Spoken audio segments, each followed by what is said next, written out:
Lancers are a great unit to go into that. Camo Archers, not so much. We saw Flaming Arrows come into play super quick, and oh no, Nest of Bees. There's 10 of them here. It doesn't matter that those are melee units. The just pure AoE damage, the base damage that it's going to do, you can't dodge those fires. You're fighting at a choke point. Treb's looking to counter siege the Nest of Bees a little bit. And now the Nest of Bees a little far forward, taking shots from the Berkshire. Every time those Nest of Bees turn, though, they just get so much damage off.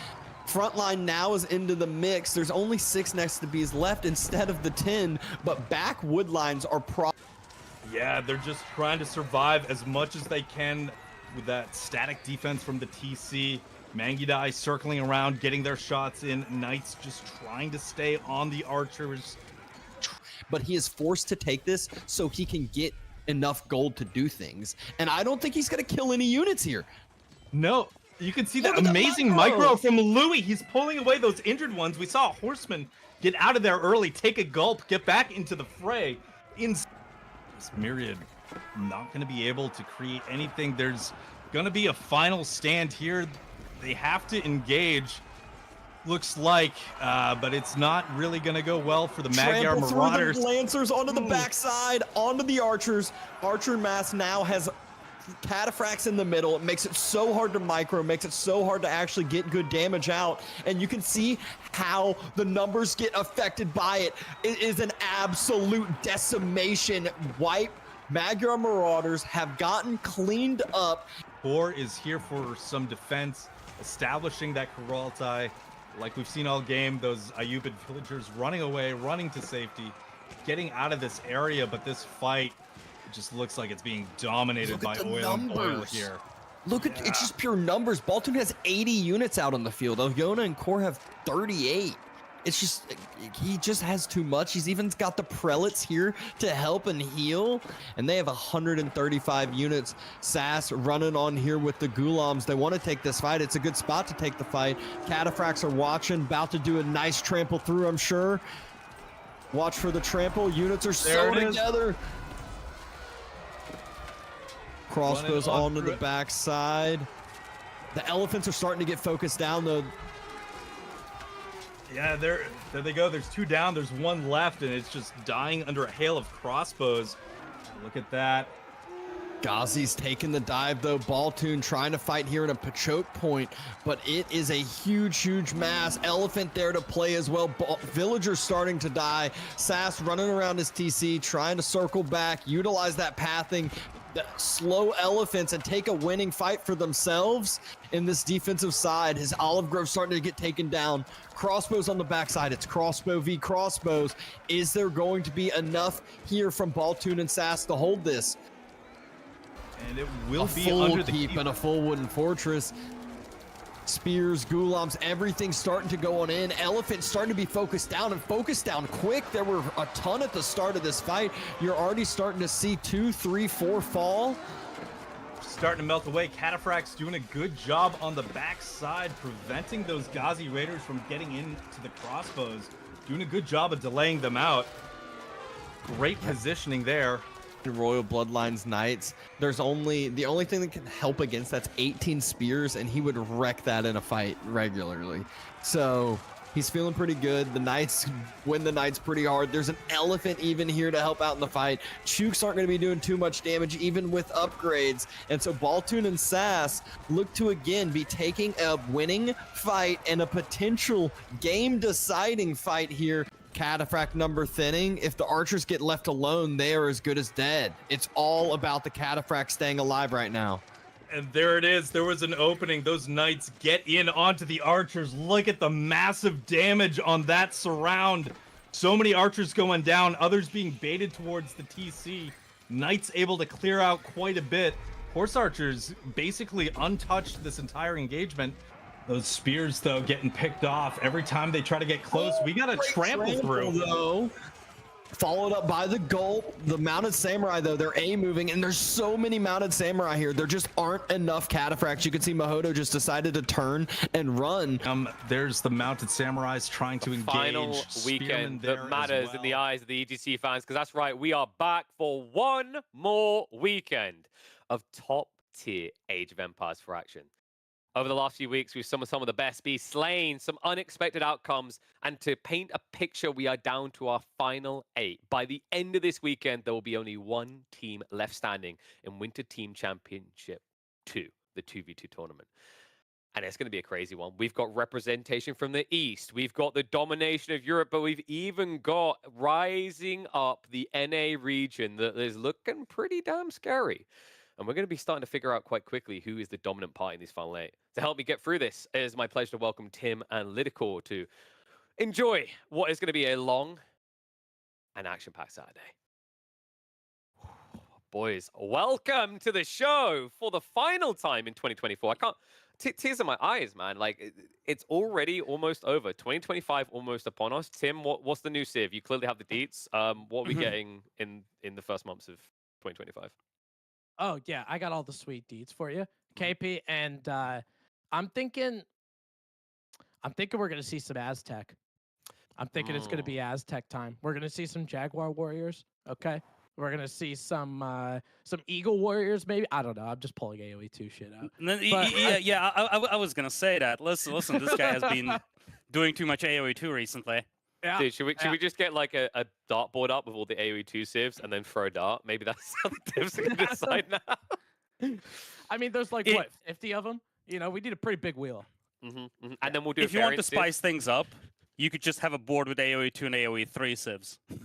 Oh, yeah. We could see America in here. Let's go. Yeah, but the problem with that is, like, I mean, you wouldn't be able to read the things on the board. There's so many civs in AoE 3 and AoE 2 combined. Like, we'd be running into a bit of a mess there. But you know what? We're going to be getting messy today. 4 series on this fine Saturday. All best of 5s. And we kick off with the Elephanto boys going up against Oil and Boil. And by the way, folks, remember, tomorrow is just as packed. We've got 2 best of 5 semifinals, best of 7 grand finals. Let me know right now who you think is going to be your champion. In fact, I want to get thoughts on you guys. We've down to our final 8. Lidicor, we'll start with you. Who do you think is going to be thrust in the cup, the virtual cup, of course, at the end of this weekend? I wish I knew, KP. I feel like we have a really good balance of themes. You kind of started the whole show with this. Some NA representation. And we have Elephant here from China. We have, of course, Marine Lord and Beastie, the Spaniards. What I do have to say, though, is I think we're going to learn a lot from the semifinals and even the quarterfinals to a certain extent. But when you look at the semifinals, you could potentially have the Canadians match up against Elephant if Elephant, let's say, can take them out. And of course, assuming that Elephant advances from this round, they are definitely candidates for a championship. I think if you ask most people, probably most people would bet their money on the Chimps, Beastie and Marine Lord. But don't sleep on the Canadians. Don't sleep on 3D either. The Spaniards could be sneaky underdogs in a way, which is crazy to say when you consider what they've accomplished in competitive AoE 4. And then, of course, Elephant. I feel like if you're looking for that potential sneaky champion, we're looking at Elephant. These guys live and die with team games. I mean, it's crazy. We got to highlight that element there, Tim, right? Like, you know, the Elephanto boys made a statement taking down the Spanish boys 3-0. Now the Spanish bros are going to be going up against the Chimps, the people that everyone thinks are going to be the favorites, right? If they beat the Chimps, are we now all of a sudden full Team China? Or have you just still got to hold that NA pride flag up? So, I do want to give a special shout out to Lidicor for his answer, because it was an incredibly political answer. He avoided answering, it was, right? Oh, yeah. It was, you listed just about every team. And you wait, no. Let's not shame him further. He didn't list Volder. He didn't list Gamu. I'm in science, man, okay? That's what you learn in science. How to flavor up the answer, I do not know. Hey, don't get me wrong. I know science, okay? I do. But I'm going on a limb here. No political answer, no garbage. Okay? Canada. They're taking it. Wham, puppy pot. No. Oh. They're taking it. I'm going to say it. You just heard an American back Canada. All right? That's like oh wow. I mean, oh yeah. That never happened. So we may have a Canadian champion. I don't know if that's a curse or if that's an endorsement on the level that they could be presidents, but they'll be seen later today. Opening up, talk me quickly through this. I mean, we're looking at Oil and Boil, Elephant. We've only got 30 seconds till we're in. Very quickly, I'm going to force Lidicor to actually give a non-political answer. Who's taking this? If you really want one answer, I'm going Elephant here. I've been very, very convinced from what I've seen so far from them, especially against the Spanish Brewers. They 3-0'd them. Now, I know you're not a Byzantine boy, Tim, not that much compared to the Roos, but do you fancy a little bit of oil here, or are you hopping in on the Delhi Elephant train? I honestly, I think Byzantines just play so well right now. I think they could do a lot of different things. They could do some feudal stuff if they want to. We've seen a lot of cataphract gulping, and I'm hoping everybody has their flasks in the audience because I think we're going to see a gulp or two coming out today. Well, we're about to get thirsty. It's going to be a bit bloodthirsty. Single elim at this stage. Best of 5 between Elephant and Oil and Boil to see who's going to make it into the semi-finals here in WTC2. Starts now. All right. Our very first game of the day. Welcome in, ladies and gentlemen. On the team of Oiling Boil, we have Baltoon playing as the Mongolian Empire. In the color blue, Sass, his teammate. The Ottomans representing Turkish Pride. Lidakor, what we got on the other side? Here we go, CSO and Louis MT representing Elephant over here, and they're coming into these quarterfinals super hot. They actually 3-0'd the Spanish brother, which is no small feat if you think about it. These guys have been playing a lot of team games. They've been getting better and better in 1v1s as well. We've seen some really outstanding individual performances as well from them. But at the same time, you should never really count out Baltoon and Sass. I think one of the underappreciated elements of team games is that, you know, it's not just your individual skill. It's not just the individual skill of your teammate. It's the synergy between the strategies. And speaking of strategies, we do have a Dark Age Rax coming out of here from Louis MT. The first Limitani is already out. Yeah, and you know, from Byzantines, you see usually that first like few minutes of the game, they kind of don't want to do anything, right? They want to go Grand Winery, they want to get their oil, they want to get their cataphracts, all that kind of stuff. Not so much here. Sass going with a military school as the Ottomans, as they usually do, and going with a barracks as well. So Baltoon going with a barracks, and you saw Sass going with a barracks and a military school as well. Some Dark Age play is going to be coming out here at a time when usually, you know, you're talking about a civ like the French, you're talking about a civ like the Byzantines that might want to get left alone just a little bit. Louis got a couple limit today. He's going to move them down to the south side to try to protect his French teammate. And you know, Lidakor, for French, when before they get that school of cavalry up, they really want to be left alone. Yeah, exactly. If you can disrupt that initial gold income for the French, you can just throw off that whole Knights timing that they're going for. And this is a rather aggressive opening here from Baltoon and Sass. Mongols, of course, they can go for that double production of the Spearman with the Ovu. And on the other side, Sass, he is committing very heavily into this Spearman aggression as well. If I recall correctly, I saw a Rax and a military school inside his base. And it very much seems like we're just going to have this kind of almost all-in aggression here on the French player's gold mine. Yeah, Sass and Spearman are trying to come in, try to get some pot shots on the villagers. Limit today will end up moving them a little bit to the eastern side. I'm thinking about, too, for both of these players, for Louis and CSO, there are different things to tower if they wanted to do some kind of Dark Age tower rush or Dark Age aggression. Obviously, the French gold, that's forward, right? Louis MT also has a berry patch that Byzantines don't like to get towered either. So we'll see. Maybe they end up changing their course, but Spearman going to be able to start poking each other just a little bit. CSO getting a tower up on the left side of that gold mine. And all these limits today are doing is buying time. All right, you got 3 or 4, about 5 of these coming in. Baltoon's trying to help with this Spearman, but that tower's going up whether Oily Boil likes it or not. It takes too much time for these Spearmen from Baltoon to arrive. By the time they got here, the tower is basically complete. And sure enough, Louis MT had to commit a lot to these Limitani, but they've accomplished what they wanted. They protected this gold mine right here, and indeed, I think the concern that you're looking at here for Baltoon is that, again, these Spearmen, they just had to walk across the whole map, and it took way too much time. Now, side note here, both of the gold mines from CSO are to the front, so this is the perfect point of aggression, and indeed, there's going to be a tower coming up here from Sass. If this goes up, you can take away both gold mines from CSO. Oh, absolutely. And you can see the tower. If you want to go ahead and click on that tower one more time, you can see the range of where it's at. That's really important for people that are tower rushing. Take a look at this, where this dotted line is all the way around. That outpost goes up, then you're going to be able to get arrow slits. You get that 1 extra tile of range. You might be able to take hits on those villagers just to disrupt a little bit. Now, CSO is the first one to go up to feudal. He's going to have School of Cavalry. When you're dealing with all of these spearmen that are out here, we got about 13 to 14 spearmen out here. Getting a School of Cavalry, getting some knights might not be in the best idea for a CSO, and that's exactly what he does. He ends up changing going with an archery range, you're going to need something that shoots an arrow to take everything down there. Yeah, this is already a good investment now for Baltoon and Sass. Forcing a range out of a French player in a team game is immensely valuable. And I was just going to say the same thing here, Tim. Louis MT is still just now aging up the feudal age. He's only got Limitani. The French player wants to go Knights here, which means that you don't really have anything that can kind of fight into Spearman in melee and take this tower out. So, lo and behold, this gold mine is now gone for CSO. He had to invest into a range as well. And when you look at a team game, it's fundamentally different from a 1v1.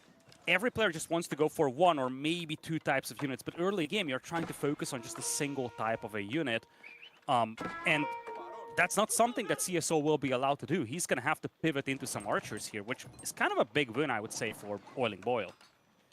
Oh, you're so right, especially with the macro changes, right? I mean, you got to get your archer range that's 150 wood, and then you're making things that are 50 wood, right? When you have those knights, that's all food and gold, baby. You know, you want to get a bunch of people on food and gold. Now, CSO doesn't have that ability to. Baltoon, on the flip side for the Mongolians, went up with the deer stones. Okay, Sass is going to be going up with a twin bit of red as well. Look at that. CSO is making a little bit of a change. This is one thing that's very good when you're dealing with tower rush aggression. It's kind of like a put up or shut up kind of thing. You can take the fight to them, try to get rid of that tower, or you can just leave and go to a different gold. And that's exactly what CSO wants to do. The villagers were pulled away from the winery. This is how critical this tower is. Louis MT is delaying his landmark simply to get this tower up. The value is getting better and better for Baltoon. And remember, Baltoon now has archers here as well. And this is where it gets problematic here for CSO and Louis MT. They're kind of being split. And I guess when you look at the Byzantines and when you look at the French, they wanted to play together. They want to have that synergistic composition. Whereas for this kind of a crazy spear plus archer rush, playing two separate 1v1s plays into the hands of Oiling Boyle a lot more. So far, Baltoon and Sass have been doing a really good job just splitting the attention of the opponents and kind of making this game chaotic. Yeah, and I think it's because they really understand the power spike of both of these civilizations. You know, CSO, obviously in feudal, you get a decent amount of knights as one of these villagers start getting picked off by the archers. It will end up going down. Tower the wall coming isn't up complete. On the south side. Oh, no. Can he Yeah, walk they through? can sneak past those walls. Oh, no. This is a disaster. Villagers are getting peppered by these archer arrow spears trying to take down a little bit of the wall. The only thing that Louis has here is Limitane on the south side, and archers might end up eating that for breakfast, while Sass on the other side trying to get a raid. CSO trying to pick off reinforcements away from the Mongolians. A couple of these archers are going to be going down, but Louis got a problem here on the south side because you saw 3 of those wood bushels that are here on Himiyama. They're all right there. And let's not forget here, for a moment, when you look at the Ottomans, they also want to have time. Again, archers are moving in, and this Khan is providing so much vision for the archers, so much pressure on Louis MT, not just in terms of villager kills, but also in general, just disrupting that economy and slowing things down.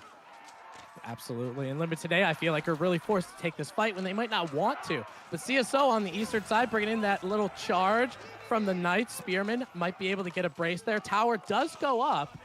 And these archers do have these limits today, but they have these knights to worry about. They're probably going to end up getting cleaned up. Khan's going to have to retreat. I think this tower, just because of the limit today having the shield wall, that's exactly what they do. They turn around and start burning it. Knights are going to follow. Ended up being a good cleanup here for Team Yeah, you have a second wave of spearmen coming in, though, and you could just focus the archers. That's what you're supposed to do if you're Baltoon. Focus down the remaining archers. Let these spearmen fight in here. And one thing is sure, Oiling Boyle, as they lose the Khan, they're making this cleanup extremely costly here for Louis MT and CSO. Army count is still double right now for Baltoon and Cess. New wave of archers moving in as well. You said it's going to be a cleanup, but I'm not so sure anymore. No, that first one might have been a cleanup, but the reinforcements definitely make it a different story. Right now, you have all of these archers and Sass bringing in some Sipahi as well. So they have a good mix, a good composition. Sass with some spearmen, some Sipahi. Now Baltoon's going all in on those archers. That south gold mine from CSO is still relatively safe, so he's going to be able to keep pumping out knights. It just depends on if he's able to pump out enough of them. And those knights are... You don't want to use them in straight-up fights against this kind of a clump of spearmen plus archers. And remember, that whole gold mine had to be moved to the south here for Louis, or for CSO, I should say. He had to evacuate those 2 forward gold mines because of that tower. Now the knights are moving in, looking to do some damage here. The spearmen are back at home to defend, but you need a little bit more than that. This one looks a lot better now, and it looks like knights just ran straight into his force. Yeah, it looks like they want to take down a couple spearmen, take down this fight. And usually with spearmen, you need a 2-to-1, you know, just because of how cost effective it is. But oh my God, Baltoon, he's raiding with these archers, trying to find some villagers, create some idle time. CSO's looking for reinforcements over there from the Mongolians. This tower's still up, which is pretty The surprising. gold mine to the Looks like south. Look at the gold to the south. This is the big one. 2 defensive towers will be here, though. CSO knew that this gold mine was very crucial, and he defended it with towers in time. Yeah, now, I mean, that gold mine's probably going to be safe for a little time, just with a couple of these. He needs you know, for how many gold villagers that he has, he's probably going to need 2 outposts to make sure it is safe. But look at that military count, Lidicore, 46 to 31. No castle age for either of these teams. They're looking to really take the fight in feudal age. And for the Ottoman Empire, you kind of alluded to this a little bit. This is a time when they kind of, you know, for feudal age, they kind of need some time to get the ball rolling. It seems like with the Mongolians, they kind of bought themselves that time, don't you think? Yeah, I think so as well. The longer this game goes, the better Ottomans become because of those free units out there. And look at this. That's a lot of archers. And if villagers just decide to evacuate the whole place, means that you're going to have a lot of casualties here. About 5 villagers go down, and those are casualties that CSO can ill afford. Beautiful job with Baltoon and Sass also combining that movement speed buff just to make sure they can chase down the villagers. And they might even take out this stable here just to cripple the production. Yeah, that might be a good idea to do it. There's only 3 knights from CSO over here on the south side. Those 3 knights aren't going to do much against this entire army. All of these spearmen looking like they're going to try to take down these knights and run away. Those outposts not long for this world. He's got more villagers on a deer pack on the south side that he was retreating just a little bit. So that's more villagers that end up going down. Louis MT trying to help his teammate, but it might be just a little bit too late. Lights are going to be able to get that charge. Man, CSO, he's sitting on about 38 villagers, but I'll be honest, about half of them probably weren't working that hard for most of this game because all the running they were doing. Yeah, I just love how Oiling Boil is forcing engagements, and they are the ones dictating the tempo of the game. CSO has a massive amount of knights. 14 knights are no joke, but he's never really been able to raid because they constantly have to chase these forces down. Same thing with Louis MT. He's chasing this army with longbows, with archers, with Limitani, and they're never really given a straight fight. Now, of course, at the same time, once you let the Byzantines stabilize, once you let the French stabilize, this game could still swing back. But so far, Baltoon and Sass have done a really good job just kind of dictating the tempo of the game. And once you have these walls complete on the flanks for Sass, it's going to be increasingly difficult for CSO to leverage the mobility of those knights. Yeah, because we always talk about in these team games that we've seen so far is this tower actually gets fortified. It's a little bit of burn armor on it. Villagers trying to take it down, but again, more idle time, right? You want all these villagers to be mining gold. Look, CSO's on 84 gold. He's going to want to pull knights out. He can't buy a knight right now. He's going to have to do other things. And now that outpost, yeah, it might be going down, but he's still stuck on 14 knights. CSO's using them around, trying to use mobility to dictate fights, right? He's running into some spearmen. Looks like Sass is going to come in on the south side and do a little bit of a Sapahi flank here. But look at all these archers, man. I get that there's a decent amount of knights here, but I think I'm looking at somewhere around 30 archers, and that's going to be tough. They could still pepper the knights down. Especially when you have 30 spearmen supporting them. And one thing that Sass and Baltoon have done in the recent couple of moments is shift back north. They've realized that Louis MT went to help his teammate clean up that aggression on the gold mine. So they know that Louis MT, with his slow army, it takes time for him to swing back. Look at the minimap. He's just now coming by that lake. And that's one of the things that Baltoon and Sass have been leveraging here. They've been trying to exploit that lack of mobility from Louis MT and always be the ones dictating the tempo. Now they're swinging back on the berries, on the wood. And behind this, Sass is actually starting to pile up resources. I wonder if he's thinking castle. Yeah, I feel like Ottomans do a good transition to Castle Age just because of the fact that their military schools exist. Right, they get some of those free units. It buys them a little bit of time. It's resources they don't have to spend on more units. So he might be able to get his way to castle. But the first one going to castle is actually CSO. He stabilized his gold a little bit. 25 villagers on gold, excuse me, and going up with the Royal Institute for how many knights he has. He's trying to make them pseudo-imperial. Finally gets a raid on Sass's woodline, which is rather open. Looks like 2 villagers are going to end up going down. He might be able to find some other places. There's a deer pack over there on the northeastern side, but only 2 villagers. We'll be able to pick them off if he does see them. Nope. Another raid going on towards the base of Baltoon, but at the same time, direct push is happening, and that Castle Age gets cancelled here. Oh my God. Yeah, Royal Institute just left a shamble of itself. Those outposts are not going to be long for this world. Military count about 100 for Baltoon and SAS. So those outposts aren't going to be able to burn a big if they were raid. fortified or otherwise. Got a raid going on from CSO at the Mongolians, trying to take down where some of those pastures are. So at the same time, Cal making us look good with that picture-in-picture, seeing that Mongolian raid. But at the same time, the big fight is right here. Sapahi trying to get around to the longbowmen, trying to get around to the archers. I think Baltoon's got enough archers to head through the shield wall of the limit today. Those spearmen are just being fodder out in the front, and it looks like a lot of these limit today are going to end up going down. Those archers are going to be left, and we know Lidacor, those longbowmen, they're one of the slowest units in the game. You get those out of position, you're in big trouble. Sapahi are going to get you pretty quick. Baltoon took a big beating in here, though. He had to migrate most of his eco to his teammate's base, and I don't know who ended up being the winner of these last few moments. His villager count is now looking abysmal. These knights are still reigning supreme, and CSO is going to be up to Castle Age. I feel like now Baltoon and SAS have to make something happen here. SAS himself has a lot of idle time, has to migrate all the gold miners here. CSO, right now, he's kind of carrying his team with these cavalry raids. That's really the only thing that's keeping them alive. I think you're exactly right. I mean, look at the economic count. It's 100 to 81. Now CSO going to Castle Age. He did lose a little bit of villagers, but he will be able to get some of those very important upgrades from the Royal Institute. Veteran Royal Knights obviously coming in. Royal Bloodlines is 490 gold, 210 food, 490 gold. He's going to be able to click that pretty much immediately. Canted Saddles, he'll even have enough for. So being in that Castle Age, making sure you're getting knights that could help propel you in the opposite direction. Khan being a little bit annoying there on the northern side. It looks like SAS, he was hoarding resources a little bit, but now is committing himself to feudal CSO. More villagers running away, trying to get to that lumber camp over there on the south side, but ending up having to vacate CSO with these night raids in multiple different areas. The presence of mind, CSO and Louis MT, they have some villagers that are moving around, some of those berry villagers. Oh my God. Everywhere you look, there's a raid. Villagers are running for their lives. Oh my God, there's another one. I can't keep track of everything that's happening here, Tim. Raids trying. left and right. I'm trying. Every single player is running for their lives with those villagers. Oh my God.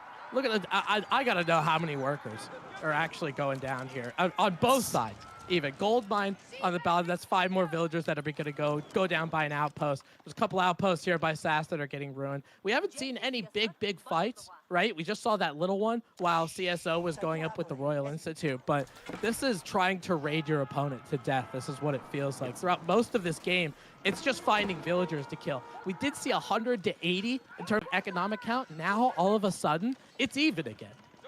Yeah, but you have a bunch of villagers trapped in these towers here, Tim. We're getting reset back to Dark Age villager counts with this whole thing. And look at this. Royal Bloodlines is not a thing right now for CSO. His eco is so heavily damaged that he simply couldn't afford it. And all these clumps of villagers could be exposed once again. In fact, Louis is shifting south here to protect his teammate. But as he does so, his hunt might be exposed. I don't know where to look. We could be back to 50 villagers each team. Yeah, I want to give a special shout out to Cal because he's catching just about every raid that we're seeing the best that he can. More villagers moving away from that deer. Oh my God. It's just like these I hope they have wheelbarrow at least. Like get to stepping. If you're a villager, oh my God. If you're a villager collecting a resource, know that you're in danger in this game in Himiyama. More villagers going down here on that south lumber mine. Look at that villager count on both sides going down. We're in the 70s now. We're almost 20 minutes into this game, and we have an economic count of both sides in the 70s. Looks like the south side is going to be somewhere where Team Elephant's going to try to trap them. Here we have those Royal Knights of the veteran variety. A lot of archers back here going to be able to take down some of these limit today. Spearmen trying to get there, not going to be fast enough. And now they have a retreat angle over here on the western side if they want to take it. But this is a 2v1 situation. They might be able to take this RB down if they end up turning around. Yeah, that would be bad for Baltoon over here. He's actually aging up with the Coral die. Although, once again, the villager counts are so abysmal on both sides. And you know who's benefiting from that? The Ottomans. Oh, yeah. Because as much as SAS lost a bunch of eco, he's still getting those units for free. And now they're chasing down all these archers. It's just mutual annihilation. We're down to like 150 combined population on each side. Yeah, I mean, it used to be, remember the Ottomans of seasons old, like season 7, where they would lose some villagers and they're like, yeah, I don't really care because I get units for free anyway. So the Ottomans might be able to play into that. They only have 41 villagers total. Looks like Knights trying to get around, trying to take down some of these Sipahi, and we'll be able to. We got a little archer fight around a forest line as well on the western side, but these are veteran Royal Knights, Lidakor, and that is feudal age spearmen. Now they're all dead. If you would have to summarize the economical situation in this entire game, I feel like that's the picture to look at. Oh my God, it's just been it's been a disaster. You know, how many workers ended up getting killed? And you know, the crazy thing is all of those are obviously important. You know, we talk about the Ottomans having free units, all that kind of stuff, but all of these civilizations are sitting on one town center, right? Another It's raid. not like it. Oh my God. Where is it? Another raid this time around on Louis' hunters. He had a couple of archers nearby, but again, a couple of villagers fall. We do have to highlight, though, CSO managed to retain his knights, and I think that's a big difference maker. Those are now fully upgraded Castle Age knights. They do heal back up as well. That's by far the most powerful force on the field. Janissaries are coming in, though, so there is going to be a direct answer to it. It's just the fact, when you look at Baltoon, for instance, he's on 5 army compared to Louis MT's 30. I feel like now Elephant is kind of pulling ahead in terms of army. Yeah, I think so too. And I think they have the quality as well for Sass getting those Janissaries. He hit the, what I like to call for the Ottomans, the oh crap button, where you just get 2 Janissaries for every military school you have. Doc's going to get burned down. There's a demo. Let's see it. Let's see that quick boom boom. Oh yeah, but all those limited aid, they don't give a damn, brother. They're probably all sitting on 5 health. They would be able to take down that Doc if they were able to. CSO continuing to try to get around some of these raids. That Mongolian Empire, though, that base is really compact with that gold mine, with those pastures as well. So if you get some outposts around, maybe with some springlets, might be able to help. Kurultai wheeling its way from east to west, hopefully trying to get into a big battle. If there is ending up being a big battle, hopefully he has the Kurultai in there as well. But these are just a lot of skirmishes, a lot of raids going on, Lidakor. I love the walls coming in here from Sass. He's understanding that they don't really have the mobility right now. And he's still in feudal age against all these Castle Age knights. He's getting those walls up to prevent those break-ins. Now, Castle Age is coming in very soon for Louis MT as well, and that will put them on 2 Castle Ages versus just 1. Sass is kind of stuck in feudal age right now. Baltoon is kind of starting to shift into crossbows, though. That would be a good answer to all these knights out here. You also have the Janissaries come in, a couple more spy, and Kurultai is no joke here. You got to be cautious if you're Louis MT and CSO. If they end up losing a battle here, that's the perfect setup for Oiling Boil. The ecos are kind of even-ish.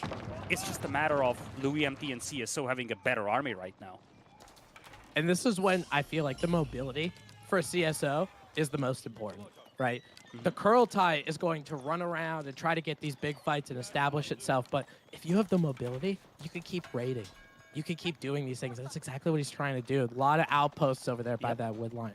Looks like he's going to be able to take down another raid over there on the northern side. CSO, he's got his head on a swivel this game, man. Just having knights in all of these different areas getting raids. Sass's walls are going to prove to be very important just to make sure he doesn't get any of those raids. Baltoon has some Castle Age units. You talked about the crossbows, but here are some Lancers over here trying to find some of their own raiding ability. It looks like they're going to come up dry by these outposts, though. Oh, this is the biggest problem with the Mongols in team games, though. You don't have these walls, and you're very susceptible to these raids. Nice little response from Baltoon, though, with the crossbows. He still needs to be very concerned about all these raids going on. And look at this. A wall across the map all the way to that pond by Sass. They're just trying to use that one player they have to wall off the map and prevent these run-ins. If these knights continue running into the eco of Baltoon and Sass, they are going to be in trouble. Yeah, I think so too. As Sass's Doc ends up being the highlight point of Himiyama right now. He went for that late Doc. Now going up to Castle Age with the MIA. So they're going to get some free siege as well. Ooh. Louis MT with the Golden Horn Tower looking to get some free mercenaries. He went with the Western mercenary contract. We saw longbows before. So maybe he'll be able to add some Lance Connect as well. Another villager going down just by some of the raids for Baltoon. Economic count starting to rise out of both players, 104 and 92 respectively in favor of Team Elephant, but Baltoon looking to do something about it, create a little bit of villager idle time now with Castle Age. Some of these veteran limit today are really going to help you. You could get some of these veteran longbows to take down the crossbowmen of Baltoon. These army compositions, I think once we get a big fight, it's going to be crazy. I'm actually surprised how quick SAS is to Castle Age. A couple of minutes ago, Louis was close in resources, SAS was nowhere close, and now they're aging up at essentially the same time. This is not a good fight for CSO, though. He's going to lose 3 knights here, and remember, his eco is not, awesome, and now he's fighting into Spearmen over here. Sure enough, those are Castle Age troops against Feudal Age ones, but I don't know how much you want to lose these expensive knights against the Spearmen here. He's on 2 TCs now, so he's trying to escalate his eco a little bit more. But when you look at the army count now, it's neck and neck. And remember, as much as Baltoon and Cess are down by approximately 20 eco, you do have all those free units coming out here for the Ottoman player. Yeah, and that's the math, right? It's with how many military schools he has, how many villagers does that outweigh? And that depends on what unit you go for out of the military school. I'm curious what he's deciding to go for now. He does have a pretty good army composition now. He still has Janissaries. It looks like he's added crossbowmen out of those military schools, which is going to help, especially against some of these Royal Knights that are here. These Spearmen are still of the Feudal Age variety. It looks like he's getting that upgrade. You can see it on the left part of your screen. He needs that Castle Age Spearman upgrade as quickly as possible. He's had so many Spearmen that are going down. This is supposed to be this quote-unquote defensive unit, to try to take down these knights, try to take down these raids. They're not really doing anything. So he's going to be able to take down that wall on the south side, maybe get a raid going. Louis MT's coming in around the curl tie. There's only a small group of crossbowmen here and a lot of archers. He might want to turn around and try to take some of them out. But now the rest of the army, you can see them coming in on the northern side. Right, you see a lot of these crossbows. They do have a little bit of increased damage, so they might be able to rip through some of those archers. Sass coming in on the south side as well. Spearman, he's got some Janissaries back there. He's got some Metters playing in the key of G, trying to get that attack speed up just a little bit. I can see it, that raid on the south side, all those farm fields from Sass. It looks like he's trying to get these Spearmen that are now of Castle Age. I just don't know if that's going to be enough. That's a lot of idled food villagers over here right by the hometown center. And those knights, now that they're in Castle Age, they don't give a damn about being in the middle of that town center because they'll just run around. Sass is getting butchered back at home. He's down to just 46 eco, the lowest in the game. But at the same time, they keep pushing onwards. Looks like Sass and Baltoon lost track of each other here. His force is getting cleaned up, losing some valuable Janissaries. They're trying to march down to the opposing side of the field. Those knights are kind of trapped-ish inside Sass's base, though. If he can find some cleanups, there might still be some opportunities to get back into this game. But Baltoon and Sass have been losing a lot of economy recently. They have to find a way to make up for it.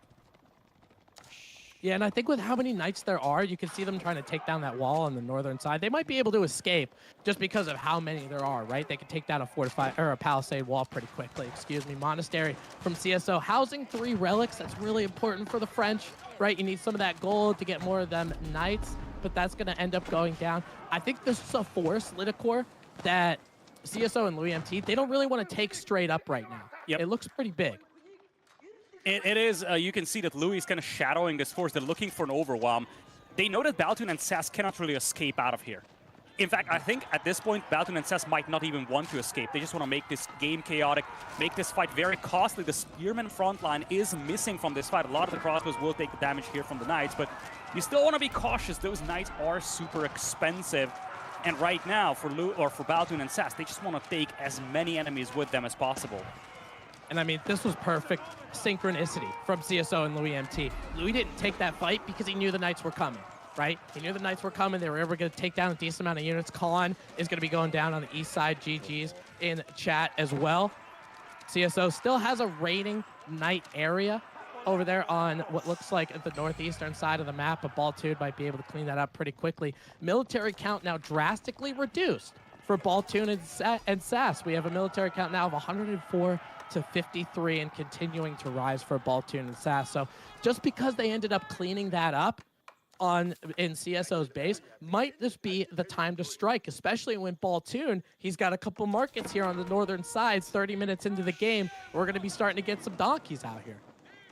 Baltoon and Sass are now in a terrible spot. Remember, they needed to make something happen with that counterattack because SAS lost so many villagers. They're down by 40 eco. Janissaries, though, could be great to clean up this force of Knights. Indeed, Knights will think twice about this. Trade could help compensate, but it takes time to build this up. And remember, the northern side is still wide open.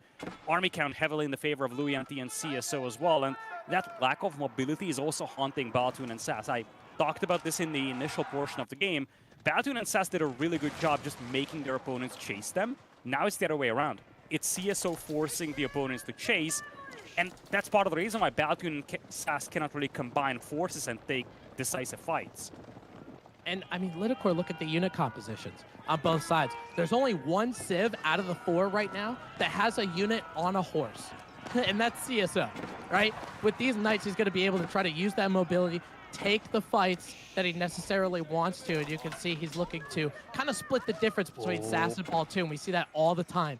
Meganell just popped out over there on that eastern side. If you can get good hits on this Archer mass, now remember, these Castle Age Mangonels, not as good as they used to be, right? You're going to need a decent amount of them to try to take him down. Baltoon trying to get this kind of raid force. He's got some men-at-arms to deal with the limit to Nay. He has some crossbowmen that might help rip through that shield wall. Baltoon trying to add some men-at-arms just to get some armor, just to add some sort of front line. But I'm telling you, with these men-at-arms, even though there's only a couple spearmen from SAS, I think those Knights are going to make quick work out of them. What do you think?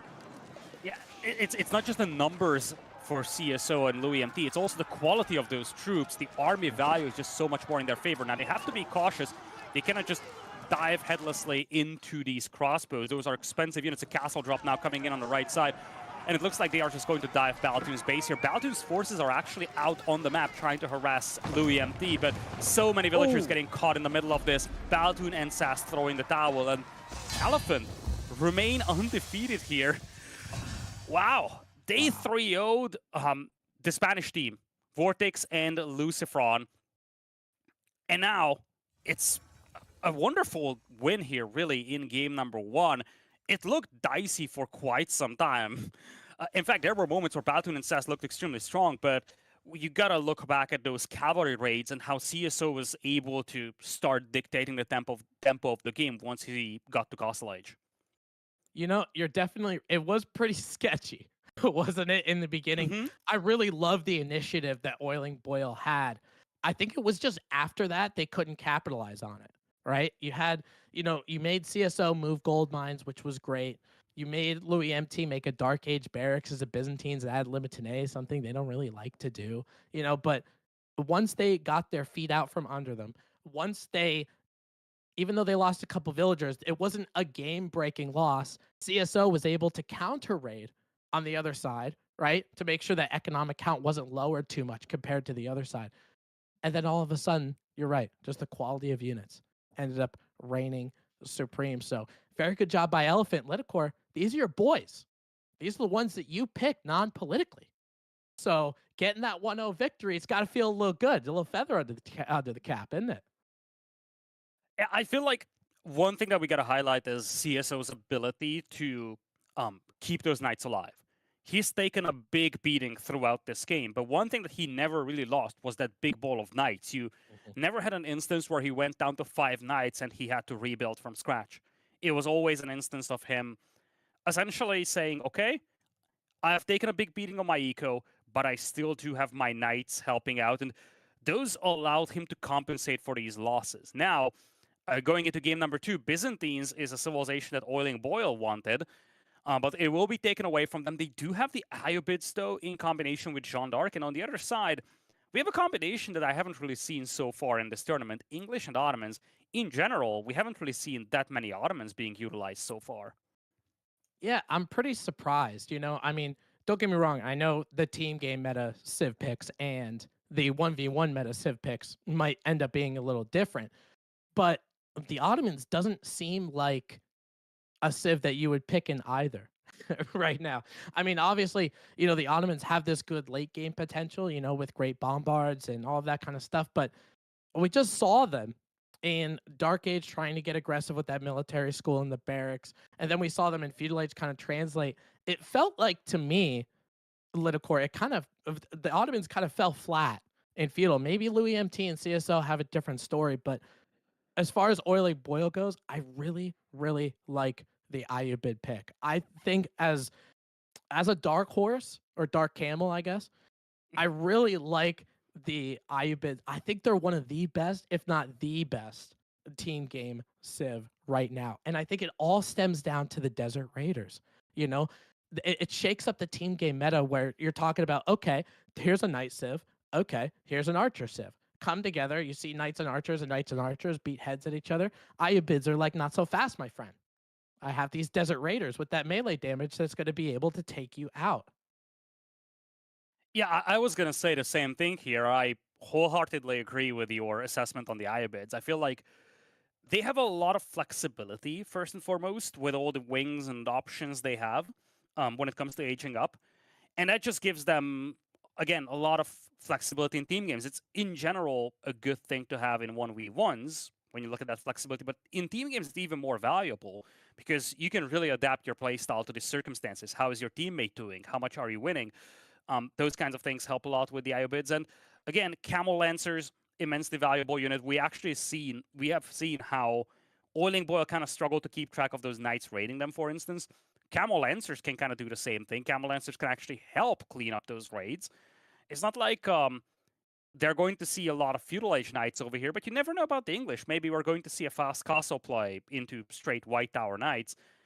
And then you supplement this with Jeanne d'Arc, a civilization that is really good when it comes to causing a lot of early game chaos, damage with the knights as well.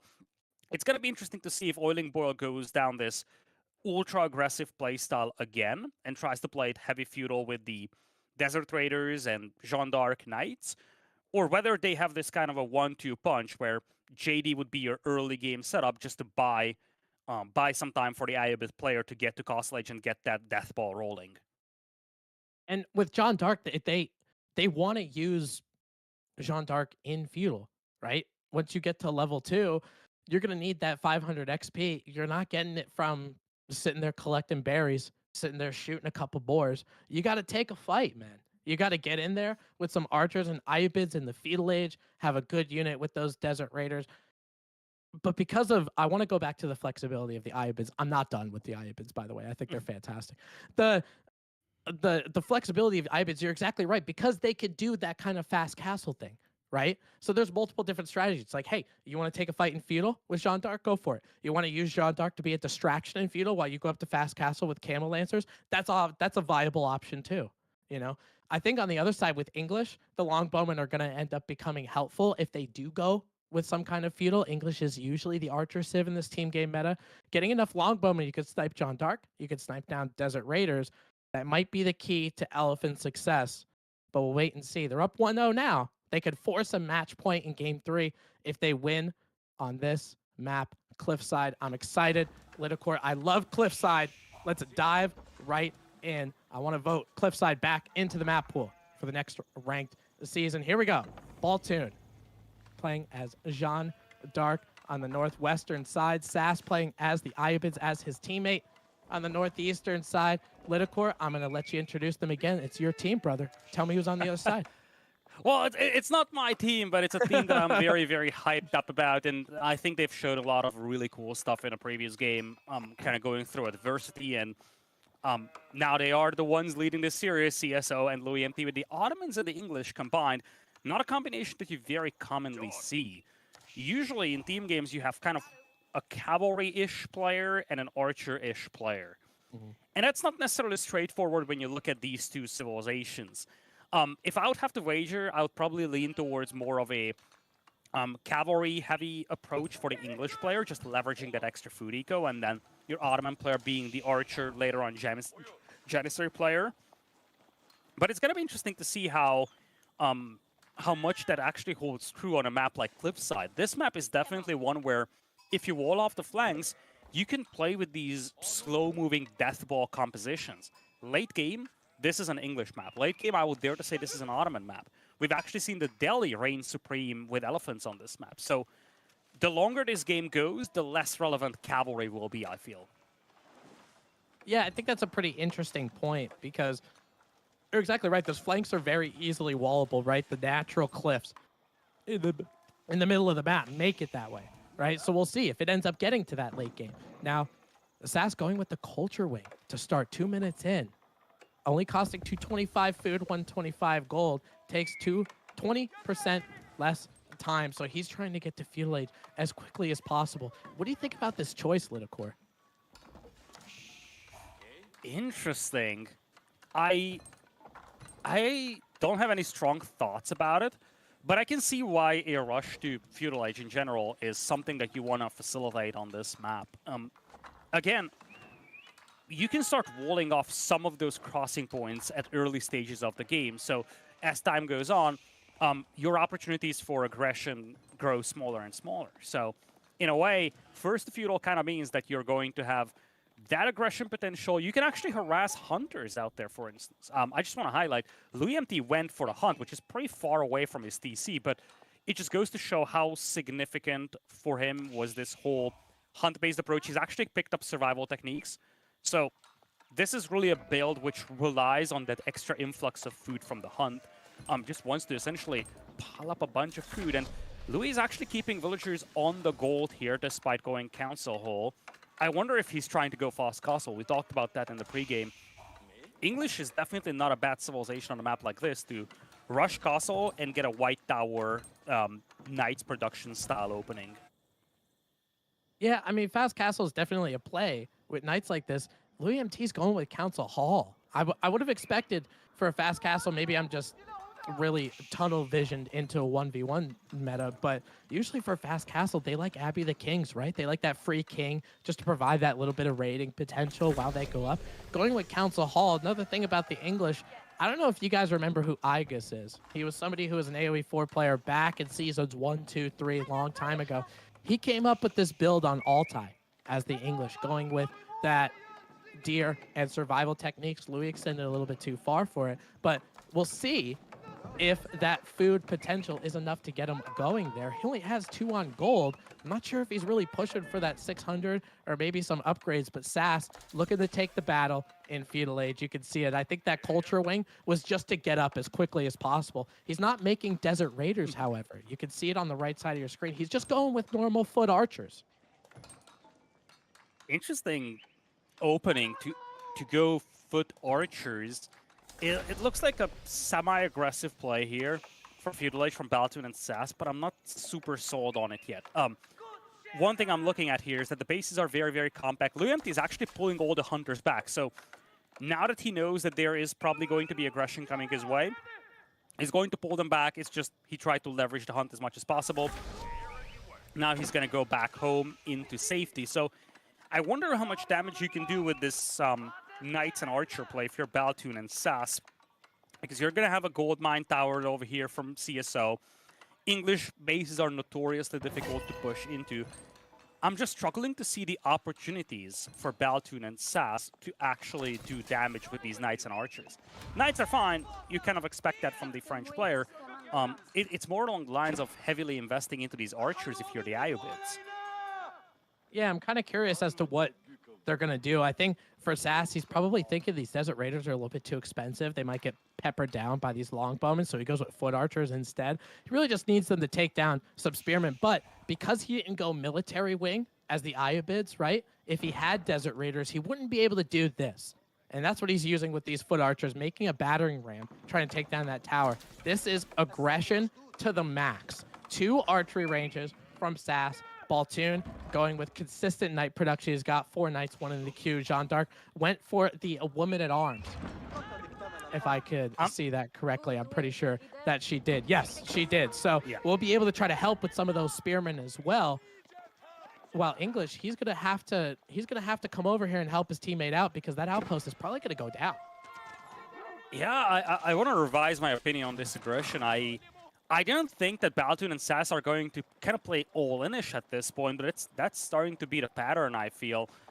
And that has been the case in the previous game as well. They've played very aggressive, and now they're going to do the same thing here as well. They're playing into Knights, they're playing into Archers as well. They're pushing the Ottoman player so far, and, you know, you can do a lot of damage with such an early aggression. It's just a matter of whether you fully commit to it, or you just want to use this to facilitate the setup for a slightly later later play. Maybe go to Castle Age. I think that's going to be the biggest question mark. Are we seeing a genuine full all-in here from Baltoon and Sass. Yeah, or you think it's some kind of like fake thing or something like that. I could definitely see that happening. CSO trying to take down one of these archers, but will be walking in the opposite direction, just trying to take down some of these reinforcements as one of these archers go down. Sass in total has 18 archers, some of them working their way down south to the actual front line. And we'll be continuing to push, but Jean d'Arc being in feudal, he's got the archers, he's got the knights. You're going to be able to do what I like to call whirly doos and do some kind of AoE. You have Divine Restoration out of Jean d'Arc as well. This is a feudal age push that might prove to be difficult, and they're going for a good target, right? Sass has his ram right on the military school. It means, hey, we might be creating some idle time. We might be stopping those Ottoman villagers, but if we don't stop those free units, we're really not doing the damage we need to do. And as it was highlighted to us by our observer Cow, the stone mine is also taken away here from CSO. And one thing I want to highlight is Ottomans take time to build up their forces. They're actually pretty slow to start feudal age because it takes time to leverage those military schools. We haven't really gotten to that point where CSO got a massive ball of units out. And this military school is going to go down. There are no more on the horizon. Love how CSO is using the little forces he has, though. Those Sipahi intercepting reinforcements. That's exactly what you got to do in a position like this. Just make sure you buy yourself a little bit more time. Now the Knights are reacting to this, though. And as much as in the previous game, the Ottomans couldn't fight into the Knights with the Sipahi, it's the case here as well. Those Sipahi cannot take on the Knights directly. No, and I think with how many knights that are there, right, from Baltoon, he's got 10 knights. He will be trying to get more, I would imagine, as he keeps going. He had to move his food a little bit to that deer pack, a little bit to the north of his base. So once that ends up materializing, we'll get a decent amount of knights. But this is a good bodyguard service for Jean d'Arc right now with all of these knights. Sipahi, again, trying to take some of these reinforcements. Begs the question, with how many of these archers go down, might that be 5 or 6 archers that will help turn the tide of whatever battle they want to take? Sass's ram going to be trying to go. Took a look at that blacksmith, said, maybe we'll keep you going. You can go ahead and hammer that anvil all you want. Got to take down some of those stables. With that military school going down, it's a lot like when a Civ gets a relic, right? It's very good to get once you build it, but you need that time in order to get the payoff of whatever resources that you're getting. So with that military school going down, with the CSO, it's very difficult to try to get another 50 stone or whatever it is to get another military school. It's just a pain to rebuild. Exactly. And again, it takes time for CSO to build up his forces. He's been doing a really good job leveraging the mobility of the Sipahi here. In fact, looks like Baltoon and Sass were caught sleeping for a moment. They will end up losing this ram here to the Sipahi. A stable goes down in return, though, and still, I think one of the key things to highlight is that now Baltoon and Sass are fully committed to this. This is almost an all-in style play. They still need to be careful, though. They are kind of in enemy territory, and we've seen that in the previous game. If you get caught off guard and overwhelmed in enemy territory, you could easily get cleaned up, and this is a very bad position for Sass to be in. Gets caught in the middle of nowhere with these archers. Best he can do is just try to focus that matter. Knights come in time, though, to salvage the day. And even just that little bit of micro, Lidicore, you know, take it down 1 or 2 of these archers, making sure your Sipahi are safe and healed. But now, this is the time for oiling boiled. This is put up or shut up time. You got your military mass. You ended up being aggressive. You don't want this game to go longer than it actually is already. So let's take the battle. They go right under the town center of CSO. Knights trying to get a charge in on some of those villagers. There's only 3 spearmen here in defense. Some villagers running away on the south side. English mobility, not quite there, of course, because you have those longbowmen, because you have those spearmen, which are really difficult. So they're moving their way from west to east. Villagers continuing to move south. They're safe for the time being. Now, we have a force of Louis MT with longbowmen peppering down some archers. CSO going to be able to help just a little bit. Those archers better take down some of those spearmen, boy. Jean d'Arc, get your Divine Wrath off. That's a good whirly-do, girl. Going to be able to take him out, but there's too many spearmen. Jean d'Arc gone. 250 gold in order to get her back. And I think there was just too many spearmen here. The archers didn't have enough to pepper down all of these spearmen. 1 Divine Wrath was just overall okay, but there's still spearmen in this fight. The Knights can't do anything for Baltoon, so he's got to get out. Overwhelming victory and solid defense from Team Elephant.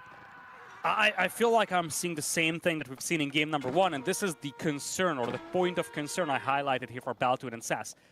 They have stayed there for very, very long. And Louis MT was totally untouched in this entire process. He did whatever he wanted. So Louis MT and CSO were just waiting for that critical fight to be ready. And when it was, they had the overwhelming numbers. Credit CSO, by the way, for slipping out with basically all the villagers. He lost 1 or 2 vills. If they lost like a dozen villagers as he was fleeing with the veils before the fight, this could have been a lot worse. But now, the villager count is totally fine for CSO and Louis. They saved basically all the villagers, but they also managed to clean up this force. And this is the problem with kind of playing an all-in style like this. One bad fight and you're gone, and the Knights are heavily beaten up here. They're slower than the Sipahi. Sipahi actually do a really good job just chasing them down and getting away with a couple of freebies here. Yeah, and I mean, if you're the team of Oiling Boyle, what do? Right? You just went all in on this map.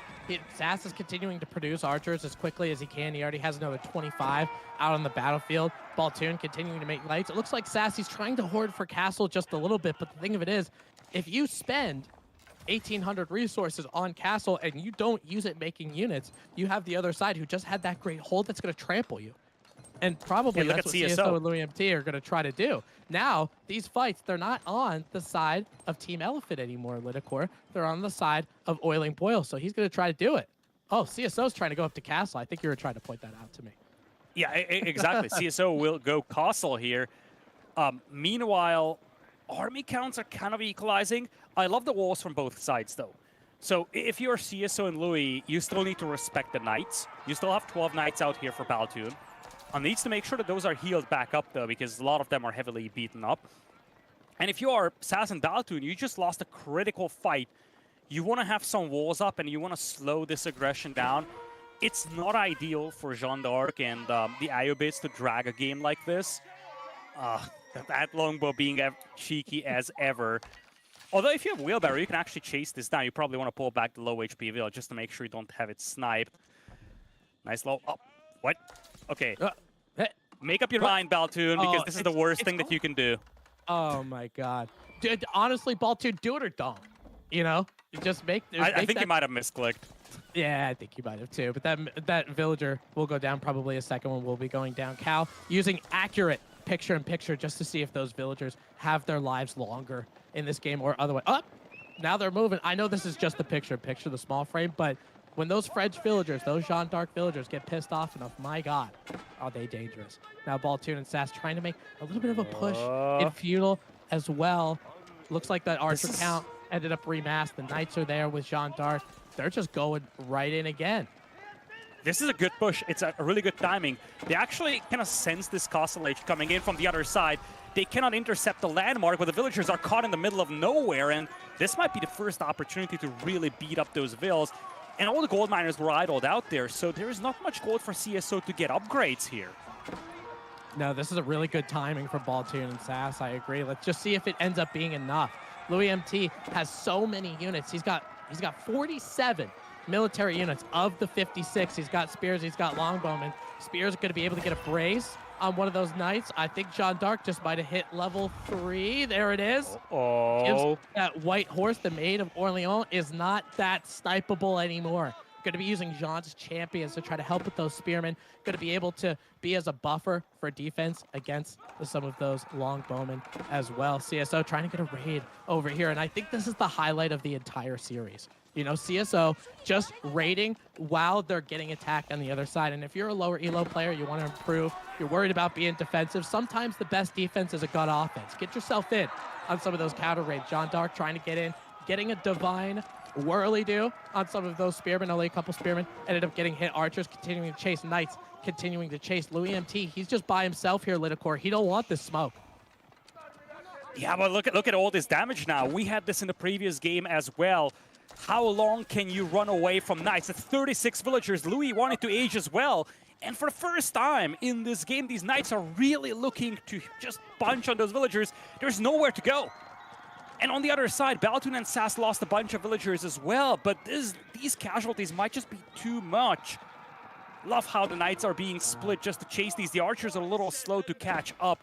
Baltoon and Sass, if they can clean all these villagers, they'll be in such a good position, but so far they've only gotten a couple of kills. It takes a little too much time to actually kill all these vills with the Knights chasing. Wheelbarrow is coming in clutch here, by the way. Oh, absolutely. I mean, even when you're the English, getting wheelbarrow is so important just because of the farms, right? But looks like Sass's archers will be trying to take them out. Sapahi, again, you talked about the mobility of them, right? Being a little bit quicker. Will be able to. Jean d'Arc continuing to stay alive, getting those nice little +8s for a lot of these spearmen that end up going down. It looks like CSO trying to help his buddy out just a little bit with all those villagers that ended up going down. Baltoon with another raid over here, right in front of the town center. There's a Mangonel, largely undefended.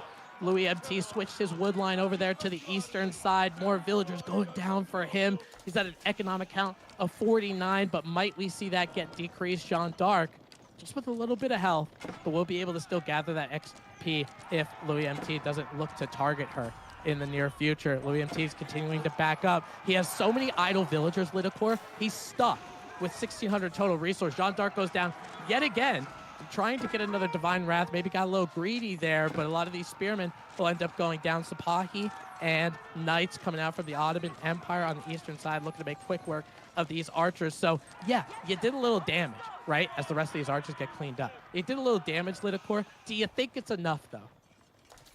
I have very mixed feelings about this, Tim, because it looked so much better. And again, I want to highlight that Louis MT, given the circumstances, he did a really good job preserving his villagers. Same goes for CSO.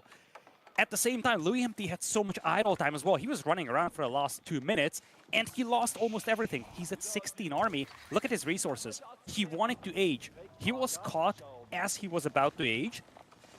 This raid delayed his castle age quite a bit. And most importantly, he lost every unit he wanted to upgrade. Now he's about to invest a bunch of resources into aging up to castle age, but he's going to have no army to show for it. Look at the army count, though. Knights are coming in once again, and a lot of the villagers across the map are heavily beaten up as a consequence of these raids. And eventually, those villagers will start dying very quickly because their overall HP is so low that even just a single charge will wipe a half a dozen of them or so. Oh, yeah, absolutely. And I think when Baltoon, if he does go to Castle Age eventually, he's going to be able to get Jean d'Arc to do a Divine Wrath that's even more powerful, right? So you get a good charge on one of those. Now, Louis MT going to be going up with the King's Palace instead of the Does he White see Tower. Sass sees it. Uh-oh. That is huge. I don't think The there's any landmark is going to go down, but it's the help. price to pay. Oh, it is. A couple villagers. I mean, you do have King's Palace at the second town center, so it might be able to help a little bit.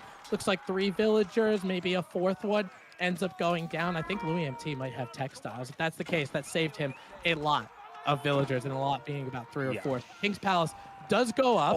Looks like Sass is caught out of position. CSO with Knights and Sapahi gonna make quick work of that archer ball. Military count continuing to dwindle for Oiling Boyle, and they are stuck in feudal age. This is not looking good for them, Lidacor. Oh, boy. I feel like Sass needs to be extra careful now with those archers. This is not the first time that he gets caught off guard. And this is something that CSO is leveraging. Louis MT took all the beating, but CSO was totally untouched in the meantime. I remember, military schools make up for that eco differential. Now it's 60 army against 26, and this is not a bad army. We're looking at 14 Lancers from the Ottoman player. A lot of them are heavily beaten up, but on the other side, Baltoon just has 6 feudal age French Knights. That is all that he has. And now there is still an opening right here. I think Sass wants to age looking at those resources, maybe Baltoon as well. But as you highlighted, there's a King's Palace out here for Louis MT.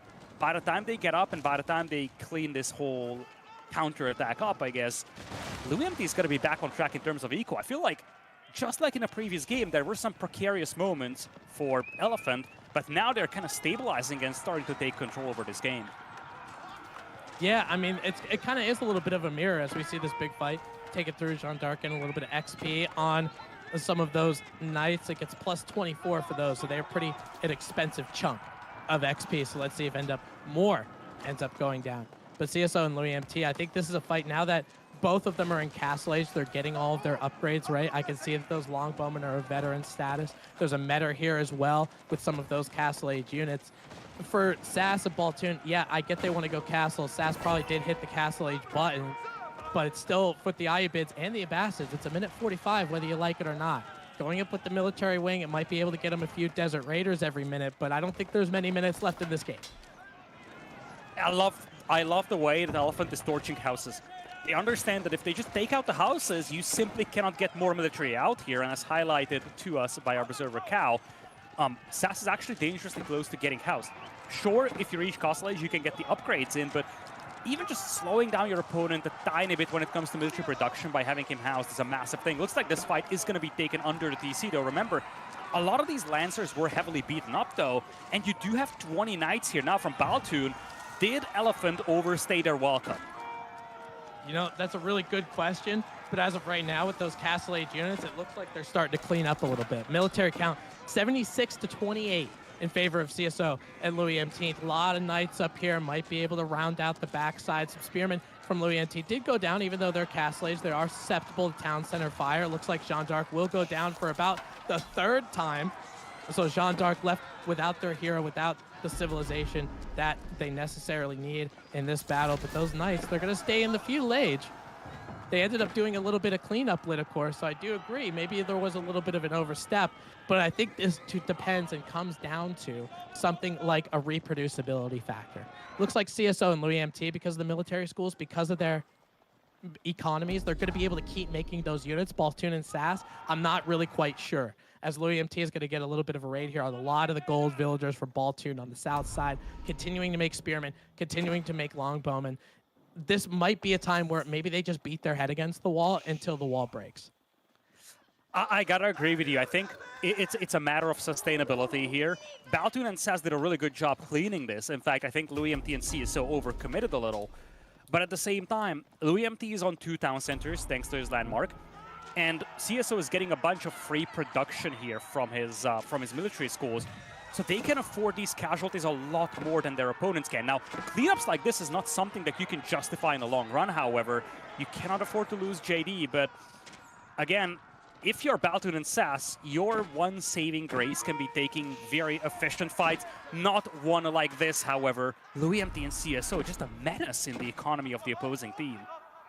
And that's so important for a civ like Baltoon, where, yeah, you get Consecrate on some of your stables just to make sure they are a little bit cheaper, but you still need villagers to get that food. You still need villagers to get that gold. So continuing to be raided. It looks like CSO and Louis MT want to take the fight around Baltoon's base more than anything. You can see how many stables he has. He has 1, 2, 3, 4, 5 stables, but they're not really producing as many Knights as he might necessarily want. He's sitting there on about 200 food. He might not be able to produce that much. Using a little bit of a choke point, Baltoon is, while Divine Whirly-Doo from Baltoon is going to be able to hit from that Jean d'Arc level 3. There are Tapahi here, which will be pretty susceptible to some of those Knights. Slas does have the Castle Age Spearman, adding a little bit of Gulam for front as well, so maybe a little bit of a crossbow change might end up being justified. That's what Louis does over there on the left side of the screen. Overall, not that bad of a hold from Baltoon and SAS. They were able to stop this push for now.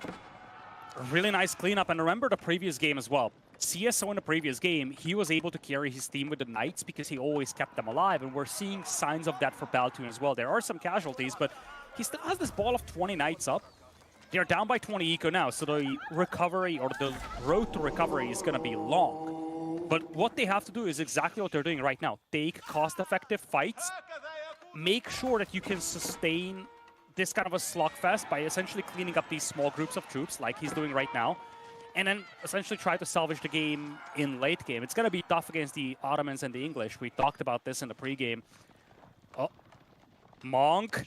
It's tempting, but the conversion isn't going to happen. I actually like this a lot for CSO. Conversion is a fancy thing, but it's likely not going to happen.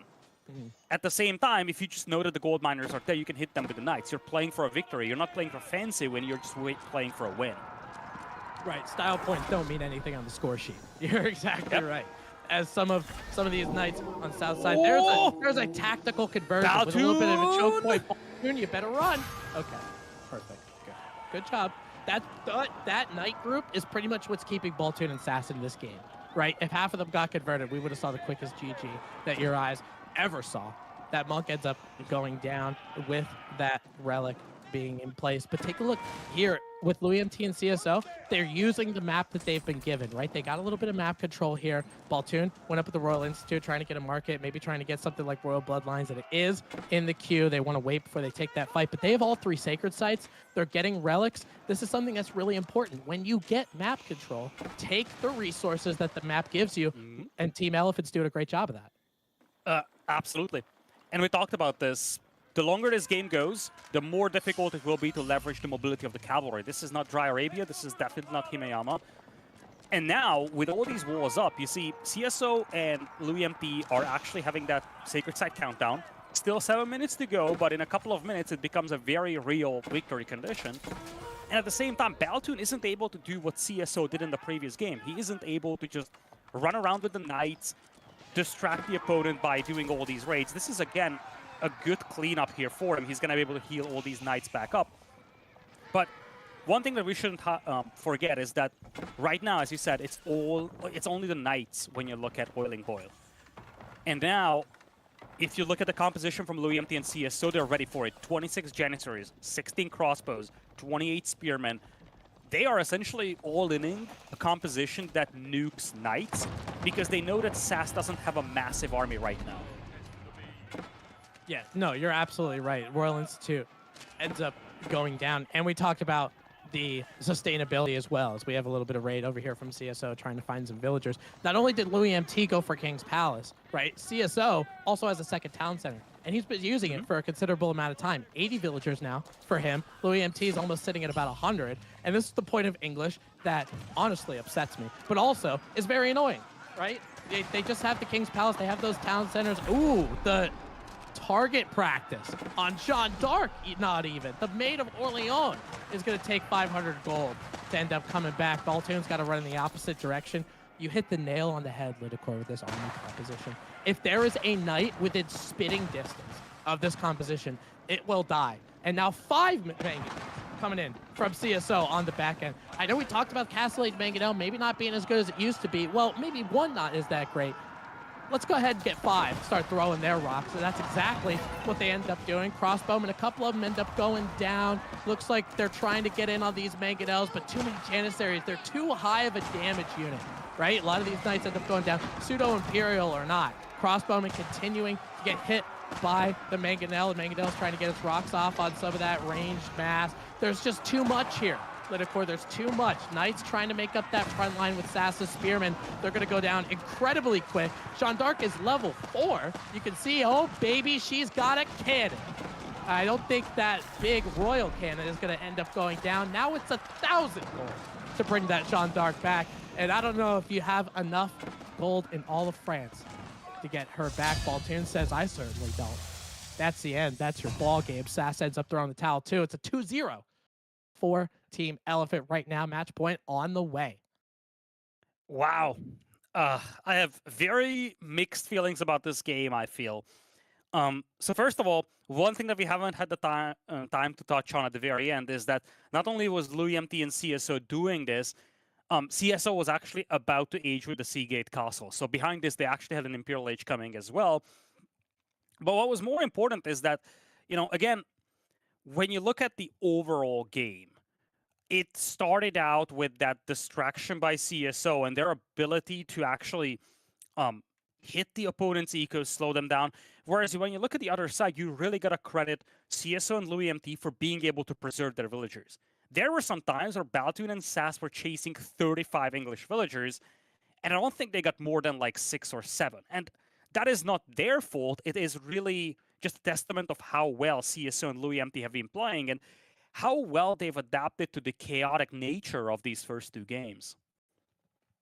Yeah, I mean, both of those games kind of played out, obviously, with different civilizations, but very similar, right? With some of that aggression. I think it just goes to show how important it is, whether you're in a 1v1, whether you're in a team game or anything like that, to know how to hold, to know how to be defensive, to know how to minimize the losses when somebody is aggressing upon you, because you can really turn the tide, especially with a civ like English.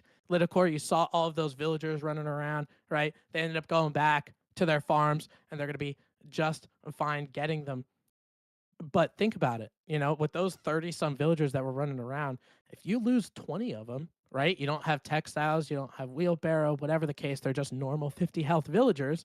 All of a sudden, Louis MT is scrambling. It takes so much longer for them to bolster the mass that they needed. But, I mean, with Elephant, it's 2-0. I get it by the scoreboard, but the holds are also 2-0. We talked about in multiple instances, especially in this game, where we were like, that's the best timing you could ask for. right? One was going up to castle. They attack again when another one was going up to castle, you know? Like they hit the timings right when they needed to, and it still wasn't enough. I gotta agree, and I think going forward, one of the big questions will be how or if Oiling will change up their play. Because the first two games they've tried to play ultra aggressive. And I think Elephant has adapted to that very, very well.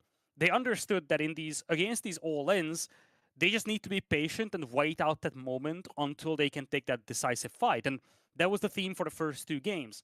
Decisive fight comes in, they clean up the enemies inside their base, and from there on out, it's essentially just a counter-attack game. You can actually see that at the 18-minute mark in this game, where Oiling Boil kind of got cleaned up inside the enemy base, and from there on out, Elephant stabilizes, and they are the ones dictating the tempo of the game. I'm curious how or if Oiling Boil will change things up, because I feel like they're not far away. They've done some really good things in these first two games, but at the same time, they are down 0-2 in a single elimination stage. So it's essentially almost now or never at this point for them.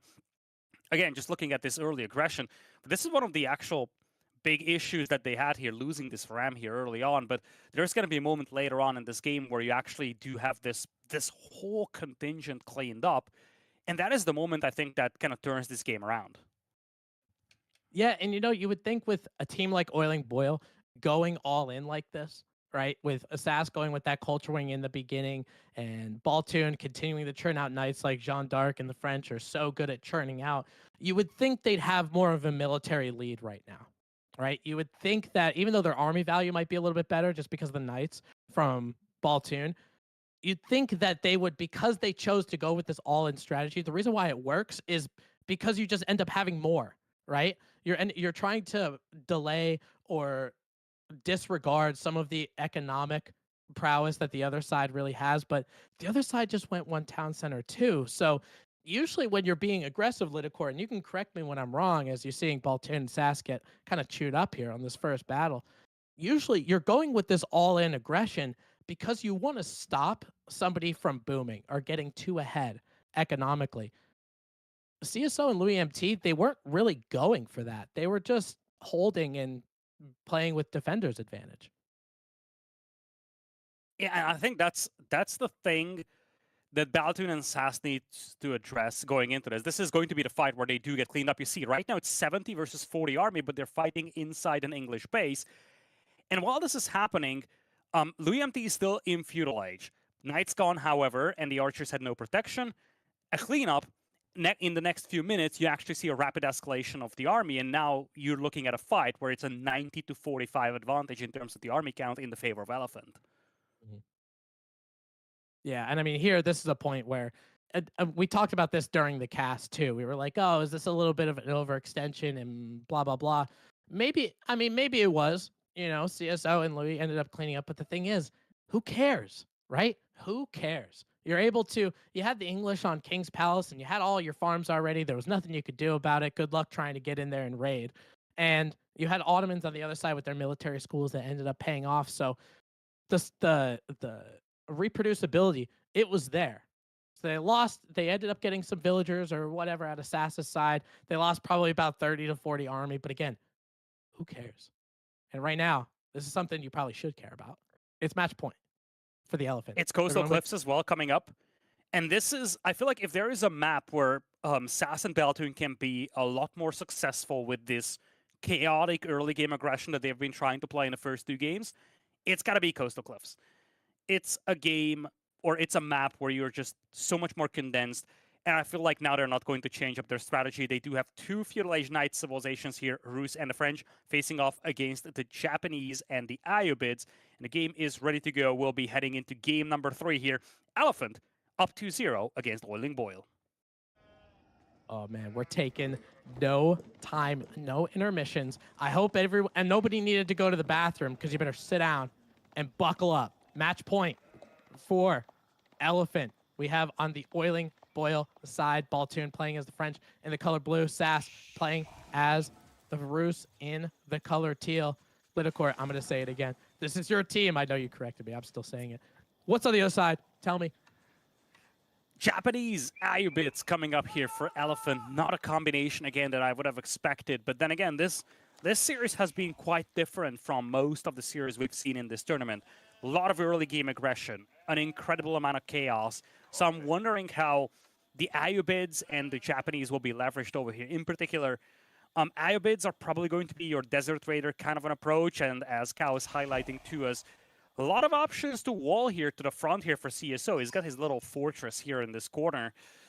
But again, the thing I want to highlight is with the Ayubids, you can go Desert Raiders early on. You can deal with French Knights, maybe Rus Knights. I don't know if this is going to be a double Knight play from Baltoon and SAS.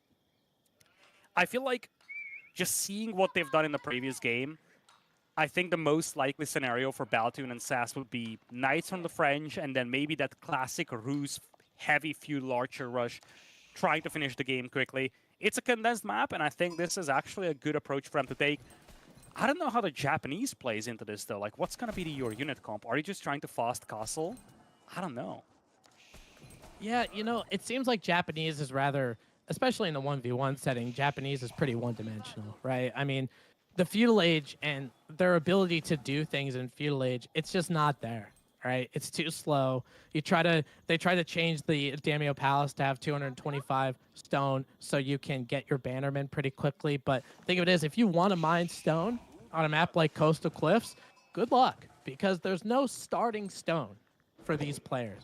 Every stone that you see out here is technically a quote-unquote secondary stone. So you got to go out there if you're going to end up mining it. And looks like Louis MT is not going to be doing that. Baltoon going with School Cavalry, obviously. Louis MT going with the Cura, the storehouse, going to be acting as a lumber camp, and those farms are going to be on the backside, which is going to be safe for him. CSO going with the economic wing, getting 3 extra villagers. So no culture wing, no shenanigans here for economic wing. You like this pick a little bit more, Lidicor? Interesting idea. I think, again, if you're looking at Elephant, you probably just want to stay on course. You've managed to deal with the early aggression coming out of SAS and Baltoon in the first 2 games. So just knowing how well defensible that map is for CSO with all these forests on the front, I feel like, again, you just want to play the same game here. Play it slow, play defensive, and see what Baltoon and SAS are up to, and just adapt your playstyle to that. And it looks like, I mean, speaking of their play style, SAS is going up with the Golden Gate, really making a resurgence for the Rus and Golden Gate, and I love it. The Golden Gate is such a good landmark. I think people forgot about it just because of the Kremlin being as so good as it is. The Golden Gate, you could basically just give the gate 100 resources, and they're like, here, we miscounted. That's 150. Just take it, man. Like, you got it. So you're able to help with your macro a little bit, if your macro's a little on the fritz, and you just get 50 extra resources a minute, because that's how long a ticket is, for essentially the rest of the game. You know, in feudal age, in castle age, that really, really helps you getting those extra 50, because you could do things like have more archers in a feudal push, or go for some kind of fast castle shenanigans if that's what SAS wants to do. Baltoon going to be going up with that knight very, very quickly. I'm curious to see what CSO ends up doing with these 3 extra villagers, because Japanese on the other side, they're not somebody who likes to deal with a feudal age something. You know, they like to kind of hang out until castle age to get their mounted samurai. So if CSO goes for some fast castle, I don't know if they're going to have any kind of presence on the map. Yeah, I love this little harassment over here. If you have a couple of leftover scouts, might as well go for this. If you just force 1 villager to repair this this mining camp, that's already something. First Knight is going to be coming out here for Baltoon. We haven't really seen much from SAS, and it's going to be a defensive tower coming in here from Louis MT. This is one of the things that they've been very active on in the first 2 games, just dropping these defensive towers everywhere to make sure that these raids cannot do a lot of damage. This tower is going to be pretty badly beaten up, by the way, by all those by all that torching. In fact, this is actually a very heavy commitment from Louis MT that had to be drawn for this tower to be completed. Yeah, and that's time you just don't want to spend, right? You don't want to spend 8 villagers trying to build an outpost. You don't want to spend villager time trying to repair an outpost, right? SAS on the other side, let's talk about that big beefy outpost. That's the outpost your girlfriends tell you not to worry about. That wooden fortress housing 8 instead of 5, having the increased amount of health is really going to help you. A couple hunting cabins with a little bit of trickle of gold as well. It looks like Sass is going into archers. He has an archery range. That first archer did hit the battlefield. So it looks like they're going to try to get some feudal aggression, where Louis MT on the other side, he's getting some Desert Raiders. It looks like there's one out there and one in the queue, but he's still kind of hoarding a little bit. You know, he's got like 250 food. He's kind of has 7 on gold as well. Might he be trying to get to Castle Age or create a presence for Louis MT? You can see the amount of resources he has, right? So these Desert Raiders are going to help keep the Knights at bay while Louis MT has a little bit of time to get there, because we all know those Mounted Samurai Lidocor, they're such a dangerous unit. Yeah, I'm starting to see the game plan here for CSO and Louis. The thing is that Archer plus Knight, if they are taking a direct battle, these Desert Raiders are simply insufficient to hold them. But the idea is that the Archers take some time to build up in numbers. It takes some time until they get to the other side of the map. The most imminent threat to the fast-castling Japanese player are the Knights, and you can shadow them with a couple of Desert Raiders, and as you said, just buy time for the Japanese player to do this. And this is a big piece of information here for Sass. He spots 6 gold miners. And one of the things to look at when you look at Feudal Age play, especially for a civilization that's not making gold-heavy units in Feudal, if you see 6, 7 or so gold miners, that's usually an indication that your opponent is going Castle Age. So Sass knows fully well that this is a fast castle play. Oh, absolutely. And I think now they know at this point too, with those 6 gold miners, they're like, hey, we kind of have a small window here.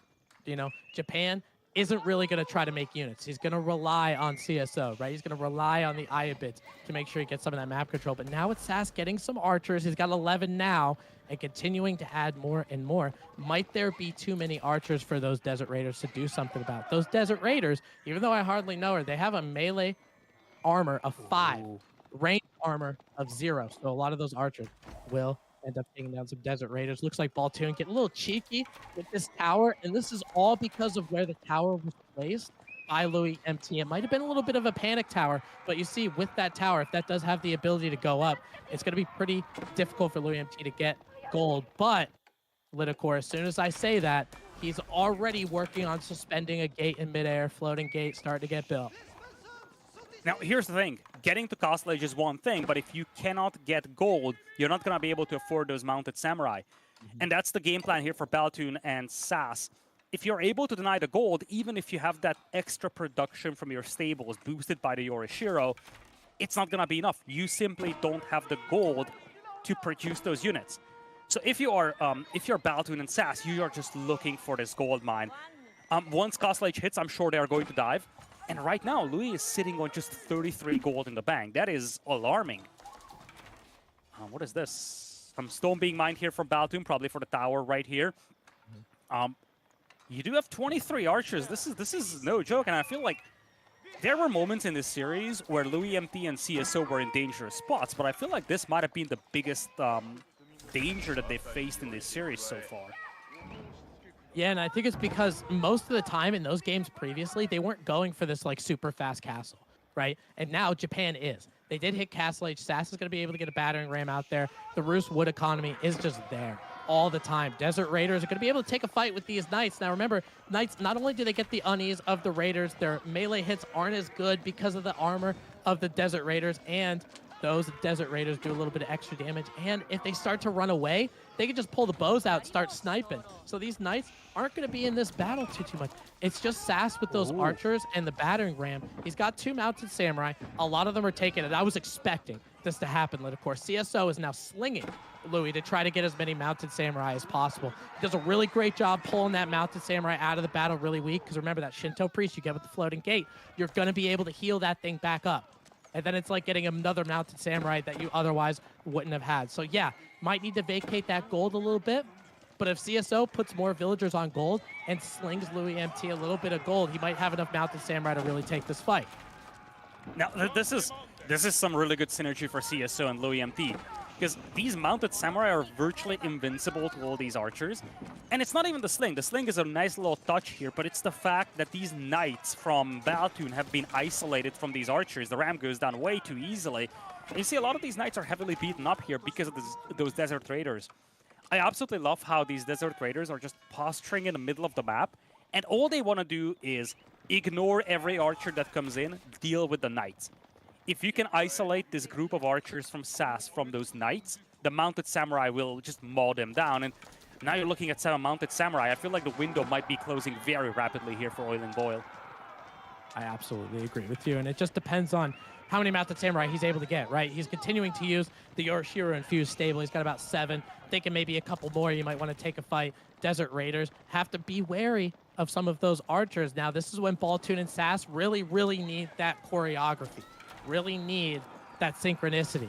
Louis MT trying to take down that outpost from Baltoon, but we'll have to run in the opposite direction just because of the amount of Royal Knights that are there. Stable continuing to pump out. There's 2 stables with Yarishiras in there. So he is going. He is a madman with how much he is trying to get all of these mounted samurai because he knows that's the crux. That's the win condition, right? They're good against the feudal Royal Knights. They're good against the archers. And CSO is going to continue to sling. He sent 400 gold total, so he's able to continue the mounted samurai production, and now it's just a matter of time. CSO adding in a little bit of horsemen because he's using all of his gold, right? They're sending it to Louis. So a lot of this gold is going to be made in mounted samurai. Now it's just a matter of time. Sass does have, look how many archers he has, Lidakor. 45 total. No signs of slowing It's a huge down. wall of archers. It's a shame that they are getting very, very useless as time goes on, because now horsemen are being mixed in. We have 13 mounted samurai. All are on full HP, by the way. One thing that Louis MT did was heal all of those back up with the Shinto priests he had. So I feel like the archer count is rising very rapidly. But if Baltoon and Sass aren't able to take a decisive fight very soon, the mounted samurai will be enough to deal with this. Those are Castle Age mounted samurai. This is a good opportunity, though, breaking through the walls. And this is exactly what they need. They need to do a lot of damage over here. Otherwise, if they ever get cleaned up and they don't do enough damage, it's game over. Mounted samurai closing in from the south, though. Yeah, and I think some of those archers are going to end up going down. Very good use of his mounted samurai. Try to get some reinforcements. On the flip side, Baltoon and Sass idling a lot of villagers from CSO. A lot of them had to run into that town center. This delectable food patch that you have here, you have a berry patch, you have a deer patch over here as well, is going to be null and void for a little bit of time. But CSO, he has so much gold. Oh my God, he's got 1,200 gold. He will be able to sling the Louis MT if he needs to. Looks like those Desert Raiders don't really want to take a fight. They more so want to get into the bases and do some counter raiding. And this is textbook CSO, Lidakor. This is the 3rd game in a row that we're watching CSO be like, hey, we're getting aggressed upon, so let me just bypass that completely and start taking down some villagers. And now there's a horde of archers going right up against those mounted samurai. And I got to tell you, I don't like those archers' chances. Looks like Royal Knights from Baltoon on the south side trying to get a little bit of a charge on the mounted samurai, making them back up in the opposite direction. But I want to direct your attention, Lidakor, as they take that fight, the Royal Knights back up. Oh my, you know what? That is just it. I don't even, you know what? Don't worry about the attention. I was going to mention something. Don't even worry about it. It's 3-0. Okay, let's just all move on. Okay, CSO and Louis getting that 3-game sweep of Oiling Boyle. I was going to mention the mounted samurai numbers to the Royal Knight numbers, and they were pretty much even. But however, 13 minutes, 14 minutes of a game, very, very quick on coastal cliffs, and that's what happens when you're on the cliffs, right? Only 75% of the map is available to you. So you're going to be able to do things like getting raids, disrupt resources, all that kind of stuff. You can take a look at the stats that we have here for you. It looks like just for Louis and CSO, they never had that military value lead, but it wasn't about the amount of units that they had. It was about the quality of the units that they had. And the mounted samurai were that quality of unit that there was nothing that Baltoon and Sass could make that could deal with them. You look back at this game, I feel like we have seen a very, very similar pattern across this series. A lot of aggression from Baltoon and Sass, but good adaptation from CSO and Louis MT. And at the same time, at some point, you kind of touched on the fact that you had a lot of idle time forced. And that has been, I think, the other recurring theme in this entire series. Always the idle time, but never the villager kills. Maybe except for game number 1, but in most cases, Louis MT and CSO got away with most of their wills. And that is part of the reason why they were able to retain a good economy under a lot of pressure. And then their coordination has just been masterful. I think both Louis MT have used and CSO have used their cavalry exceptionally well in this game. but you gotta credit CSO throughout this series. He's been the master of cavalry, and he's been so good when it comes to seeing these openings and seeing all these opportunities for raids. Yeah, I think CSO was without a doubt the MVP of this one. You know, a lot of people know Louis MT in the 1v1 setting. He's a tremendously good player, young player, very talented. But CSO getting those raids while being defensive at the same time, it's just it's really tough to stop. And you saw on the graphs here, you talked about APM, right? CSO was just about 120 APM for just about every game. Uh, it makes me look bad because I think I have more, and I'm stuck in diamonds. So a lot of the APM that I use must be garbage, KP. You're too focused on your horse archer micro. You need to get into the Mm. desert raider micro. Okay, I'm sorry, mate. The year of the horse has passed. It's the year of the camel, and that's someone that the Elephanto boys have done so fantastically. So a Frio and Oil and Boil, we will see no more of them. Commiserations of Baltoon, Sassy, and Bella, who's been sitting on the sideline waiting for a call to be tagged in here. I mean, maybe she could have got us a fourth game. We'd have to see. But yeah, this is really cool. Like, I love what you guys are saying about these two. I think one thing we noticed straight away, Lytical, is this desire to be aggressive. I don't think Baltoon and Sassy were wrong for that, because let's be totally real. Louis MT and CSO, Louis in particular, has a reputation for that late game. You can't let them get there. And that's what It's that's oh what yeah, it go kind go of ahead. Go is. ahead. All right, my name's not Liticor. I'm gonna keep You're talking. Lytical now. You're The Liditim. oh, let it. Okay, Cal, could you change that on the bottom? But so 10-4 Tim's not there anymore. Thank you. The just the amount of things that both CSO was able to do, and what Oiling Boil, you talked about some of the aggression that was there, right? There was a lot of aggression, and we saw that from all of the replays. We saw that from probably the first 10 or 11 minutes in the game. Yeah. We kept seeing Baltoon and Sass be aggressive, and then we were like, okay, what did they do though? Yeah. It's You so know? hard to breach them, right? And I think the other cool thing is the way that they play off of each other. CSO, as you mentioned, King Cavalry is that bodyguard. Lou MT thrives in that late game. I mean, also the way they draft Political. Like, think about Ibid Japanese in a one-on-one. You know, Japan hates playing against Rus. They love playing against French.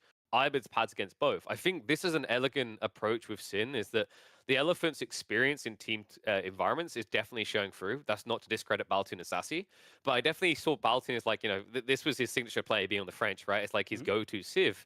And even that wasn't good enough to even put a dent in the Elephant boys. I've been saying this for a long time. When you compare AoE 4 nowadays versus AoE 4 a couple of years ago, or even just a couple of months ago, players have gotten so much better in defending. When you look back at the early days of AoE 4, players, like most of the builds, were super aggro. I remember the days where it was only French Knights full feudal, or these crazy Rus archer rushes full all-ins, and they worked.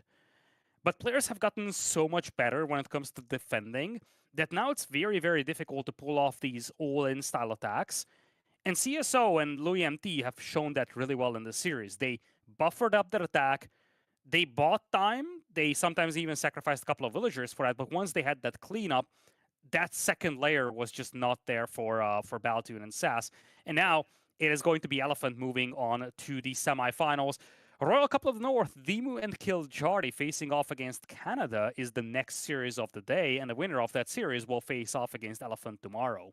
Yeah, and it's interesting. You're talking so much about the past. We're really looking at the future, right? That's coming up in just a few minutes, and it's going to be an interesting one to watch. I think we can agree. Dimu and Kiljardi, they didn't have the cleanest time in the group stage, right, Tim? Hence how they find themselves here up against Canadians. But it looks good. They look like they've been recovering. They've been scrimming with the chimps quite frequently, from what I've been hearing. Do we get a 5-game series there? Do you think that is going to be a wash for the Canadians? Because right now, Wham, Poppy Pool, they've been looking clean. Yeah, I would love to see a longer series, KP. I would love to see Demu and Kiljardi because a lot of people, I'm sure, if you're watching us now, you probably have watched Demu stream or enjoy watching it, especially if you're in the EU. I'm usually working into the times that he streams, so I don't get the opportunity to. But when you see somebody who, just like Beastie, just like Marine Lord, you see all of these big names, like, I want them to show out. I want them to look and be like, hey, I'm not just pumping content. You know, I'm not just pushing. I'm not a 10 for 10 playing mediocre games here. I am somebody who is a professional who happens to stream their games for you to enjoy.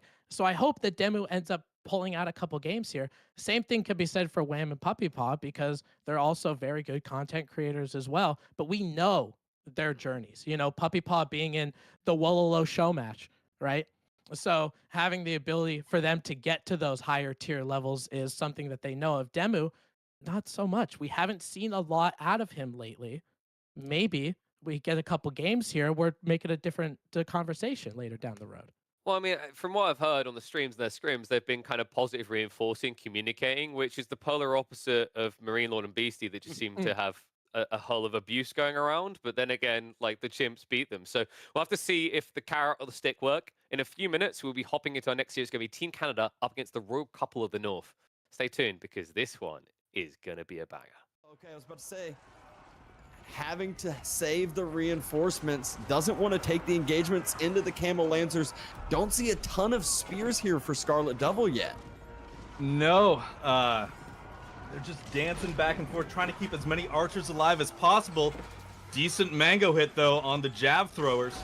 And that's what they were waiting on. Didn't want to take the full head-on engagements until the Mangonels got there. Now that they did, you can see Louis basically just A-moved into the frontline mass, allowing the archers to do everything they want to. Javelin throwers are not firing on the archers. They're firing on the knights while they have that high base damage. And Louis MT circling around both of those knight masses can join together and decide to take the fight after Scarlet Devil has thinned out that front line of spears. There's not too Yeah, where did that army go? Camel Lancers coming in now to try to pick off those knights, try to defend here. Jab throwers doing the best they can to thin out the archer numbers. But Team Elephant just continues to mass, and they are raiding. Look at that. So, speaking of Bow Chads, we'll probably see some Bow Chads soon. Chooks, though, just moving into that front line. Camel Lancers are a great unit to go into that. Camel Archers, not so much. We saw Flaming Arrows come into play super quick, and oh no, Nest of Bees. There's 10 of them here. It doesn't matter that those are melee units. The just pure AoE damage, the base damage that it's going to do, you can't dodge those fires. You're fighting at a choke point. Treb's looking to counter siege the Nest of Bees a little bit. And now the Nest of Bees a little far forward, taking shots from the Berkshire. Every time those Nest of Bees turn, though, they just get so much damage off. Frontline now is into the mix. There's only 6 Nest of Bees left instead of the 10, but back wood lines are Yeah, they're just trying to survive as much as they can with that static defense from the TC. Mangudai circling around, getting their shots in. Knights just trying to stay on the archers. But he is forced to take this so he can get enough gold to do things. And I don't think he's going to kill any units here. No, you can see that Look at amazing micro from Louis. He's pulling away those injured ones. We saw a horseman get out of there early, take a gulp, get back into the fray. This Myriad not going to be able to create anything. There's going to be a final stand here. They have to engage. Looks like, but it's not really going to go well for the Magyar Marauders. Through the Lancers onto the backside, onto the Archers. Archer mass now has Cataphracts in the middle. It makes it so hard to micro, makes it so hard to actually get good damage out. And you can see how the numbers get affected by it. It is an absolute decimation. Magyar Marauders have gotten cleaned up. Core is here for some defense, establishing that Kurultai. Like we've seen all game, those Ayubid villagers running away, running to safety, getting out of this area, but this fight just looks like it's being dominated by oil and oil here. Look at it's just pure numbers. Baltoon has 80 units out on the field. Elgona and Core have 38. It's just, he just has too much. He's even got the prelates here to help and heal. And they have 135 units. Sass running on here with the Ghulams. They want to take this fight. It's a good spot to take the fight. Cataphracts are watching, about to do a nice trample through, I'm sure. Watch for the trample. Units are so together. Crossbows onto the backside. The elephants are starting to get focused down, though. Yeah, there they go. There's 2 down. There's 1 left, and it's just dying under a hail of crossbows. Look at that. Ghazi's taking the dive though. Baltoon trying to fight here in a choke point, but it is a huge mass. Elephant there to play as well. Villager starting to die. Sass running around his TC, trying to circle back, utilize that pathing, slow elephants, and take a winning fight for themselves in this defensive side. His Olive Grove starting to get taken down. Crossbows on the backside. It's crossbow v crossbows. Is there going to be enough here from Baltoon and Sass to hold this? And it will be full under the keep and a full wooden fortress. Spears, gulams, everything starting to go on in. Elephant starting to be focused down and focused down quick. There were a ton at the start of this fight. You're already starting to see 2, 3, 4 fall. Starting to melt away. Cataphract's doing a good job on the backside, preventing those Ghazi Raiders from getting into the crossbows. I hope you soaked in it, bathed in it, because that's the final moment you're going to be seeing if Oil and Boil here in the Winter Team Championship number 2. They just fell to Elephant 3-0, and now we hop into our second set of the day. The winner of Canada versus Royal Couple of North will be clashing against the Chinese champions in those semifinals. And, well, we're going to have to go to Tim first to hype it up. I think I know which side of this coin he wants to talk about. Yeah, you know what? Let's talk about the Rus a little bit. Why don't we all just talk about the Rus? You know, why not? You know, they got some good units, those horse archers, man. I'll tell you what, if you could be on a horse and you could shoot a bow and then you just continue to ride the horse and then shoot the bow again, oh, praise be. It's so great. But you know what's better than that, Tim? What's better than that? Talk to me. A camel that can shoot and move too. Oh my god, those lovely humps, let me tell you. You know, every horse that's going to be on the battlefield is going to be scared to death. They see 1 or 2 humps, they're like, I got to get the hell out of here, dude.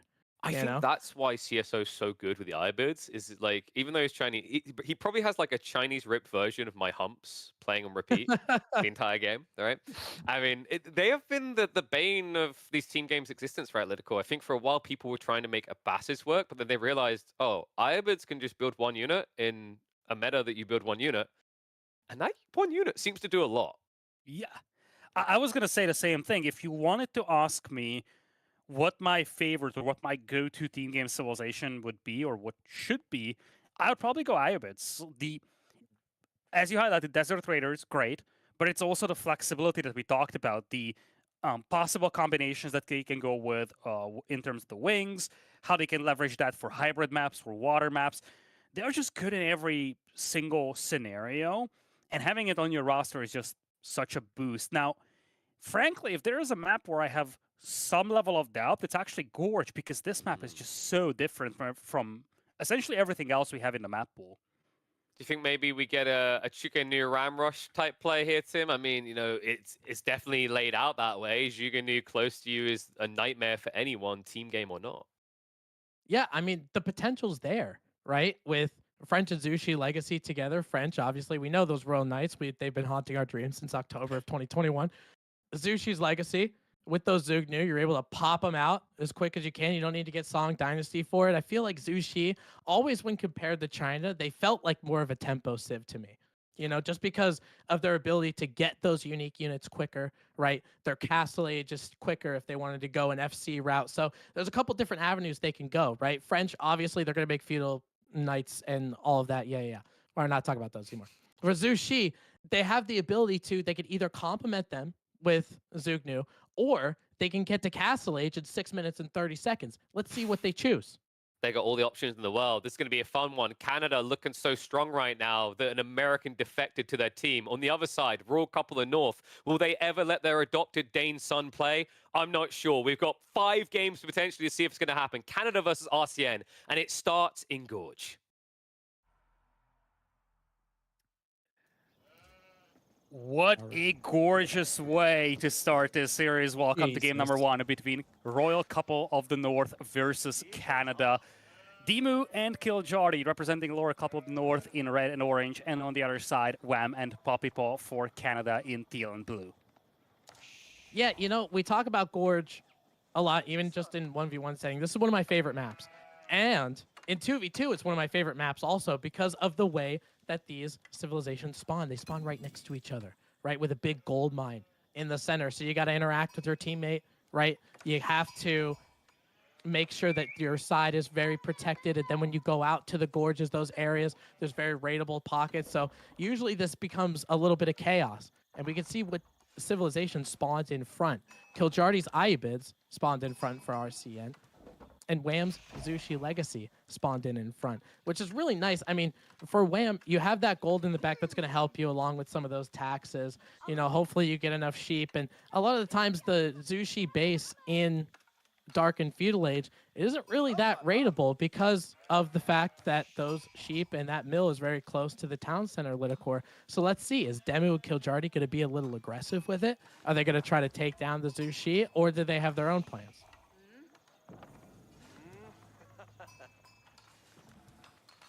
It looks like I think when you look at this map, and this is something that, I've been talking about a lot, this map is just so different from everything else you have in the map pool.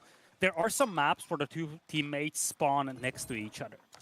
But there is basically no other maps where one player is definitively to the front and the other one is to the back. That is, one player a lot more exposed to aggression than the other is. So it's going to be interesting to see whether either of these teams go for early aggression and how early that's going to be. Because you can do a lot of damage. The flanks are wide open, and you have a player that towards whom you really don't have to walk a lot. So even slow-moving compositions can do a lot of early damage. Yeah, absolutely. And it kind of, it gives you an impression where when it comes to these big battles that are here, they always happen in the gorge, right? Because that's where the money is. So you get like these big clashes in the middle along with some raiding parties along the outside. Wham, Puppy Paw, gonna be the first to click that landmark button. Wham, with the meditation garden's got a nice berry bush here, a little bit of stone, maybe a couple trees as well. Demu going with a 2 hunting cabin start for the roost, which I've seen is more meta than usual. If you're going 2 scouts, usually 2 hunting cabin is the play, and going to be going up with the Golden Gate. I've raved about it in the previous series. I'm still going to rave about it. I think it's one of the best landmarks out there, and it can help him determine and figure out, based on his opponents, what he wants to do. If he wants to do a fast castle into horse archers, if he wants to do a feudal age and make a bunch of archers, well, it comes remain to be seen. But Kiljardi going to be going up with the military wing, so Desert Raiders are going to come out very, very quickly. Now, this is one of those maps where once the initial pushes stall out, the front lines are actually going to solidify very, very quickly. So we've actually seen 2 kinds of games on Gorge, I feel. Ones that end very quickly because of this early aggression, and ones that drag out a lot. Ones that are really just go into late Imperial, into a slugfest. So I don't know which pair of civilizations benefits from either of these scenarios right here. You do have good late game potential for both. But I think, again, the biggest question mark is going to be what the Jushi player is going to do. That's actually a pretty neat little meditation garden for the circumstances. It's also tucked away at the back, so it's not like you have it on the middle of the field exposed, which is often the case for meditation gardens, open for the opponent to torch it down. This is going to be nice and safe in the back. Yeah, you see some of those greedy gardens every once in a while, and a lot of the times with Roos having an extra scout, Kiljardi with his scout, you could do a little bit of disturbing the peace if you wanted to, reducing what the meditation guards could actually put out. Demu does know that this mill is there from the French. He does know that there's raidable villagers in this potential area. Puppy Paw going to be starting with knights, and oh my god, Lidakor, a Zugnu is getting queued by Wham. They are going to take it to Demu and Kiljardi. What do you think about the choice? A second archer rage going down. Strike quickly and take the initiative of the series. I like this a lot. If there's ever a map where you want to be aggro, or where you can be aggro well, it's probably this one. Now this Jugenu play is going to get scouted immediately, so Demu and Kiljardi now know what's coming up, and Kiljardi is not far away from clicking up the Castle Age. We've talked about this in the context of the previous series. How much can all-in aggression compensate for, getting cleaned up eventually by superior troops and just a good defensive play? Remains to be seen, but it looks like, for now, Demu and Kiljardi will be the defenders against quite a substantial level of aggression here, at least from Wham. Puppy Paw is doing something totally different, though. He's not adding new knights, he's got scouts in queue, and he's coming in with pro scouts. Yeah, I did see that. I mean, for the French, pro scouts is really nice right? You don't want to go out to get that food. That's pretty dangerous. Pro Scouts is a little bit cheaper. It's 179 gold instead of 275. Roos obviously going to be going for Pro Scouts as well, as they usually do, especially with the Golden Gate. So there's going to be a little bit of contesting with some of these deer packs. Roos aren't going to get it for free.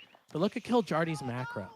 Lidakor. He's going up to Castle Age now. We have a military count 14-6.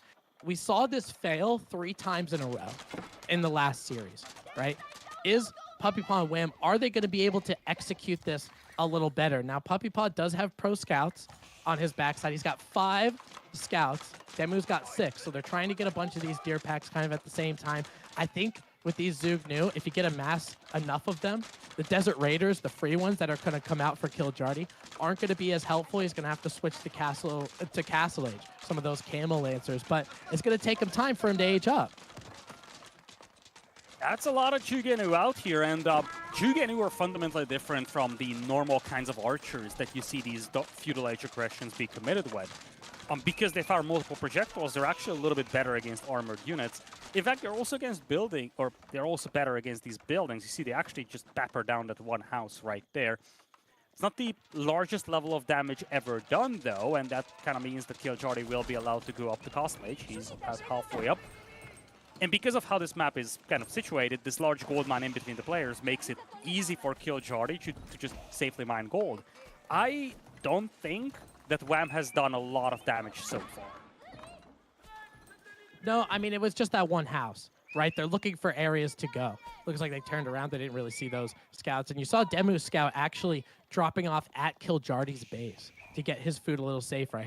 I saw a couple red scouts going over there and dropping some off. So that's going to help him out just a little bit as well. Desert Raiders trying to find some stray knights around here from Puppy Paw, but now that he's got the Pro Scouts, right, he can continue to pump knights. We have a military count 29-8, and this is very different from what we saw the series past. Usually there were military counts that were relatively equal. Now, not so much. When Killjardy hits Castle, he's going to have a problem on his hands, and it's going to be a decent problem. There's Zugnu, there's 2 Rams that are getting built if they aren't built already. Some of these scouts that are trying to get those deer carcasses have to drop away. Eco Wing comes in for Killjardy, so he gets those 8 extra villagers, which is very helpful. But Demu's going Castle Age with it and going for a high trade house. With both of them going fast castle like this, they're not going to have any units to stop it. I was going to say the same thing. One fast castle is nice and cool, but you see, it takes time to build up these forces, and right now, Killjardy and Demu combined for 7 army units only. Sure, some of them are camels, but even that is not enough. Villagers have to be pulled to deal with the Rams. Things are getting dicey because now, Puppy Paw stopped making scouts for Pro Scouts. He's now doubling down on Knights. This is an all-in aggression, and this is the only production building that Killjardy has. It's gonna be gone in a second. Demu and Killjardy are outnumbered 4-1 right now. And you know how frustrating that is for Killjardy, that second stable going to be built. Well, now it's the first, technically, because the first one's gone. But where Killjardy's wood line is, it was more north. It was right where all of the aggression was taking place. So Demu had to give him a little wood in order to do that. Now Demu does hit Castle Age. Okay. Killjardy using some of his Desert Raiders that were free to try to pick off some of the reinforcements. Some of those Zugnu that end up going down. You're exactly right about these Zugnu. Instead of just hitting 1 like a normal archer against some of those Camel Lancers, they're going to hit 3, right? So having a decent amount of these, it looks like he's got 21. He's adding some spearmen as well for good measure. That's really going to help. These Zugnu also do pretty well against whatever Demu is going to be trying to go for in Castle Age. Killjardy is housed by 1 million. Well, not technically, it's 16. But he's going to need to build a couple houses that he really doesn't have a lot of good wood for. He's got to build some of these houses. He'd rather not have villagers on wood. He'd rather have villagers on food and gold. Right now, Lidakor, he's got villagers on nothing. Every single IUP villager is running for their life. This is a timing attack by Wham and Puppy, so taking out the house is immensely valuable. You buy time. Your opponent cannot make Camel Lancers. So many villagers fall here. Killjardy is down to 29. Demu also just down to 32 as opposed to 36 and 40 respectively. And now the Rams are going to converge on those stables. Killjardy is as good as dead at this point. Oh yeah, I mean, this IUP base is gone. He's trying to build houses to try to get himself there, but he's still pop cap. He's still sitting on 30. He's got 2 Rams. A third one's coming in. Zug Nu are continuing to pile up. Knights are continuing to pile up. I think that main town center for him is gone. I mean, he's got the +8 villagers, which is all well and good, but now he's sitting on 29 villagers. So that 8 plus a bunch ended up going down. Demu trying to get enough horse archers to try to stop this. He's got 9 right now. They are good against those feudal knights. Obviously, you can't be able to kite them, but the thing of it is about these horse archers, Lidicor, is you don't want them to take these standalone battles. They want to kite. They want to run. And that's exactly what they're trying to do. They're trying to take down these spearmen, trying to take down these royal knights over there on the south side. But you can't sit there and fight under a town center. Aibid's down 1 landmark. Yeah, this is the problem. I was going to say the same thing when you said, okay, he's trying to muscle up enough horse archers to stop this. He's never going to stop this with horse archers because foot archers always beat horse archers. If he goes to raid short, it's a nice thing, but he's got a bunch of troops running into his base. They're outnumbered 3-1. And now all the production buildings will be gone for Kiljari. Camel Lancers still cannot commit to this.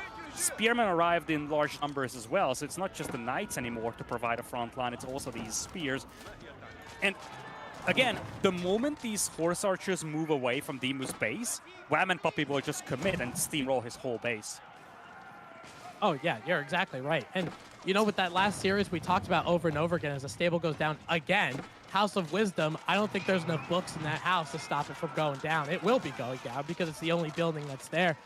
But now with Puppy Paw and Wham being aggressive, we saw this in the last series, we saw the aggression and we were like, okay, what did it do? This one, I know what it did. It killed a lot of villagers. It stopped Kiljardi pretty much from his plan of the game entirely. So this is massive. And now Puppy Paw and Wham have the idea to essentially right now do what they want. They have the eco lead. If they want to go up to castle, they can. If they want to continue to push the aggression, they can. I think they're at the point of the game where there really isn't a wrong move. I gotta agree with you. I want to credit Kiljari and Demu, by the way. Kiljari actually just sent a bunch of Camel Lancers to the board to the north. So they are doing what they can with this cavalry force. They're doing the right things. When you're under pressure, just try to raid back. We've seen that in the previous series. The problem is that you need to find a way to clean up this push. Kiljari has no army that can really fight this. And horse archers are nice and cool. They're doing a decent job cleaning up these knights.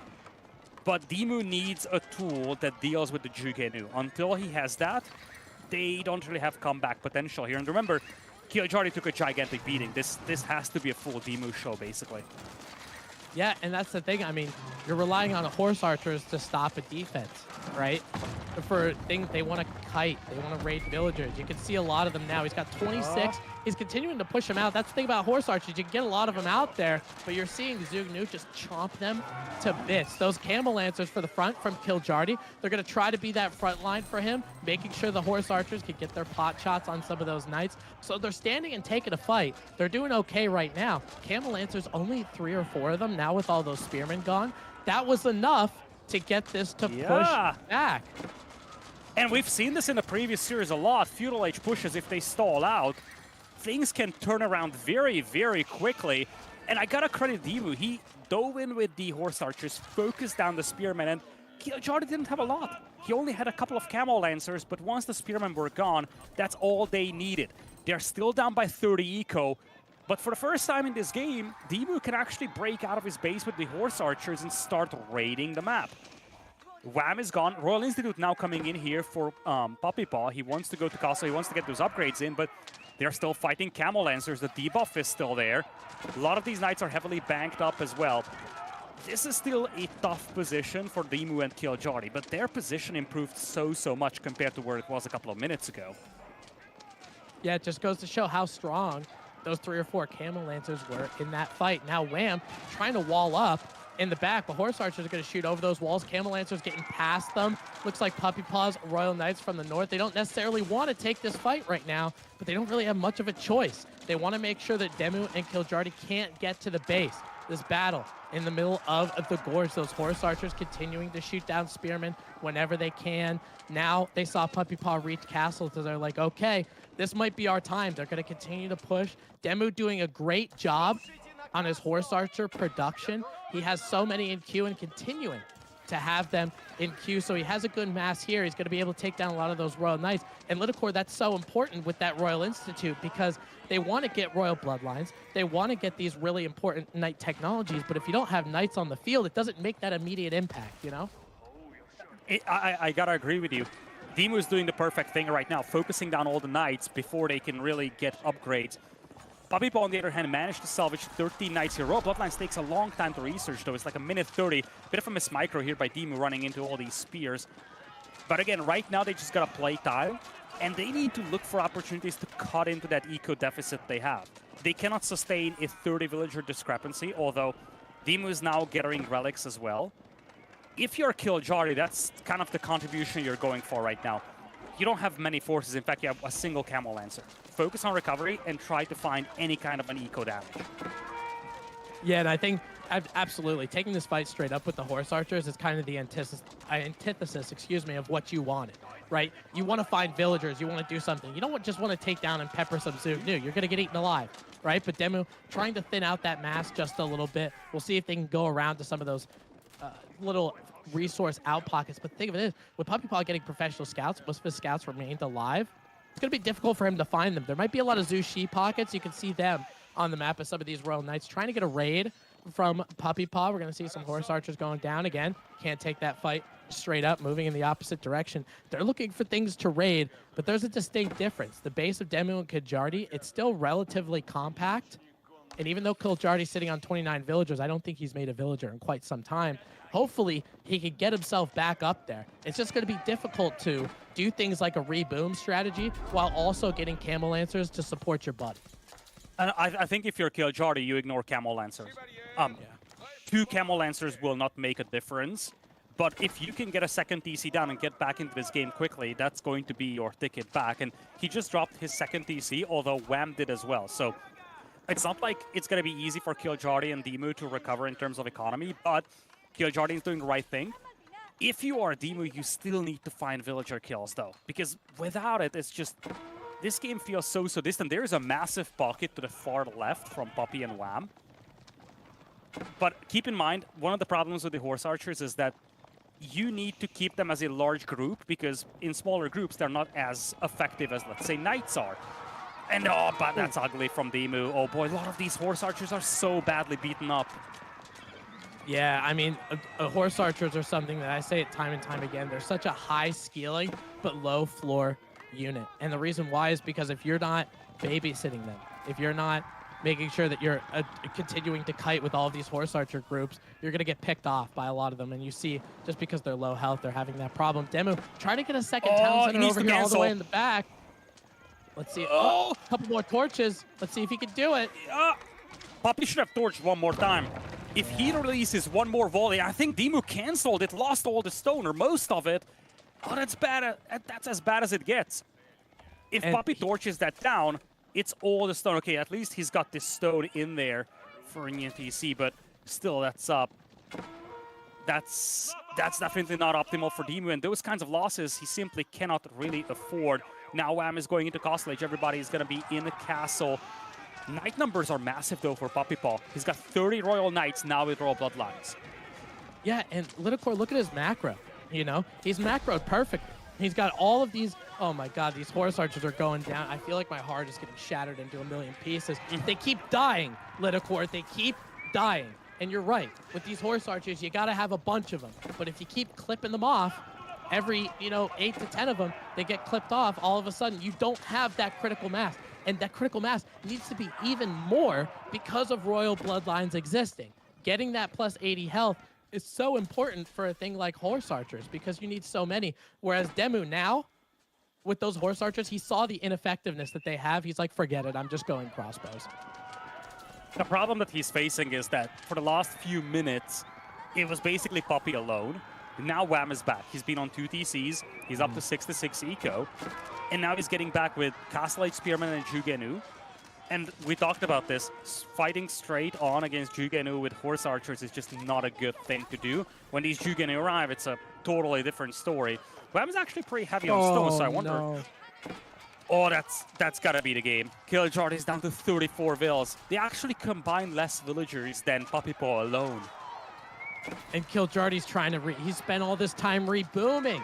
You know, he spent all that time rebooming, and then all of those villagers end up going down. He's sitting on 32. Right now, more are going to go down. Zugnu are going to rip those villagers apart, let me tell you. Spearman trying to get in on the Horse Archers. Horse Archers trying to kite over. Camel Lancers, there's only 5 total for Killjardy because he was so focused on booming. Now, the Canadian brothers, they see that starting town center that's completed again. They might be trying to take that one down. Royal Knights getting a charge in on those Camel Lancers. I mean, I get that they have that unease, but it's not enough. It's not enough damage. Zugnu targeting the Horse Archers as well. Military count 65 to 20, continuing to go down faster for the side of RCN, and now they don't have that tech advantage anymore. Everybody is Castle Age. Everyone's on an equal playing field. You're not going to be able to clean up that mass, and all of a sudden, the Canadian brothers, plus Blade, taking that game number 1. Wow. It really, I know it went into Castle Age, but at the end of the day, this game really came down to that Feudal Age push. Killjardy and Demu both went to Castle Age, but they just had absolutely no defenses against that Jugenu push, and I credit them for trying to get a recovery going, but you just look at that villager graph and you really become sad. You can clearly see where this game started slipping, especially on Killjardy's end. But even for Demu, he actually lost a lot of villagers. We haven't really been focusing on that because of all the things that were happening. But once you got to that Castle Age part with those French knights, Puppy Paw started raiding as well, got a lot of villager kills. The good news for Demu and Killjardy, though, is that I feel like the style they wanted to play could work a lot better on other maps. More, I guess, on the slower paced maps, the players are a little bit further away from each other. I think this kind of a composition, this fast castle Aebith, Camel Lancer, and Horse Archer, is just not a combination that works well on a map where players are so close. Yeah, I kind of noticed that one too. It was kind of weird for Killjardy and Demu to go for this. And, you know, I keep alluding back to the last series because of the juxtaposition between the victors, right? I mean, for all 3 of them, Louis and CSO in the last series didn't get greedy. They didn't do the fast castle. They understand that late game was important, but if they didn't make that hold against that very first, that initial push, they weren't getting to any late game. And I think Killjardy and Demu might want to take a page out of their book. If you go for this greed, aggression will kill you. You know, there was a time in the middle of Castle Age when Killjardy was Castle Age, Demu was kind of getting there. The military value and the military count for Wham and Puppy Paw was insane. You see it right here. It's 35 to 8, right? Oh my God, these replays are really helping me out here. I love it.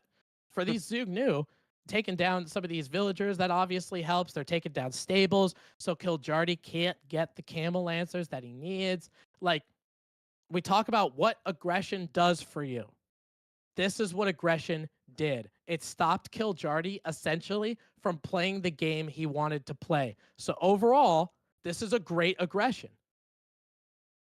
Yeah, and really, this cleanup is the only thing that made this game anywhere close to being plausible for Demu and Killjardy. They managed to clean this whole force up, and for a moment there was a glimpse of hope, but the damage that was done was just too big. There are maps where you can reboom, but this is just not one of them. And we talked about this at the beginning of the game. Gorge either goes into an hour-long game or it's a 10-minute game. And we've actually seen the latter here. A lot of aggression, players are close to one another, and the damage that was done to Killjardy was just way too massive to overcome. It's going to be our Canada up 1-0 on the board, throw a couple of the North, and now down 1 game here. But again, it's going to be interesting to see how Demu and Killjardy can play this game once they get a little bit deeper into the game. I feel like for the overwhelming majority of this game, they have been playing from a deficit, and that kind of started with all this Feudal Age aggression that did so much damage on Killjardy.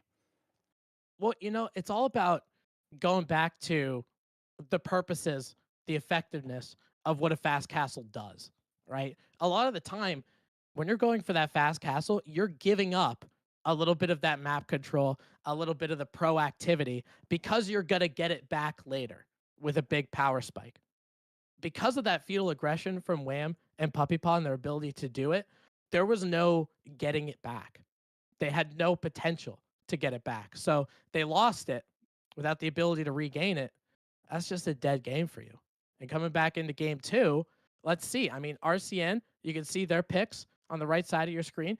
Delhi and English.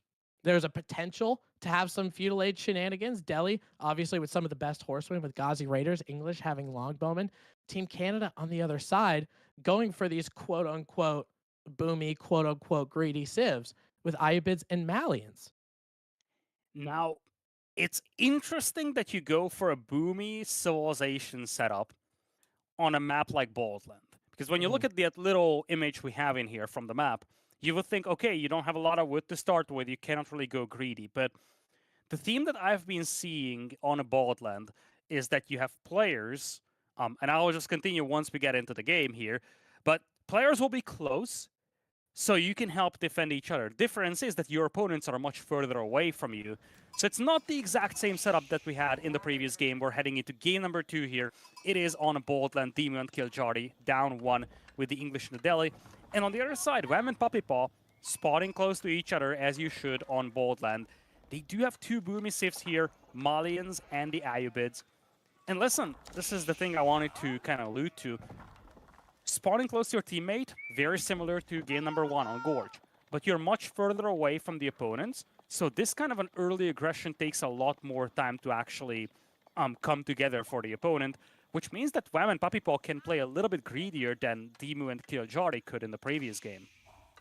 That's Lidacor, that's a super good point. You can see where these spawns are. I mean, I get that you want to do this fast castle, this kind of greed, and you want to scout your opponent to see if you can. But a lot of it, too, is playing the map you're given. And you're exactly right. Having this distance means it might be a little bit easier. Wham as the Malian's going to be able to get that pit mine with 6 houses, as usual. I'm very curious to see what Puppy Paw ends up doing as the Ayubids, just like we talked about.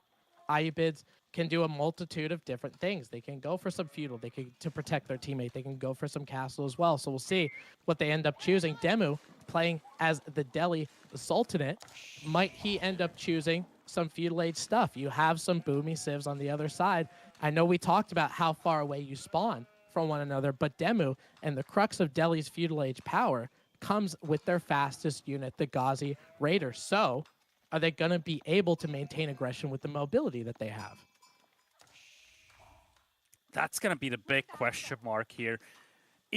I think the main concern you have with the English, when you spawn so far away from your opponent and want to potentially go for a feudal age push, is the interception of your reinforcements. That's applicable for all archer civilizations, but applies even more so for the English, simply because of how slow their longbows are. So that's one of the things that you're going to have to be cautious about. But for now, it's going to be an Abbey of Kings opening here for Kiljardi. So if you're Kiljardi and Demu, I don't think you want to go very heavy on feudal age aggression. By the time you arrive, your opponents will be well defended. Javelins could be out just to slow down this aggression. Your Ayubid opponent could already be halfway up the castle age. So I feel like maybe you're going to do something different here if you're Kiljardi and Demu and play a little slower. I think on this map, the timing that you gotta nail is when your opponent runs out of the safe wood nearby and they have to start migrating out towards those bigger trees. Yeah, because that's the nature of the map Baldland, right? Lidacor, you're absolutely right. Let's take a look at some of those wood lines that are there. I mean, for both Wham and Puppy Paw, they do have some in the back on that eastern side of the map, so maybe they might get away with something like that, but it's just how many trees. I mean, we call them wood lines. I kind of want to call them bushels because that's the idea of Baldland, is to get over there. You can see how many trees that are there on each side. I mean, it looks like maybe 12, maybe to 15. And you look at this gargantuan forest. There could be trees, there could be ents in there for how big of a forest is. I'm not really sure. So those end up being the main points, right, in the middle of the map. So hopefully there's a period of time for Wham and Puppy Paw's sake. There's a period of time where that wood line gives them enough to get there, and then they can go for heavy like food and gold units or something like that. The Malians, they do love their gold. With the Mansa Quarry coming up and with that pit mine as well, they're going to be able to get there. With Kiljardi getting that Abbey of Kings, going to be able to get a king, most notably what I like to call the most annoying unit this game has to offer.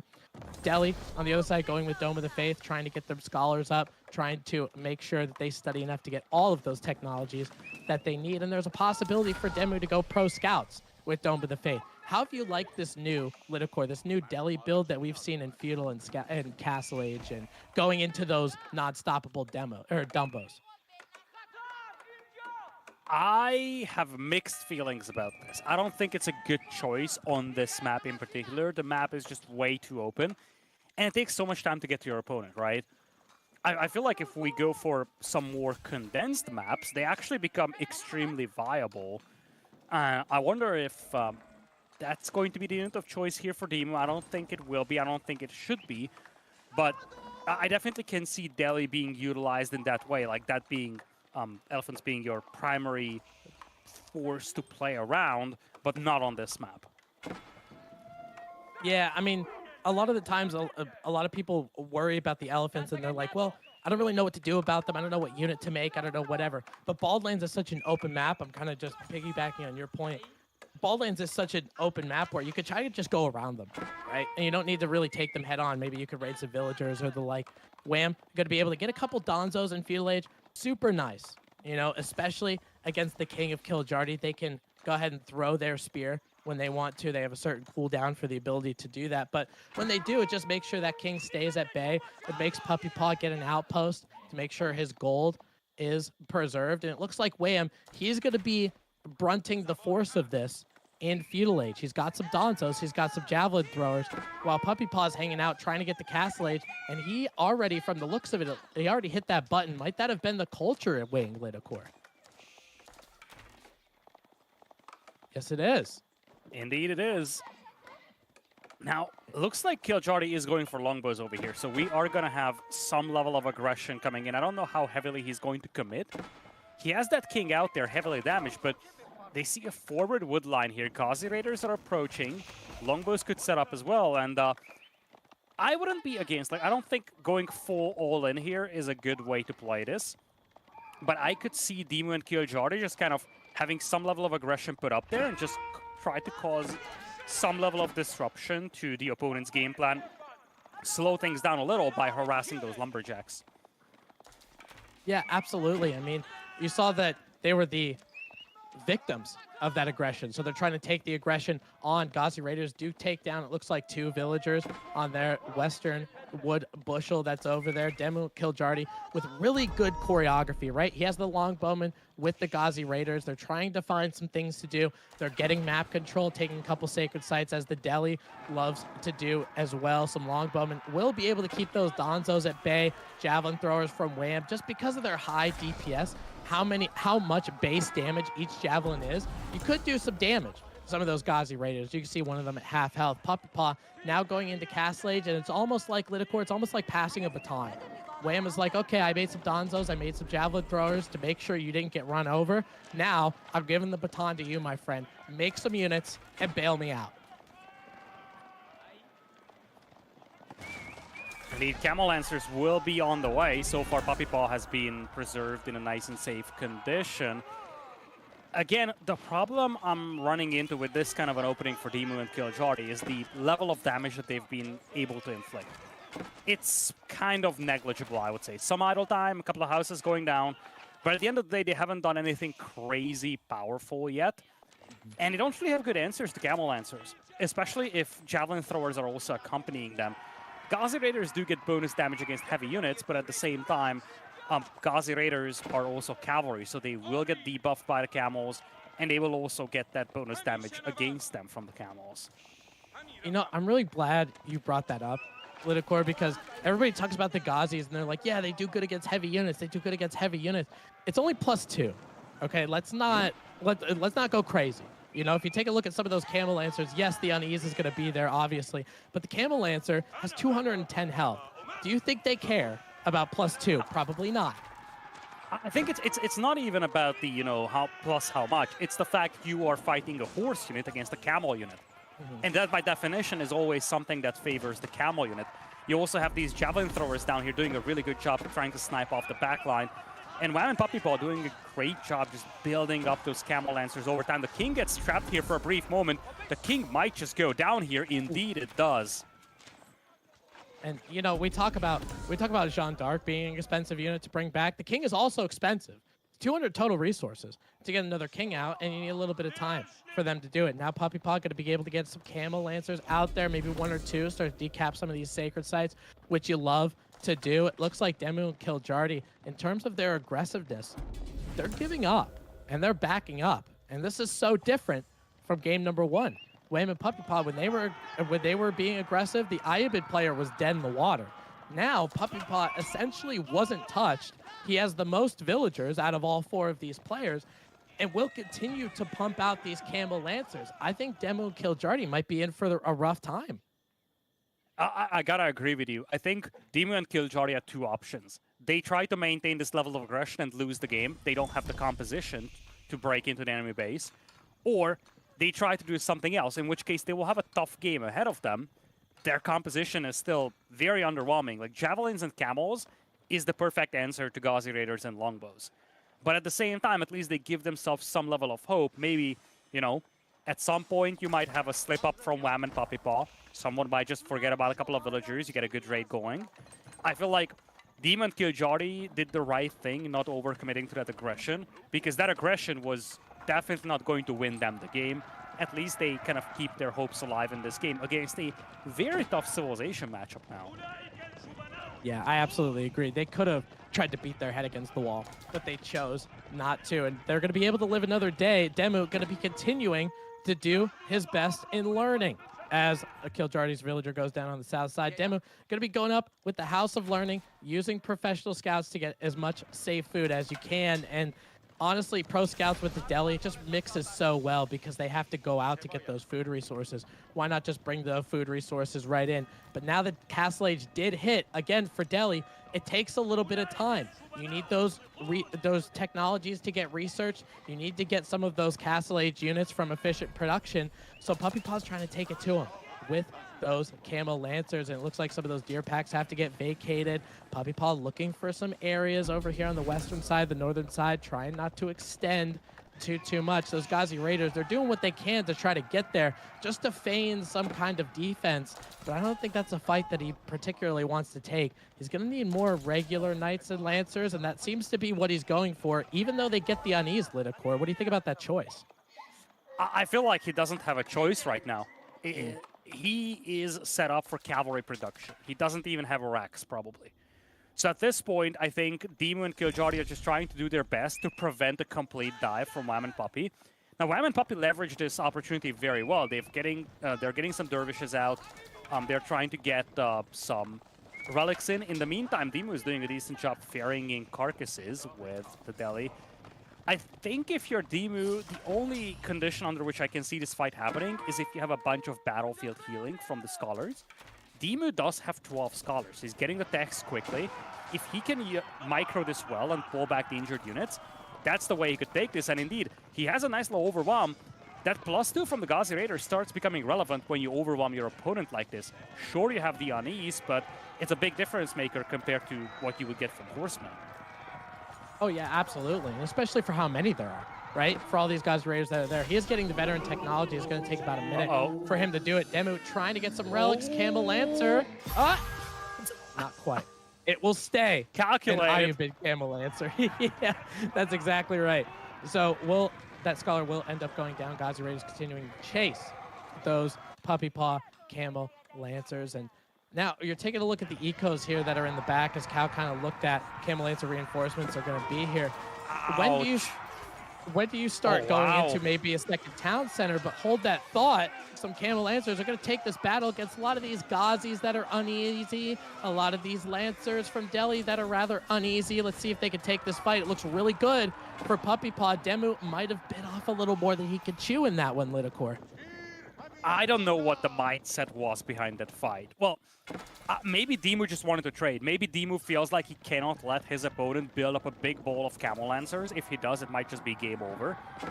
But at the same time, fighting Horsemen into Lancers just feels so off. At the very least, he's now transitioning to Elephants. We're getting to that stage where you start sectioning off the map with walls. Elephants will become your go-to unit. At the same time, Killjardy is still in Feudal Age. Wham is about to get up to Castle, and we haven't really seen much of Wham so far. This has been just Puppy Paw running circles around the enemy. once Wham gets the Cow Boom online with the Grand Filani Corral, once Wham starts to pump out more troops, this is going to be a tough position to be in. Killjari is still in feudal. Well, you know what? You know what happened, Lidakor, is the baton got passed again. Ayubids with these Camel Lancers were creating a lot of raids, a lot of idle time, taking good fights against those Knights. We have our first Dumbo sighting, that tank with 850 health, a second Dumbo just to have a friend for the first one will be making its way out there. But now, for the Malians, their late game economy is now starting to come online. They have pit mines, they have the corral. All of a sudden, you're going to see a military count from Wham that is out of this world. That's going to be difficult for Demu and Killjari to deal with. And Demu's still trying to chase those Puppy Paw Camel Lancers around, trying to make sure both of the economies of both of these players end up being safe. But I think it's the time, Lidakor. I think this is the time for Puppy Paw and Wham to get something together now that those Castle Age upgrades are coming in for Wham. This would be a great timing here for the Canadians to attack. Killjari is about to age. He's going up into King's Palace. I love that a lot. If you're setting up for late game, it's good to have that extra eco boost in there. It's going to be difficult for Wham and Puppy to dive because they still don't have like a lot of range units from Wham and they're still inside his base. And you still have 25 spears out here for Killjari, so you don't want to dive deep into the enemy base. Look at this. Bit of a miscommunication between the Canadians, each of them building a layer of wall themselves. Knights slip past, however, and this is how Demu wants to play this. You want to run around and force the Camel Lancers to chase. You want to buy time for Killjari to get his upgrades. It's still going to be a difficult setup for them to play in. But if you get your walls up, if you section off the map, you get Killjari and Castle, you're getting into those elephants. Now, on the other side, we're getting more and more archers from Wham, and poison arrow archers are no joke either. But I like this for Demu, even if he loses the Knights, he just needs to buy time until his teammate gets the Castle Age. Keeping all these Camel Lancers in the enemy base, I think, is good value. Yeah, I mean, Killjari really has to supplement Demu. You're absolutely right.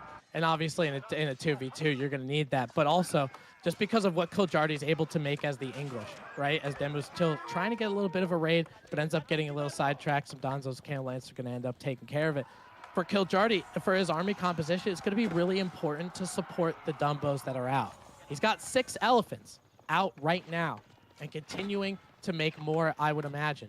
He needs longbowmen to make sure spearmen are out of the way and crossbowmen are out of the way, and then these war elephants can just run a train. Now, poison arrow archers are one of the few units that actually do exceptionally well against elephants.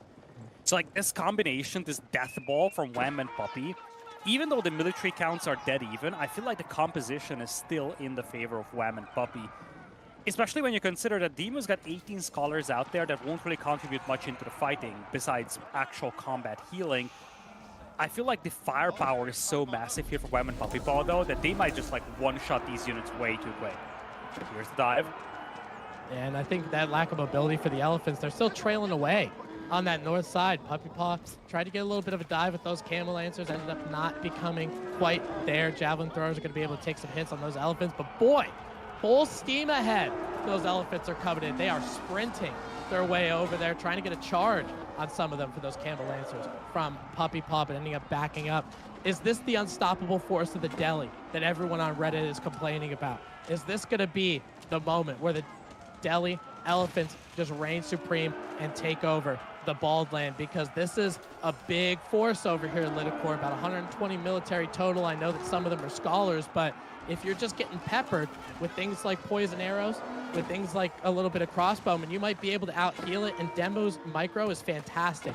Those war elephants, a tower elephant coming out as well. We're going to see both different kinds, and it looks like the army from Puppy Paw and Wham, a little bit split up. Demu and Killjari also a little bit split up. Look at those elephants chasing all the way over there. You're going to see that mobility just be such a big problem for the elephants, especially in a 2v2. Puppy is doing the very thing that he's supposed to do, and now the lack of walls to the north from Demu is haunting them so bad. Elephants are great when the map is sectioned off, and this map is difficult to section off. These Lancers are just completely forcing all these elephants to chase, and if the elephants aren't chasing, Demu in the middle has to cancel a keep being dropped here by Wham. But if the elephants are chasing, that means that the English player is forced to fight javelin throwers. It's just not a good setup for them. And you can actually see these individual fights are now favoring Wham and Puppy Paw. The Dunsos are just focusing down the elephants. It's difficult to get away from this. I don't know where the English army went. I think they're just busy chasing down all those Camel Lancers. Yeah, I think they might be as well. I'm not really sure where they are on the map. Those villagers, obviously, that keep gets canceled. They are trying to chase those Camel Lancers over there on the north side. Lidakor, that's an excellent call. Now that Killjardy is going to be able to help out Demu, maybe they end up taking that initiative back a little bit. Puppy Paw's like, hey, I know that these elephants, they're OP, they're broken, they're blah, blah, blah. I'm just not going to fight them. I'm just going to go around. And that's exactly what they do. These elephants, they're trying to get some sort of damage, Lidakor, but it just feels like for how expensive they are, they're not doing the amount of damage they necessarily want. Look at those poison arrows. Just end up picking one off. They have to run all the way back. They want to take a fight. They want to initiate something, but it looks to be rather difficult. There's a 2v1 situation here with Killjardy and Demu coming together against the Malian Empire with a military count that Wham has. It was 90. It's starting to dwindle just a little bit. Scholars getting their prayer books out, doing the best they can to heal these elephants, but you're going to see some of them going down rather It's quickly. not going up. I don't think so It's either. not going up. Oh my Oh god. boy. I think that this must be it. If this keep is denied, it is just way too much. Camel Lancers are still raiding the enemy base here. Mangonel was a keep up on the top of the hill, and Demu's castle is getting denied. Villagers are getting caught in the crossfire. There goes the elephant. I don't know. I feel like this might be it. And part of this comes down to these Camel Lancers raiding. They've just been such a distraction. And I feel like Wham and Puppy did such a good job just exploiting that lack of mobility from Demu and Killjardy. Oh, absolutely. I mean, there's a reason why you got a group of Camel Lancers streaming all over the map. Now they're going to come in on the south side, where most of the elephants now, there's only one war elephant and one tower elephant. These scholars are starting to get picked off with some of those poison arrows as well. They're going to be becoming largely ineffective just because there's only 4 or 5 of them. They don't have the healing power that the Delhi scholars used to have back in Season 3. So it's going to be difficult. Mangonel getting those shots off against the large foot soldier army, a lot of that ranged army from the English, but it's not going to be enough. You're going to see that Mangonel drop quickly because of those longbowmen. The siege, they're trying to rely on it. They're trying to rely on the keep as well, but I think a lot of damage has been done for the way of Demu just because of how expensive those elephants are, Lidakor. And they are down by 20 villagers now. This is do or die for Demu and Killjardy, and I don't think they have the critical mass to push against this fortification. They're going to get this castle up, which is nice and neat, but they still have 20 Camel Lancers to deal with. They're swinging north to that gold mine. That might be the final nail in the coffin for Demu. There's also a batch of Gulam now coming in here. Manjanik setting up on top of the hill. I don't know how long that castle stays up, but at this point, it's a race to just who dies first, the villagers up here or the castle down there. Yeah, you're exactly right. And those wood villagers are or those gold villagers are so important, right? You want to get as many elephants as you can. Those tower elephants that he's going into take 600 gold, right? They're pretty expensive. You're going to need a lot of gold in order to pull that off. Keeps continuing to take down, getting hit by those firing rocks of the Manjanik. Demo has to vacate that gold mine completely. And Puppy Paw's still trying to get there. He's still trying to take down the walls. He might be able to get there to lose a lot of villagers to the point where when you're down by 20, those villagers going down is a big deal, and I was kind of waiting for this. Lidakor, Puppy Paw, and Wham now with a siege transition, gonna go with some trebuchets, and that seems to be the unit to take down keeps nowadays. That seems to be the case indeed. The village fortress hasn't been clicked, by the way, by Demu. This keep goes up, but I don't know how long this is going to survive in enemy territory. Village fortresses will be researched on this one to the north. Demu and Killjardy still down by 80 eco. The bigger problem is this position that they are in right now. They don't really have a lot of map control. Demu's rendered down to just 4 tower elephants. Only a handful of scholars left from what he had initially. It's just 11 now on the field. You still have the English though. Demu still has a decent resource bang, but look at Puppy Paw. He never wants his opponent back on that gold mine.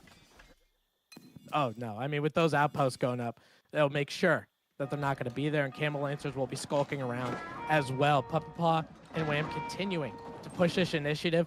And this is the thing, when you have Trebs with such a high range, you're going to be able to take down a lot of these buildings. You're going to be able to do a good job. Manganiques trying to get in on those tower elephants, but they're just too tanky. They have all this ranged armor too, so you're really going to need something to take them out. Killjardy running up the hill with all of his men-at-arms, trying to take down this keep, trying to take down this siege, and they might end up being pretty effective. Some trebuchets going down. Mangonels, trebuchets getting popped like water balloons, and they really want this fight. A lot of Mangonels coming in on the back end for Wham, looking to try to take down the range mass from Killjardy, and it's all about staying alive. Puppy Paw with these Ghulams trying to make a good front line against the English men-at-arms. This is a tough one to call, but I think because of all the siege that's out here, that ranged mass and that keep, they can't go any farther. They got to back up. It's poison arrows all day, all night. English men-at-arms is a great choice here, by the way, against such a ranged mass. It's a really tanky frontline unit. The problem is that poison arrow archers do reasonably well against them. And on the other side, you only have longbows, and those will not kill the Ghulams fast enough. We also haven't seen the full army here from Puppy Paw. All of his Camel Lancers are still to the north, although they're very badly damaged. If you're Puppy, you want to heal them. If you take a fight with that force right now, they're going to get mauled, and things could turn around very, very quickly. Remember, you're still looking at an English farming eco.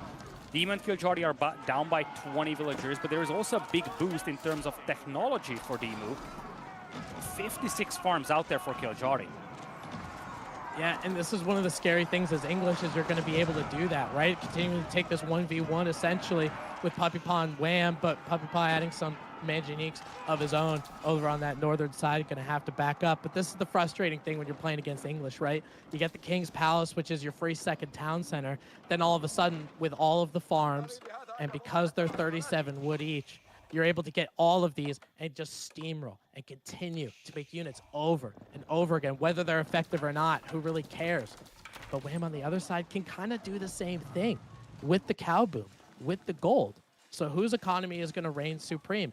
Demu with those village fortresses, Littlecourt, he's got to get that as soon as possible because he's looking like the weakest link out of the four here. You're saying that, but at the same time, I think the weakest link is simply gold access. Killjardy has one small gold mine that he can work with, and it actually has 30 villagers on it. I think Killjardy wants to go to Imp, but he simply doesn't have the gold for it. They're now trying to expand towards the south to secure some more gold. But the biggest concern right now for Killjardy and Demu is the lack of gold access, especially when you compare that to Wham and Puppy. Wham and Puppy have the major gold mines in the middle, and they also have that passive gold income coming in from the pit mines. Yeah, no, you're exactly right. They might be trading too. If you look to the south, those might be markets. Indeed, they are. Oh, yeah. I mean, they walled up very well, right, Littlecourt? So they're going to be able to make that trade, and they've been continuing to not only hold, but push an initiative a little bit forward, as Wham is doing with this little Archer Vanguard force to try to take down some villagers, and it looks like they might be able to do that, where Killjardy, oh, Musafati, excuse me, I said Archers, will be able to take some hits on those villagers and bring them down. While on the flip side, they're able to trade all the way north. back. Oh, those are elephants. For a moment, I thought they are vills. Remember the Camel Lancers, if there's one mistake that Puppy is making, it's those Camel Lancers still being so heavily damaged. They've been trying to raid, but they've never been healed up, and they are basically 1 HP each. Yeah, you talked about healing them up even a couple minutes ago. Still hasn't gotten around to doing that. Wham going with the fort of the Huntress, getting his way into Imperial Age. Puppy Paw already there.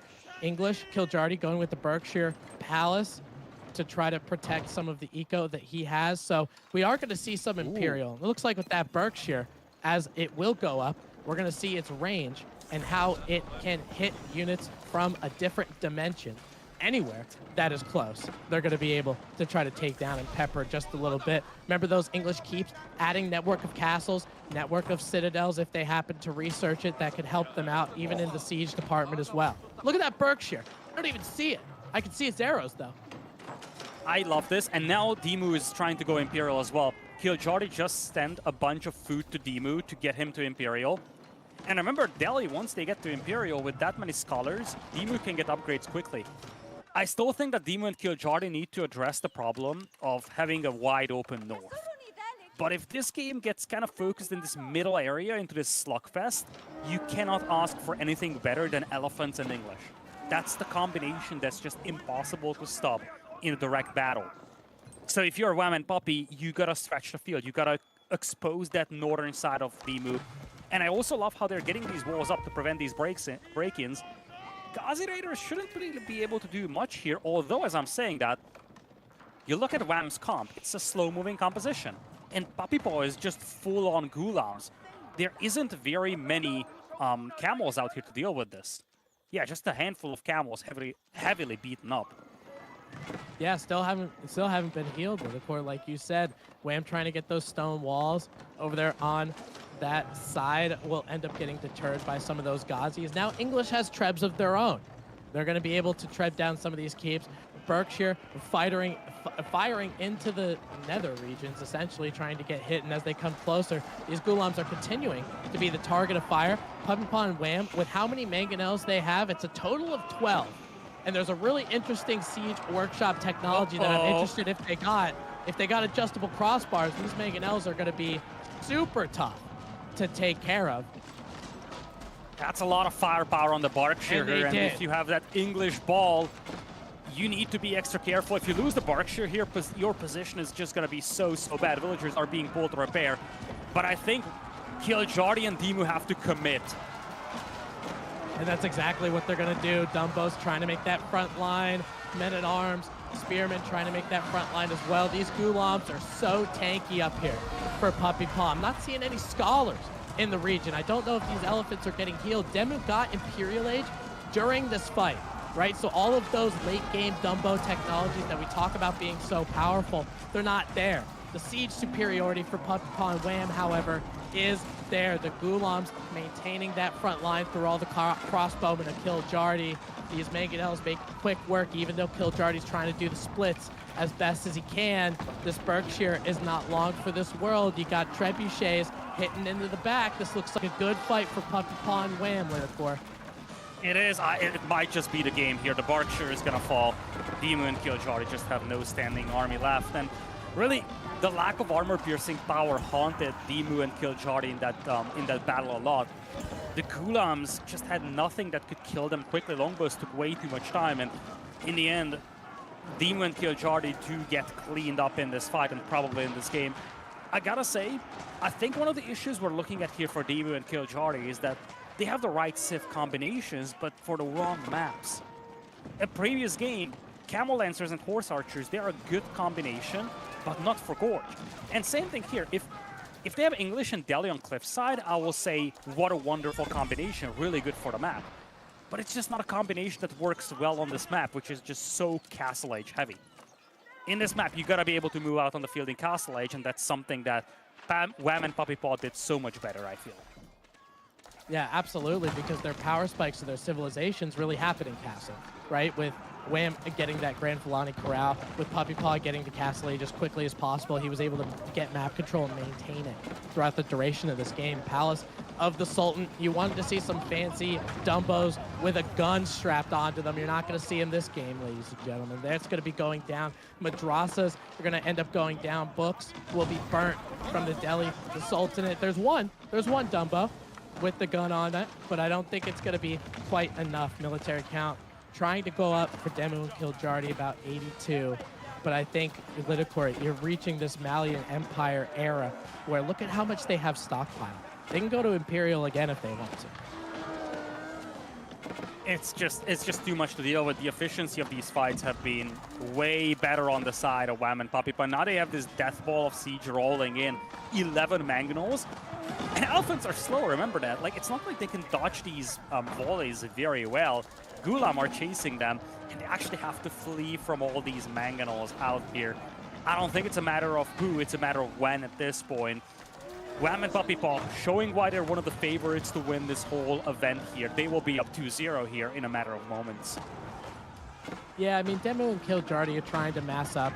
Again, you say in a matter of moments. I think that moment's going to be pretty soon because look at that economic count, right? It's 213 to 95. You know, those Dumbos are not cheap units. You need a good, strong economy to make sure you continue to produce them. Demu has no stockpile. We've reached this point of the game where you're 30-some minutes in, a float becomes a stockpile. All right, Puppy Paw and Wham have those things, and they're continuing to raid in all of these areas. I really like what Wham is doing, just using some Musafati forces to try to take down some villagers and the like. Keep is going to go down. It looks like they're going to be denied on wood. They're going to be denied on gold. Besides English enclosures, they're denied out of this game. And there it is. Canada moving on to 2-0. They remain undefeated in the tournament. They had 2 consecutive 3-0s in the group stage, one Group B. Now they head into the quarterfinals here, leading 2-0 as well. And again, I think when you look at this civilization combination for Demo and Kiljardi, it's a good combo, just not for this map. I think all the problems that they had started from the fact that these Camel Lancers in mid-Costlage were detached by Puppy Paw, and they were such a good raiding force. You could actually see it on the ecograph. At that 21, 22-minute mark where Demu starts losing eco, that's where those Camel Lancers came online. And from there on out, again, Puppy Paw and Wham are playing from a position of advantage. Demu and Kiljardi did a good job dragging this game out, trying to get it back late game, but the deficit to overcome was just way too big. Yeah, and let's not gloss over the fuel aggression that Kiljardi and Demu tried to do, right? I mean, Demu got a couple sacred sites, obviously, as Delhi. They had a little bit of a longbow mass with the king, and then Demu tried to get some Ghazi Raiders in there, but you weren't able to stop the game plan, right? You weren't able to stop the game plan of Puppy Paw and Wham. So those Camel Lancers being so important, getting those raids, running around the base, the reason why they exist is because the feudal aggression didn't really work. And as far as losing villagers, Puppy Paw and Wham, I'm trying to recall. I don't think they lost any, and if they did, they lost a few. And with that, again, Canada moves up 2-0.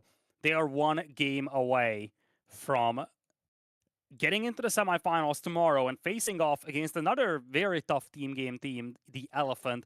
And it looks like game number 3 is going to be on Himeyama. I feel like Timu and Kiljardi have the pieces to turn this around, though. It's just that they really need this setup where they can dictate the tempo of the game, which has not been the case in the first 2 games. Yeah, and I think you're definitely Lidicor with your what you said about the Civ suggestions or the Civ picks based on the maps. I really think you hit the nail on the head because it's for the last 2 games for RCN. It was just essentially right track, wrong train, right? I mean, if you exactly what you said previously, if you flip the script on these Civ picks, we might be looking at a different score. It might be tied. It might even be 2-0 for RCN. As you see a little bit of replay again, Puppy Paws, Camel Lancers, just keeping Demu occupied with a lot of these Ghazi Raiders, with a lot of the Lancers that are over there. They might have been able to do some raiding against the Malians or against the Ayabids, but they were just chasing these Camel Lancers the whole time. I think this is something I always highlight in terms of the Camel Lancers. There are very few units which pack a good base attack, decent amount of armor, good mobility, and also anti-cavalry potential. So think about it this way. How will you chase down the Camel Lancers inside your eco? If these were normal Lancers, you have options. You can chase them down with Lancers as well, right? Mhm. But there are very few units that can actually pick up pace with the Camel Lancers and also fight them head on. So that was one of the issues for Demu here to deal with. He never had a unit that can actually deal with these Camel Lancer raids. And Puppy Paw, he just kept running around. And that's part of the reason why this whole split in the army happened here in this scene. You do have that detached from Kiljardi's forces as they kind of scramble to try and deal with the Camel Lancers. And by the time they dealt with most of them, the trenches were dug. Puppy Paw and Wham had this hill with a major gold mine, so Demu and Kiljardi had to scramble for that gold control. Yeah, you're exactly right. It was almost just playing one step behind most of the game, right? It's Puppy Paw and Wham. It just feels like in this series so far, game 3 could be a different story, but they're playing chess while RCN is playing checkers. Let's see if game 3 has a different story for this one. I think we're not going to waste any time. We're diving right in, aren't we? Indeed, in we go. Abbasids and the HRE versus the English and the Mongols. It's going to be on Himeyama, very, very open map right here, and that's something that Canada has been able to leverage very nicely in the first 2 games. we're going to head into game number 3 here. Canada looking to stay undefeated here in the main event of Winter Team Championships. They will be the team with the color blue and teal spawning on the right side. And on the left side, now down 2 games fighting for their tournament life, Dimu and Kiljari with red and orange. Yeah, you know, Liticor, we kind of talked about the Abbasid versus IU bids kind of pick. You know, a lot of people going IU bids because of the versatility, whatever. Now Demo going with the Abbasids. In a team game situation, what do you really expect the Abbasids to really do? I do not know yet. I feel like the problem is that we cannot really see the general style that Kiljari and Dimu wants to play because we haven't really seen them being allowed to play their style yet. So far, it's been Wham and Puppypaw dictating the tempo of the game. And I wonder if on this map, Kiljari and Dimu might just try to play a little slower. But at the same time, it's got to be mobility all over. We've actually seen the first series of the day, Himayama is a slaughterhouse for villagers. And it's even more exposed than, let's say, Baldland was. So if you are either of these teams, you're looking for that mobility, you're looking for that opportunity to hit the opponent's eco and build a lead that way. Yeah, and then we'll see if they're going to be able to do that. I mean, it's pretty interesting on Himiyama where we're fighting for a pond in the center. This pond is different from a 1v1 situation. 2v2, it spawns with a little bit more fish, so it might be advantageous for you to do it. Wham accidentally cancels one of those fish spawns over on the northwest side of the pond. But we'll be adding his own dock to face off against the Abbasids here. And Mongols, when you're talking about water play, especially in Dark Age, their ability to be aggressive and take down your dock, it's got to be better than most other civs.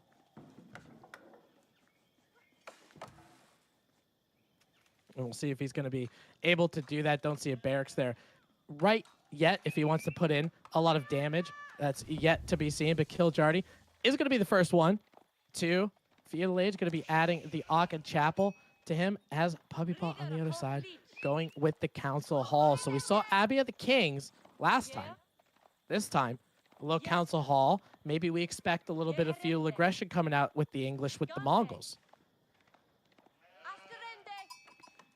Auk Chapel to open with for Kiljardy. It's actually at a very nice spot. It's tucked away at the back, boosting the gold and the wood, probably touching the food under the town center as well. And one thing I want to highlight here is that we're not seeing that classic Dark Age rush from the Mongols. So this is full-on feudal, although it's going to be slightly delayed thanks to this little shenanigan here in the middle in terms of fishing.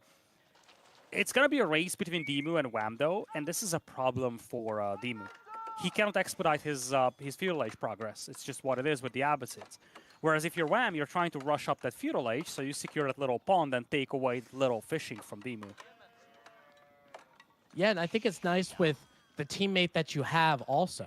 You know, I mean, Puppypaw with the English going with Council Hall, so he's going to be able to use Longbowman to kind of help him out. He will be able to take down, maybe do some good damage against naval ships if they happen to get aggressive on this pond as well. Well, Kiljardy, he's going with the Auk and Chapel. I'm curious to see if he actually makes any kind of feudal units. Demu going up with the economic wing. Again, just like you said, you can't change it. Minute 45, whether you like it or not. So we'll see. I mean, he's going to be on the back foot compared to where Wham is going to be with his landmark. He's going to go up with Deer Spoons, but he can rush that thing. Exactly. You see economy wing now coming in. For now, it's head-to-head, but if Wham really wants to beat his opponent to feudal age, he has the tools to do so. He can commit more villagers to it. I don't know if he really wants to, because at the end of the day, we're talking about 1 or 2 fishing boats in the middle. It's not like this is, you know, is set up where everybody has a dozen fishing boats, and it's crucial to nail that timing and start getting ahead in terms of combat ships. Puppypaw is also taking a slightly slower approach to this game here, committing to some early farms. Of course, it's an investment, but at the same time, we're looking at a very open map. So if you get those farms going, you're going to have a nice and compact eco that's a little bit more difficult to raid. Yeah, and you know, English wasn't a pick that I necessarily thought was good on Himiyama, but I can understand why it is now, because all of the food sources, including the dock, obviously in the middle of the map, but all of the food sources, the deer, the berries, the boar, it's all out in front. It's all out in the middle. You have maybe one berry patch in the back, but that's kind of it. So if you're able to get those farms, you're able to get them cheaper. It just means you don't need to go out there, right? And that's exactly what might end up happening as he's got a little bit of extra farms here. He's got some longbowmen making their way over, taking pot shots at the fishing boat. They're going to be the first military unit here, so maybe they could dictate what happens to this pond. Yeah, longbows are great when it comes to sniping and harassing ships. In fact, they actually outrange some of the combat ships out there as well. There is going to be just naval arrow slits coming in here for WAM. That's basically all. The real question is what's going to happen on land, however, because this little skirmish, it's nice and neat, but really, it's a small boost to either player's economy. It's going to be more relevant to see what happens to these longbows when they arrive to the enemy base. And the first thing I'm noticing, Tim, here is Kiljari is going spears and archers with the HRE, which is not your usual opening. In fact, it's very rare to see an HRE player going for such a composition unless it's like heavily forced out of them. Yeah, I mean, do you think though? I'll answer this with another question. Do you think it is technically being forced on them just because of Demu's dock being in danger? I was wondering the same thing. Like, I don't know how much of this is a response and how much of this is the deliberate go-to game plan from the very beginning. I do want to say that it's probably some sort of a response out here. Although, keep in mind that the addition of the Spearman for Kiljari means that they anticipated cavalry from the Mongols early on. So maybe it's just a read on the opponent's game plan and part adaptation. But at the same time, this is not something that they want to sustain for a long time. I feel like Archer Spearman is just kind of a waste of the abilities of the HRE. Yeah, I mean, with those, because they're foot soldiers, you get a little bit of that forced march, right? They're a little faster, but they're not exactly unique units. So I definitely understand where you're coming from. Keshiks from WAM are going to be able to heal if they're at a little bit of decreased HP, but we'll be able to take down that dock. And it looks like Demu is largely given up on it. Kiljari looks like he's continuing to push in the feudal age, and there's a couple men-at-arms that we're seeing out of them. It looks like the first one is getting cute. He wanted to stabilize just a little bit before he's going to be able to do that. But for Puppy Paw in that council hall, just because it was the first one up, just because of the tempo and the ability for you to push out as many longbowmen as you can, they really do have the initiative. I think the concern if you're Demu and Kiljari is that, again, you're starting to see a pattern where Puppy Paw and WAM are dictating the tempo of the game. And remember, Puppy Paw is not only on this aggression. In fact, he's been building up a farming eco behind this. So there seems to be a lot more longevity in the game plan of WAM and Puppy. They have this little pond. It's a nice boost to the economy of WAM. They do have the farming eco as well. And I feel like, again, HRE, they want to go to Castle. They want to pick up those relics for Ragnitz Cathedral. They want to go to Imperial. I think that, frankly, the worst thing that can happen with an HRE player is being stuck in Feudal Age. Yeah, I mean, we talk about their economy being good, right? And they're able to push out a lot of units in Feudal, but you're exactly right. Their power spike comes later, right? Getting those relics at 160 gold per minute out of that Ragnitz is going to be helpful. Maybe he's trying to establish a little bit of map control before he's able to do that, right? I mean, obviously, in a team game, you're going to find some more relics, but if you don't have any of the map at your control, it's going to be largely difficult. WAM trying to get a little bit of a raid in on the Abbasid dynasty. I don't think for the Abbasids, I'm not sure if they got a second town center up or even started building it. Maybe that was just the first mining camp because Demu's sitting on 0 stone. Now you're just a normal 1 TC Abbasid, and that doesn't scare anybody. Keshik plus Longbowman, it's kind of your Knight plus Archer style approach here. You do have a single Camel Archer from Demu to debuff all this cavalry, but it could be sniped easily by the Longbows. And this is the big problem that you're facing if you're Demu and Kiljari. You don't have a lot of safe resources on this map. You need that map control, and that's where the English come into play. Notice how Demu has to flee to secure more food. Whereas Puppy Paw is always going to have that safe food near the town center as a consequence of the farms. I gotta say, the Canadians did such a good job picking civilizations for these maps. It's every single pick that they had synergizes so well with the features of the maps. Yeah, and I think, you know, if they just play, honestly, because they're brothers, they share half the genetic code, they just play so well together. You know, I mean, they have an idea of what the other one is going to do. I've seen a lot of their 2v2s just when they make content, when they're streaming them. And a lot of the times, it's just a tacit understanding that these guys have. And Wham going to be trying to take that fight with the Keshiks Longbowman on the back end. Horseman from Demu trying to get us around, but not quite enough Horsemen to be able to do that. Longbowman have to back up. Doesn't look like there's enough Spearmen. Longbowman doing a good job of trying to take him down. I don't know if the Keshiks have a particular counter right now. There was only 2 spearmen in this whole army since like the beginning. The initial volleys from the longbows cleaned up most of those spears, and these Keshiks simply had no opponents. They were able to stand and fight in that cluster simply because there wasn't very many spearmen to be worried about. And once the camel archer, the single camel archer, got sniped by the longbows, this fight was just favoring these Keshiks so well. And there's a second wave coming in behind this.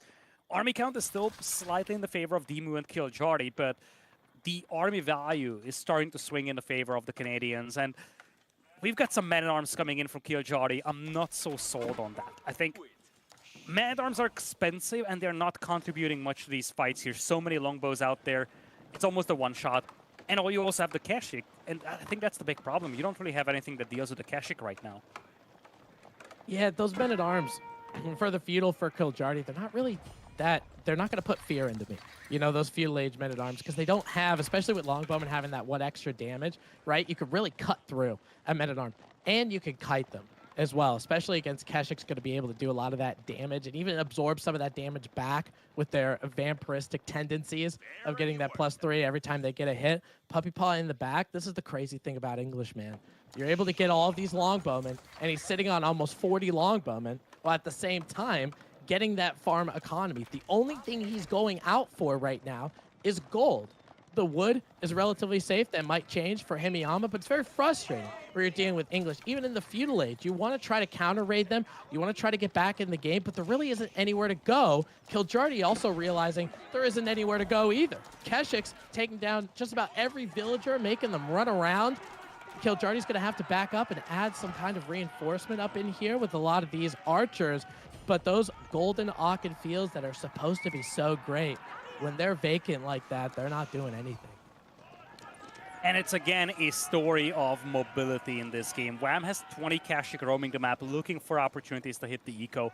On the opposing side, you have a very static composition here. Both Kiljardi and Demu are heavy into archers. Really, the only player with any kind of mobility is Demu with those few horsemen and camel archers. He's trying to get more horsemen out on the field, which I think is the right thing to do. And I absolutely love this counterattack. In fact, he could find a lot here. There are a bunch of gold miners. There are a bunch of hunters out there. This is exactly what Demu needs to do to get back into this game. And what he's doing right now is Cal just flashed over, getting another town center, right? For the Abbasids, that's what everybody is afraid of. You know, going this 3 TC Abbasid and this massive boom Abbasid, and you're like, well, I can't compete with this economy because of how well they're going to be able to do it. Wham on the other side, trying to get an outpost here, will have to back up. And now Demu first notices that Wham is trading. This is not a drill, ladies and gentlemen. Wham is trading. I don't know how many donkeys he's got out there, but because he's got the map control, he might have a safe trade site. Again, using the resources that he's given on the map. Uh-oh.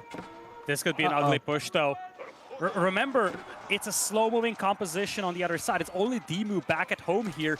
Barely anything to deal with the Kashik, and the archers are just getting mauled.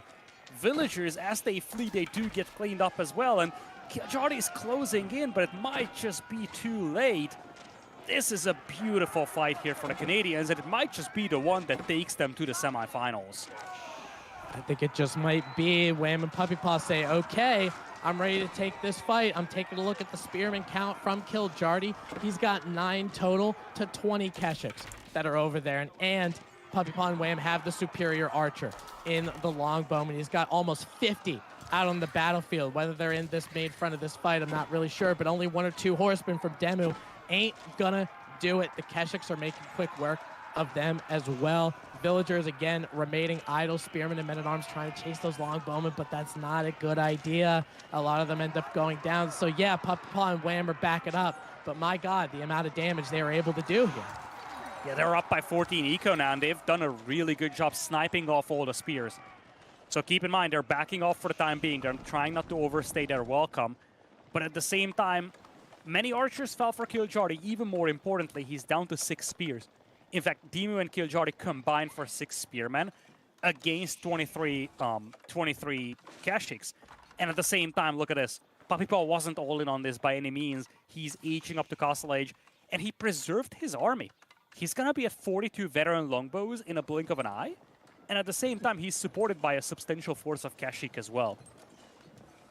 Yeah, and I mean, especially when you're dealing with feudal age units, like they're gonna be, with those longbowmen having, I'm pretty sure it's 8 damage base without the steeled arrow and lack thereof. Getting those abilities, plus with the +2, getting 10, the feudal age army, men-at-arms, horsemen, I don't really care what he makes. They're gonna go down. Killjardy trying to go up with the Regnants, trying to get some Castle Age units, but I think it's gonna be a little too late, because he's not going to be able to get the mass to really stop this. Puppypaw does have the resources to continue to go up, adding that King's Palace as a second town center, which is helpful. Killjardy losing more villagers. It's just been idle time and running around with these villagers as well. This is tough.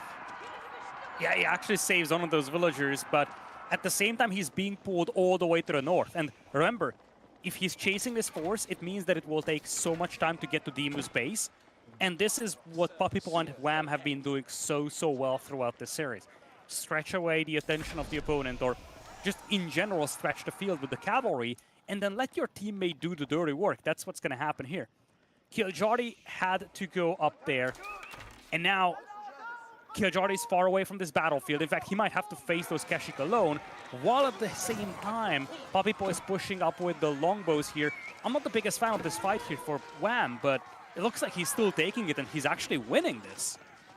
Yeah, you know, I really don't mind the fight, even if he ended up not being victorious from it, because Killjardy just went Castle Age. It's before all of those upgrades came in, right? So all those spearmen end up going down. And now Killjardy, he's going to get some of these Castle Age upgrades, but he's not going to be able to have anything to upgrade. There is that critical longbowman mass just hovering around Demu's base, looking for a villager to put an arrow through. And hopefully they'll be able to find it. Maybe there's a town center up on the northern side. Demu trying to get some of that trade. Yeah, that looks like a big eco pocket over there on the north side. You got some wood line that's there. You got a town center. It might not be long for this world if they end up finding it. I love the bait trade here from the Canadians. I don't think their go-to plan is to build a massive trade here. The map is just way too open. But one of the issues that you face when you trade, or one of the issues that you have when you face trade, as the Kashyyyk do dive in with little resistance, one of the things with trade is that you don't really know how much your opponent has early game, so it kind of drags away the attention of Demu and Killjardy a little. I don't think it's a major player right here, but it's a nice little detail from the Canadians. The bigger thing is all this kind of a push into the base of Demu here. He's trying to age himself with the military wing. That's something that's actually seen on the building. So Wham and Puppypaw know fully well that his opponents, or their opponents, are aging up. Yeah, and because of that, they know it's their time to strike, right? You have that longbowman, at least a couple of them, just knowing that that town center's there. Demu's hometown center trying to take down some of these Kashyyks, but now Puppypaw's trying to get outposts around. You might be thinking, well, it's outposts, it's not a big deal. Getting network of castles, getting that plus percentage to those longbowmen. You think they deal damage now. You have no idea what it's going to be like when those longbowmen start glowing. And Wham going up to Castle Age as well, a curl tie and an English outpost with longbowmen, just get out. It's the army count that's concerning here for Demu and Killjardy. Especially when you combine it with the fact that you have 27 Kashyyyk roaming the map, and they will strike wherever they please. If they don't like a fight, they will disengage and go for the eco. The longbows are less flexible in that regard, but as you said, this is a nasty death ball here. And Demu, he's a little slow to react to this. A couple of villagers will fall on the berries as well. Considerable eco lead now for Wham and Puppypaw. Men-at-Arms, they should be decent in cleaning this one up, but I would expect Puppypaw to just mix in a couple of crossbows or just say, well, I've got 80 longbows. I'm one-shotting these dudes no matter how much armor they have on them. Oh my God, yeah, the quote-unquote counter, right? Now shoot 20% faster and see what happens. Men-at-Arms, you might be thinking, you know, well, you know, they have a lot of ranged armor. It could be a good idea. Maybe not so much. Obviously, when you have 10 men-at-arms to 50 longbowmen, I don't really care what men-at-arms they are. They probably will be going down, don't get me wrong. But the ability for them to do it just so quickly and so easily.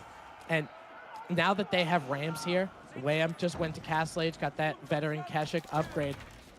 They can't avoid this fight any longer, right? Demu was trying to get some raids on the trade, and Kiljardy was trying to mass up a force or whatever. You have to take this fight. If you don't take this fight, your villagers are dead, your Akin Chapel's gone, everything's gone.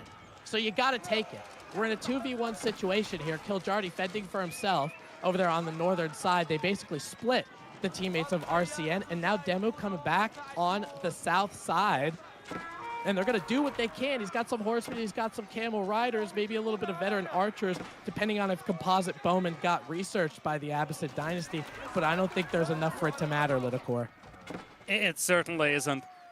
The thing is that by the time these guys arrived, Kiljardy had very, very little. Even if you were to combine the two armies perfectly for Kiljardy and Demu, it wouldn't have been enough. It's a death ball of 60 longbows, and most importantly, 25 well-upgraded heavy cavalry units. And there are no crossbows on the other side. There are no spears on the other side. There was absolutely nothing that deals with the Keshik. Now, Kurotai is rolling up, and it's going to park right next to the enemy TC here. That is a get out of my game, Kurotai. That is a face Kurotai right in front of that starting town center. And yeah, he can't move it. There's nothing you could do. Villagers are going to be trying to go out. Maybe those Keshiks might be going over there, take care of some farms. Kiljardy's like, I am quite done. I see that Kurotai, and that is enough for me, brother. Demu follows suit, and it's a sweep. Going for the Team Canada Puppy, Wham, and Blade. We're going to be seeing them in the semifinals, Lidakor. This game, I mean, we talked about, hey, there was, in the past couple games, there was this aggression. It didn't do anything. It was blah, blah, blah. It was this. Puppy Paw and Wham just, like, took the game from the first minute, in my opinion. There wasn't any kind of aggression. There wasn't any kind of hold. There wasn't whatever. They just set the tone and didn't let go. I gotta agree with you. The key thing is setting the tone. All three games, they have been the tempo setters. And almost every instance of a fight in these games felt like they are the ones forcing the response out of the opponents. And if you can continuously do that, you're always going to be successful. Same goes for 1v1s. The players that can set the tempo of the games, the ones that can force moves from the opponent, they are the ones that are going to win games simply because you know that you have a lead right now. You're forcing your opponent to do something, and you are getting ready to deal with that response already. That's exactly what the Canadians did exceptionally well. And I think if they can maintain this throughout the remaining rounds, they're going to be one of the candidates to be the champion. Canadians, I think, when you look at the teams still in the tournament, a lot of players or a lot of people have been saying, listen, Canadians, easily a candidate to win it all. I think we've seen a glimpse of why today. Yeah, I mean, you can't stress enough the setting the tone, and that's the kind of proactivity, especially in Age of Empires 4, that made me fell in love with the game. It's like, hey, they would from that minute one when they put that dock up, Puppy Paw and Wham are like, this is my game, this is my series, this is my map, come take it from me. And they weren't able to do that, continuing to push the initiative. It also helps when they have such a strong morale leader like Blade as their number 3. So big shout out to Blade 55555 and a big shout out to RCN as well, doing the best they can into the quarterfinals. But that next series in the semis, Canada and Elephant, it's gonna be crazy, dude. That was the most American thing you've done today. USA.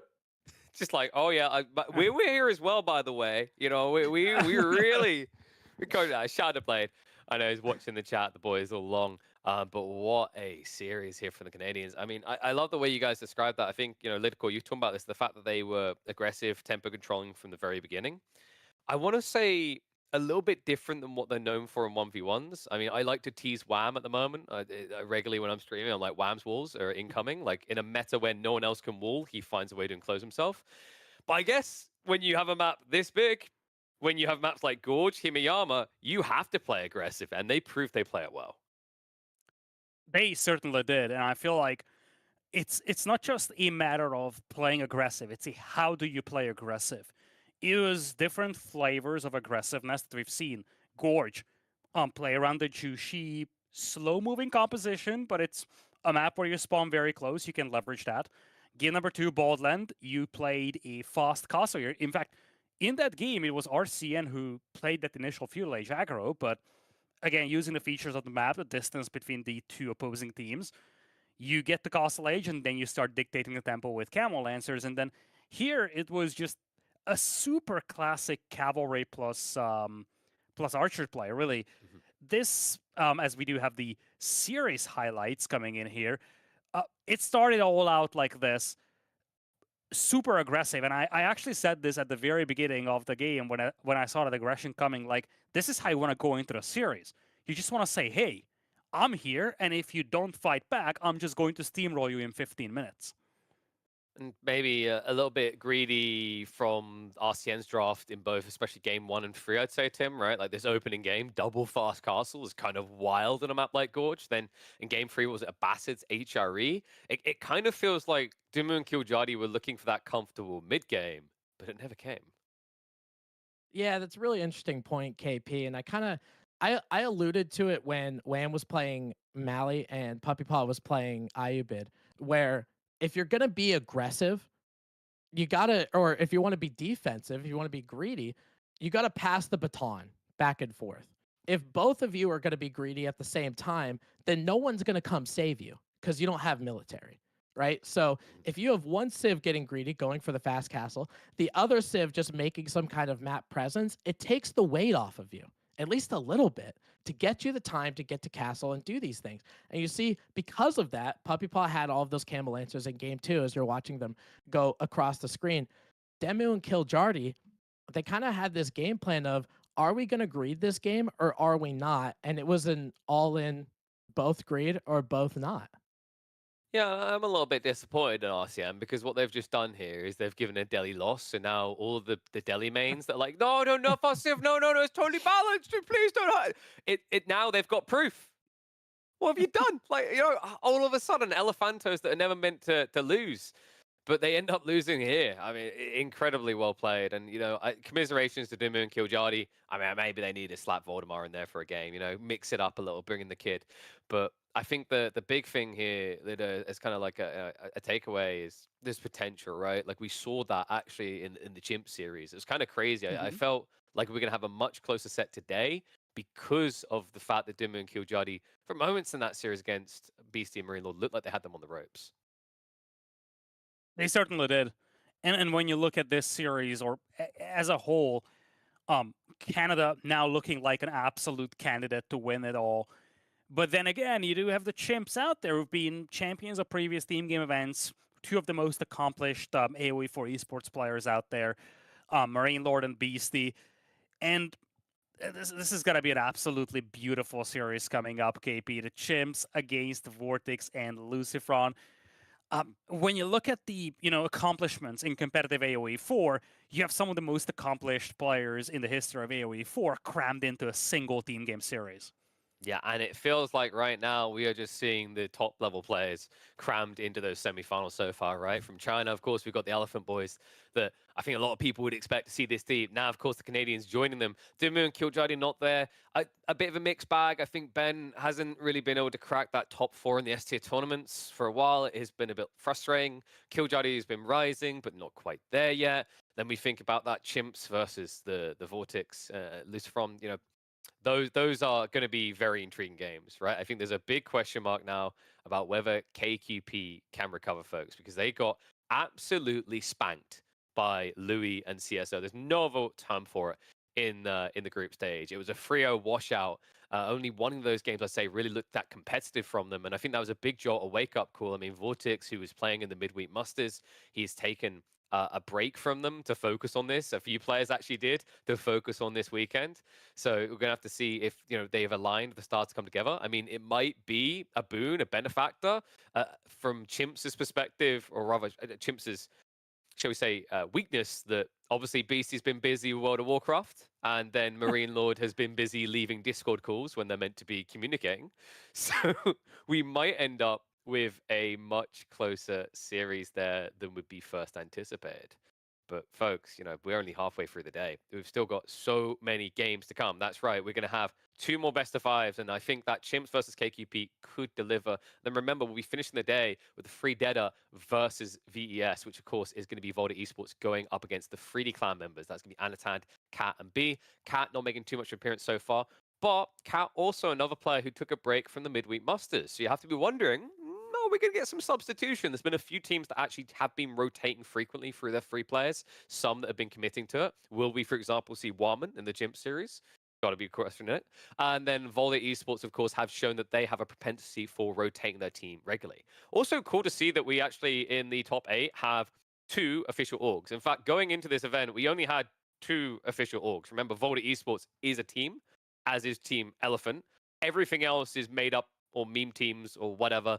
Like, I'm pretty sure Marine Lord and Beastie, I don't think Marine Lord is going to leave Gentle Mates to create the Chimps organization anytime soon, maybe in the future. But it's really cool to see those orgs getting a little bit deeper. Do we in the future maybe see Fox enter? If we go to 3v3, maybe Lucifer on Vortex and Anatan? We'll have to see. But what I can promise you is a lot of fun still coming. And remember, we still have the grand finals plus semifinals tomorrow, which will be 2 best of 5s into a best of 7. So if you haven't subscribed to the channel, what the hell are you waiting for? You've been entertained with 2v2s. And also, the more subscriptions I see, the bigger the urge I have to leak things. It's almost like the subs are the water coming through the pipe, and the pipe can't quite handle it, and then all of a sudden it's shaking, and before you know it, you've got water damage all over the place. Maybe I'll cause a little bit of water damage here, which actually would be a positive thing, because we do have an incredible announcement coming up tomorrow that we will announce before the grand finals about the future of EGC 2025. What does it offer? What is going to be on the horizon? Those are the things we'll be checking in on, and you won't want to miss it. I can tell you it's going to be an exciting year, jam-packed year. I mean, we've got so much to look forward to. Anyone got speculations on what Civs we're getting? I mean, earlier I heard an Americana bro say that we might be seeing some Mesopotamian Civs, maybe? I don't mind that idea. I don't know if we can maybe fit America in there. That would be very AoE3-esque of us. But we don't know when that's coming, right? Theoretically, we could get that at the beginning of the year. We get it late in the year. I do know that, with these type of things, with the improvement on support around AoE4, 2025 is going to be a very promising place to be. But you know what? Let's get ready to talk about the next series, because up next, it is Chimps versus KQP. Cosas que pasan. That is going to, of course, be Vortex, Lucifron. And I don't know if Rio's going to make an appearance. He's just there supporting bro. But boys, we've got barely any time to go. We're going to be hopping into it in just a few seconds. I would love to see in one of these games, Warman and Rio make an appearance. But I have a feeling we're just going to see the same 2 people for each team. And reminder, folks, this is single elim. So whoever loses here is on the sideline watching, regretting, and probably, in some bitter way, a mixed feeling of whether they want the person who beat them to actually win the tournament or lose. But we kick off on Cliffside, and it looks like we're going to waste no time at all. The Chimps up against KQP. A set that could either be an annihilation or the best one we have. Let's get to it. Man, KP is so good at his job, man. I'm just hyped up. I'm so hyped up. The Chimps, Beastie and Marine Lord, HRE and Delhi, respectively. On the flip side, KQP, Cosas que pasan.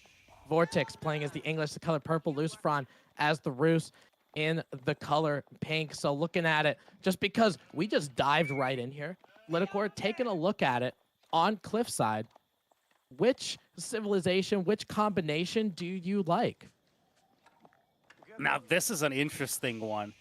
I'm looking at the combinations, and I talked about this very briefly in a previous series. Elephants, we've seen them go flat on a bold land. But that is because one of the key things in these team games is playing the right civs on the right map, playing that situational game. And when you look at this map, this is Elephant Heaven. Once the trenches are dug, once the game slows down mid-late game, I don't think there is a way that you stop Elephants, straight up. If wars are complete and you just have that death ball of Elephants plus whatever the HRE will contribute, maybe Landsknechte, maybe Man-at-Arms, maybe just backline hand cannoneers, that's going to steamroll through anything that the opponents can bring in. Having said that, I like the Rus and the English here a lot. There is a lot of early aggression potential on this map, especially when you look at that gold spawn for Beastie. I feel like if you're Vortex and Lucifron, you want to play that kind of mid-late feudal, early castle game, but you definitely do not want to go late Imperial. It's going to be tough against the Elephants if you get there. Yeah, I mean, that's a really good point that I was going to allude to also. Those Delhi Elephants, I get it. You know, they're super strong, but it's all about getting there, right? If they're able to get there, then that proves to be the problem that Vortex and Lucifron will be dealing with. Beastie gonna be the first one to click up on the Aachen Chapel. Vortex, yes, excuse me, will be going with the Abbey of Kings. So Aachen Chapel, you get a little bit of that gold, you get a little bit of that sheep, and it's also going to be used as a lumber camp. Really like it. Marine Lord, Dome of the Faith, getting as many scholars as you can, a little bit cheaper. Lucifron going with the Golden Gate. So most of these, I mean, most of these landmark selections are pretty meta. I've seen English in these series that we've casted so far, Liticor, going for both Abbey and Council Hall, and it's nice to see a little bit of a choice there. Yeah, Abbey of Kings, I wonder how this is going to be played here by Vortex, because this could be your classic longbow rush, but I don't think it's a good setup. We've seen this in several series back in the past. Going for that all-in feudal aggression is just difficult to do, especially when you look at two exceptional players on the other side. Like, Marine Lord and Beastie are both very accomplished when it comes to defending. So I just don't think going like this full-on feudal aggro is the way to go. Having said that, we're talking about the Spanish bros. We know how short their average game length is. But I feel like if you are on Vortex, I don't know if you're actually going to stay very long in feudal and go heavy longbows, or maybe we're just going to see that semi-fast castle white tower style play from him. And it definitely is an option, and English does have the flexibility to do these things. You know, using that king, you could use it as that strong point in the beginning. You know, just making sure that you have a good feudal base, or getting Castle Age and getting knights around it could be helpful as well. Beastie with that outpost. Uh-oh, okay, there's that emergency repair. I'm sure he knows emergency repair, but still, it got a little, I kind of puckered a little bit with 3 of those villagers in there. So with Beastie going with this Aachen Chapel, do you think this is a castle play from Beastie? I wouldn't be against it, partly because, again, you don't want to stick around in feudal for long if you are the HRE, but once you get to Castle Age, things get very, very interesting. Relics aren't necessarily close to him. There's just one that's like right next to his base. The rest of them, he's going to have to venture to the south, or there is one up to the far north. But in general, it takes quite some effort to get the relics on this map. And if you don't have map control against the king, against Rus Knights, then it's difficult. Having said that, I can see him just trying to fast castle this and playing into Knights, get that early map control. I think the bigger question is what Marine Lord is going to be up to. For now, it's Ghazi Raider opening, which I kind of like against the Knight play, or I guess would be Knight play, because Lucifron has no desire of going into Knights right now. It's just a pro scouts build, that's all. Yeah, and you know, Delhi actually works pretty well when dealing with the king. You know, it is a heavy unit. Usually for Delhi, they want to go into Ghazis as quickly as possible anyway. You get a couple Ghazis over there to chase the king, all of a sudden the king's down if you're not microing it well enough. So Marine Lord, really good play with these Ghazis just to add a little bit of map control, because Lucifron, as the Rus, we know the Rus do this time and time again. They make their scouts be professional. They take them to school. They pay the gold for it. So these deer are going to have to get dropped just because of the Ghazi Raiders that are there. A lot of scouts are going to be coming out from Lucifron. That's 4 in total. So Marine Lord can use his own scouts to cause a little bit of duress. The great thing is with these Ghazi Raiders too, because they're so fast, even though they drop the deer, you can see scouts move at 1.62, Ghazi Raiders at 1.88. Thank you, Cal, for making me look so good. And knowing those numbers, they're gonna be able to chase down the scouts even when they don't have a deer.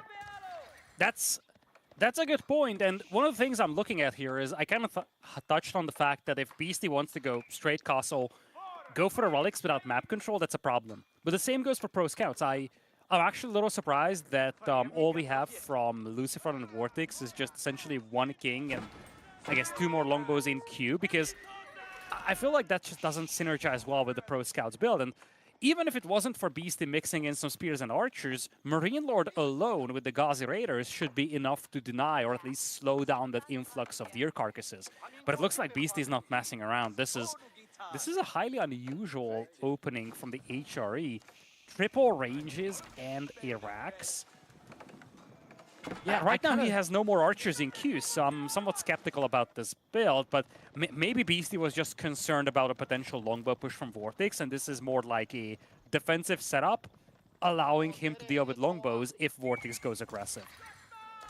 Yeah, I was kind of wondering if BC was going to go heavy into feudal because of how many he had on wood by that chapel. He had like 10 or 11 on wood. So obviously, you know, it could have been for farms, but if he was going fast castle, maybe he would be picking a different food source instead of that. But now he's still pushing it. He's got a decent amount of spearmen. He's got a decent amount of archers. And we can see the army composition for the Rus and the English start to develop. Lucifron going to be adding some knights. Which is going to help out, obviously, the Rus getting those early knights. Vortex adding the longbowmen. Which makes me think, you know, just because you go Abbey of Kings and you get the king, I've seen better feudal plays from an English player when they just go Council Hall if they were planning on going longbowmen anyway. And longbows are slowly building up, and we've seen that in the previous series.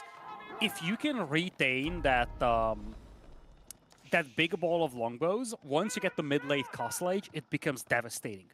A ball of 80 longbows is extremely difficult to stop. It's just that the escalation is somewhat exponential.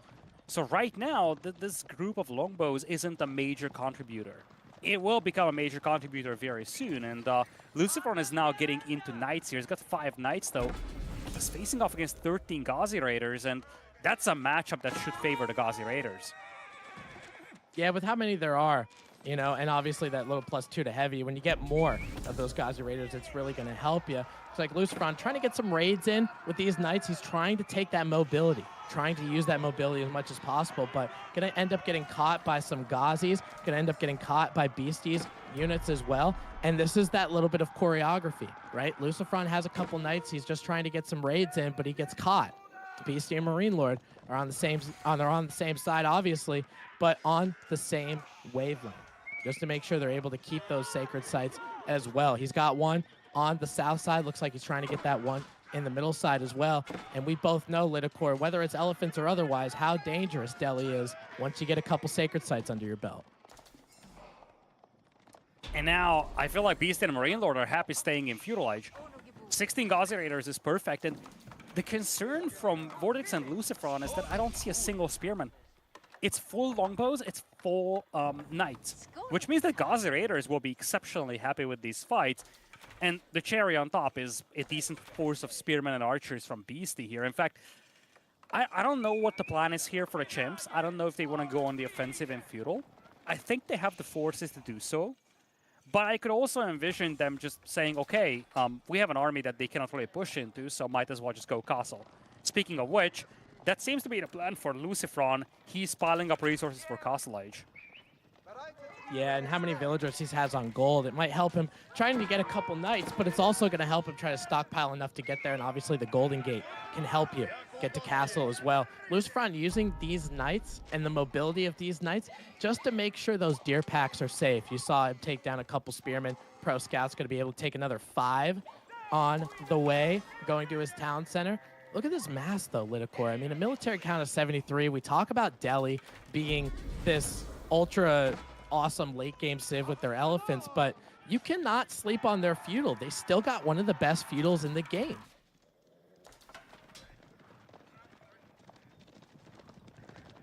It looks like for Lucifron, High Trade House is going to be coming up into Castle Age, so maybe they might see some of those Castle Age knights with Boyar's Fortitude later in the game. But getting these, getting these sacred sites, it's really going to propel Marine Lord and Beastie to not be that far behind and with more military. I agree. So there are 2 things that can happen here for Beastie and Marine Lord. The moment they see Lucifron in Castle Age, they could try to dive and try to fight before the Castle Age Knights come in. But at the same time, they could also just pull back and try to get up to Castle Age themselves. Remember, they do have a bunch of sacred sites, decent gold influx for Beastie. Beastie's on, or I should say, Marine Lord Marine Lord is also on 9 Scholars, so the techs don't take a lot of time, and indeed, we're actually going to see them pull back for a brief moment. I'm not so sure about this.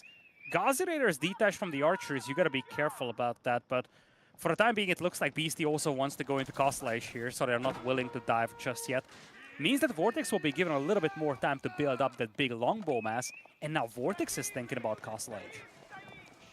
And you know what's crazy? I mean, obviously for the English, they can get to Castle Age relatively easily just because of the farms creating all of that food income, right? You need that 1,200 food to be able to do that. Looks like Beastie and Marine Lord trying to make sure that they don't get to Castle Age and loot. And, you know, he's trying to, Vortex trying to hoard a decent amount of resources. He can't quite get that landmark up, though, before this fight takes place. This is an absolutely great timing push for Marine Lord and BC at a time when Vortex was trying to hoard resources. Ghazi Raiders trying to make around that eastern side. Longbowmen kiting with the network of castles, but they don't really have anywhere to go. And it looks like this army from Vortex and Lucifron is going to be vastly dwindled at the time when Vortex really didn't want to take a fight.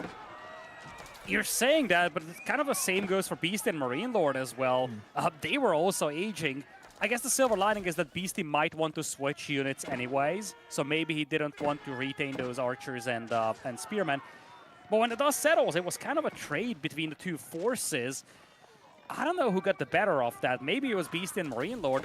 It was a curious choice for the timing, though. It seemed like they will not dive, and they actually waited until the Castle Age upgrades came in for Lucifron's Knights. I feel like they could have had a slightly better fight if they timed it a little sooner. Yeah, if they were a little earlier, you're probably right on that one, because we saw those knights go from those early knights to regular knights, right out of the gate. But now Beastie going to be going with the Regnitz Cathedral, and I would think for Beastie and Marine Lord, for the team of the Chimps, they have a little bit of map control where maybe they could scoop up some low-hanging fruit, some easy relics that are over there.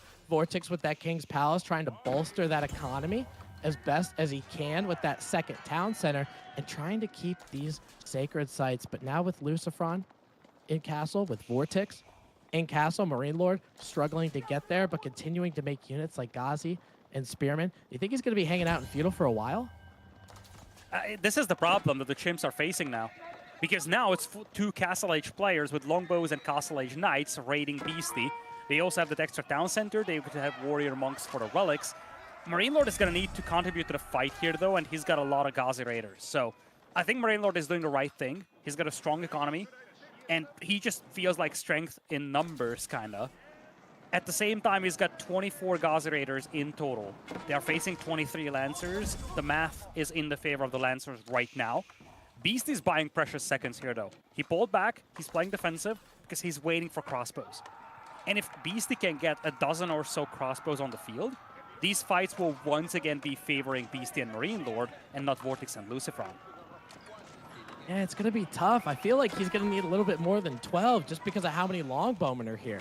You know, these crossbowmen, a couple of them end up getting picked off. Those men-at-arms are still of the feudal age variety, I think, so it'll be difficult for them to do any kind of damage. Spearmen and crossbowmen just continuing to get peppered by Vortex with some villagers and a prelate going down as well. That Occam Chapel, there's nobody in it. There's nobody with a megaphone to shout. There's no villagers around it. And an HRE without an Occam Chapel is actually quite depressing. Boy, oh boy, Beastie's losing quite a few villagers down here. He's down to 45, but that's still the same count as what Vortex has.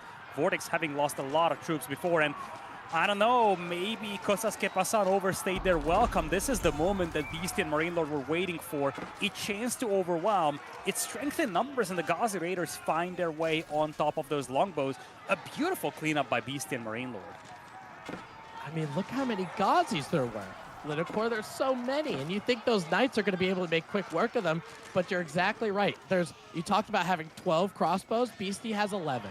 Exactly. And it was enough. God, you're so good at this job. That was an excellent call. These crossbowmen are going to be able to take care of these knights. The Ghazi Raiders are just enough of a front line to make sure those crossbowmen don't get surrounded. Longbowmen have to move out, which are the potential counter. Lucifron's still trying to get those pro scouts. You can see it in the picture-in-picture. Those Ghazi Raiders have something to say about it, though.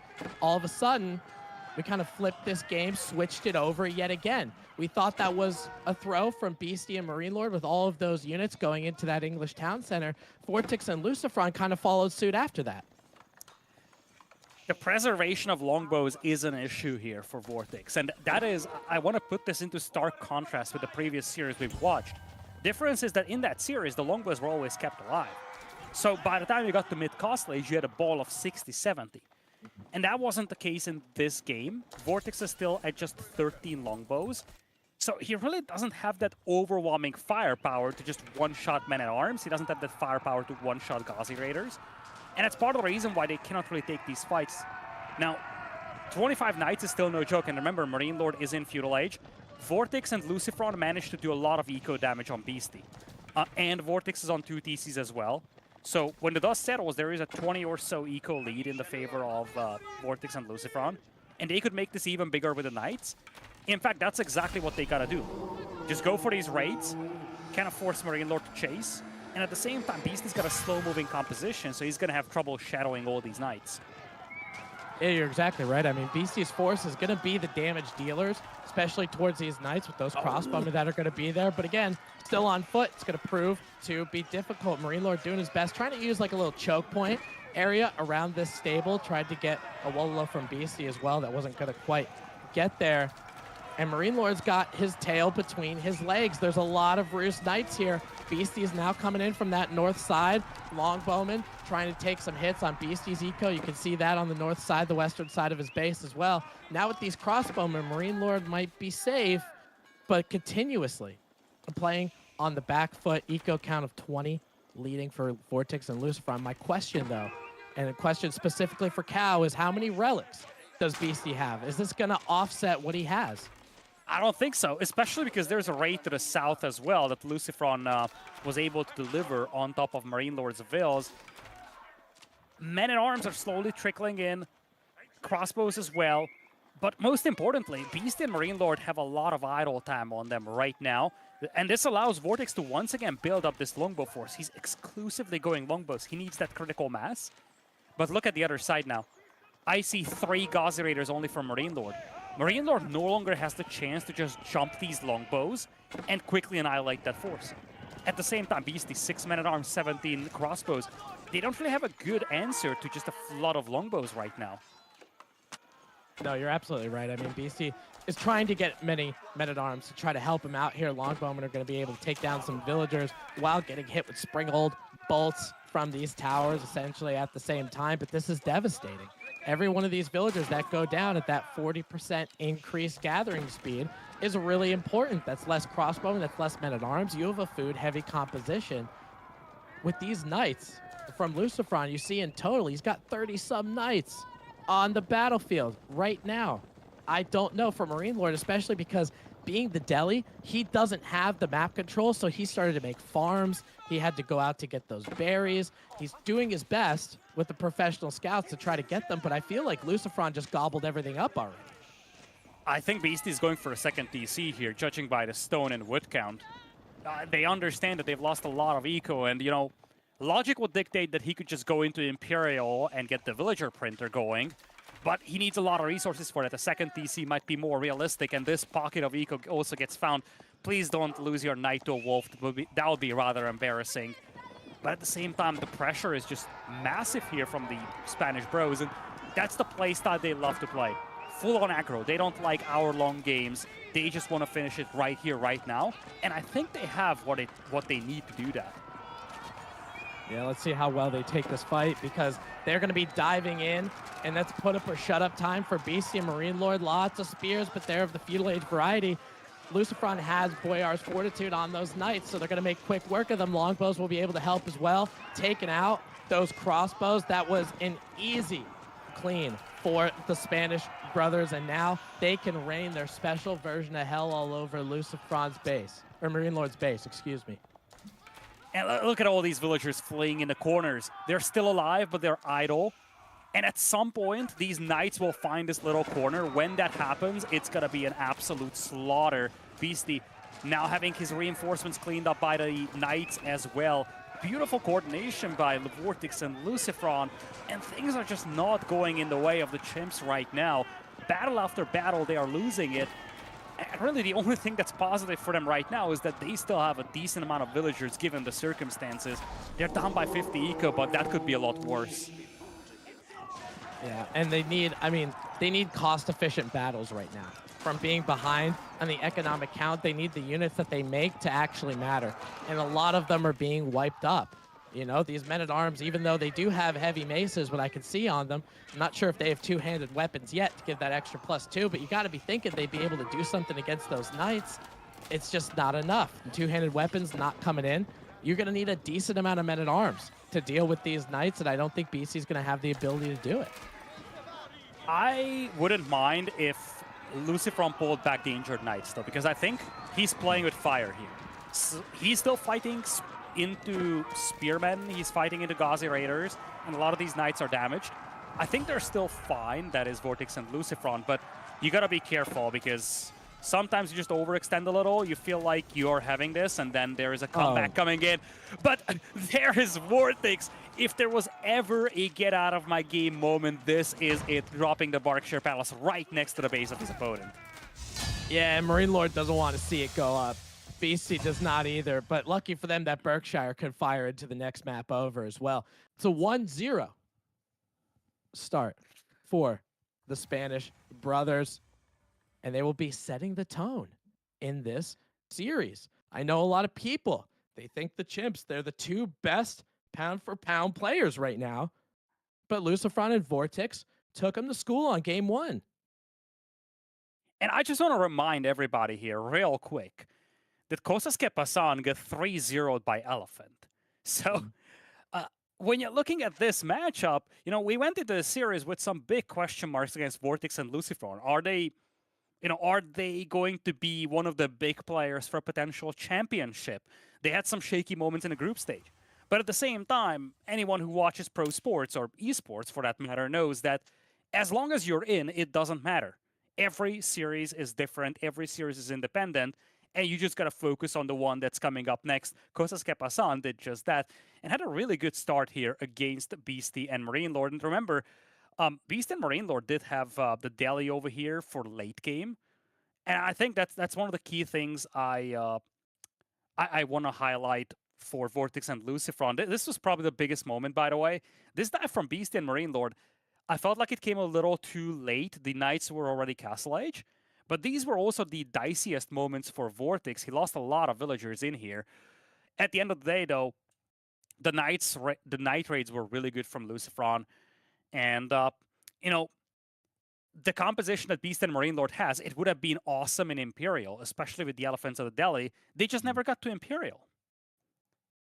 Yeah, I mean, Vortex and Lucifron made damn sure that they weren't getting there. That's a definite. Now, this was a pretty good hold from Beastie and Marine Lord, and for all things considered, how aggressive Vortex and Lucifron were, I was very surprised that Beastie and Marine Lord lost as many villagers as they did.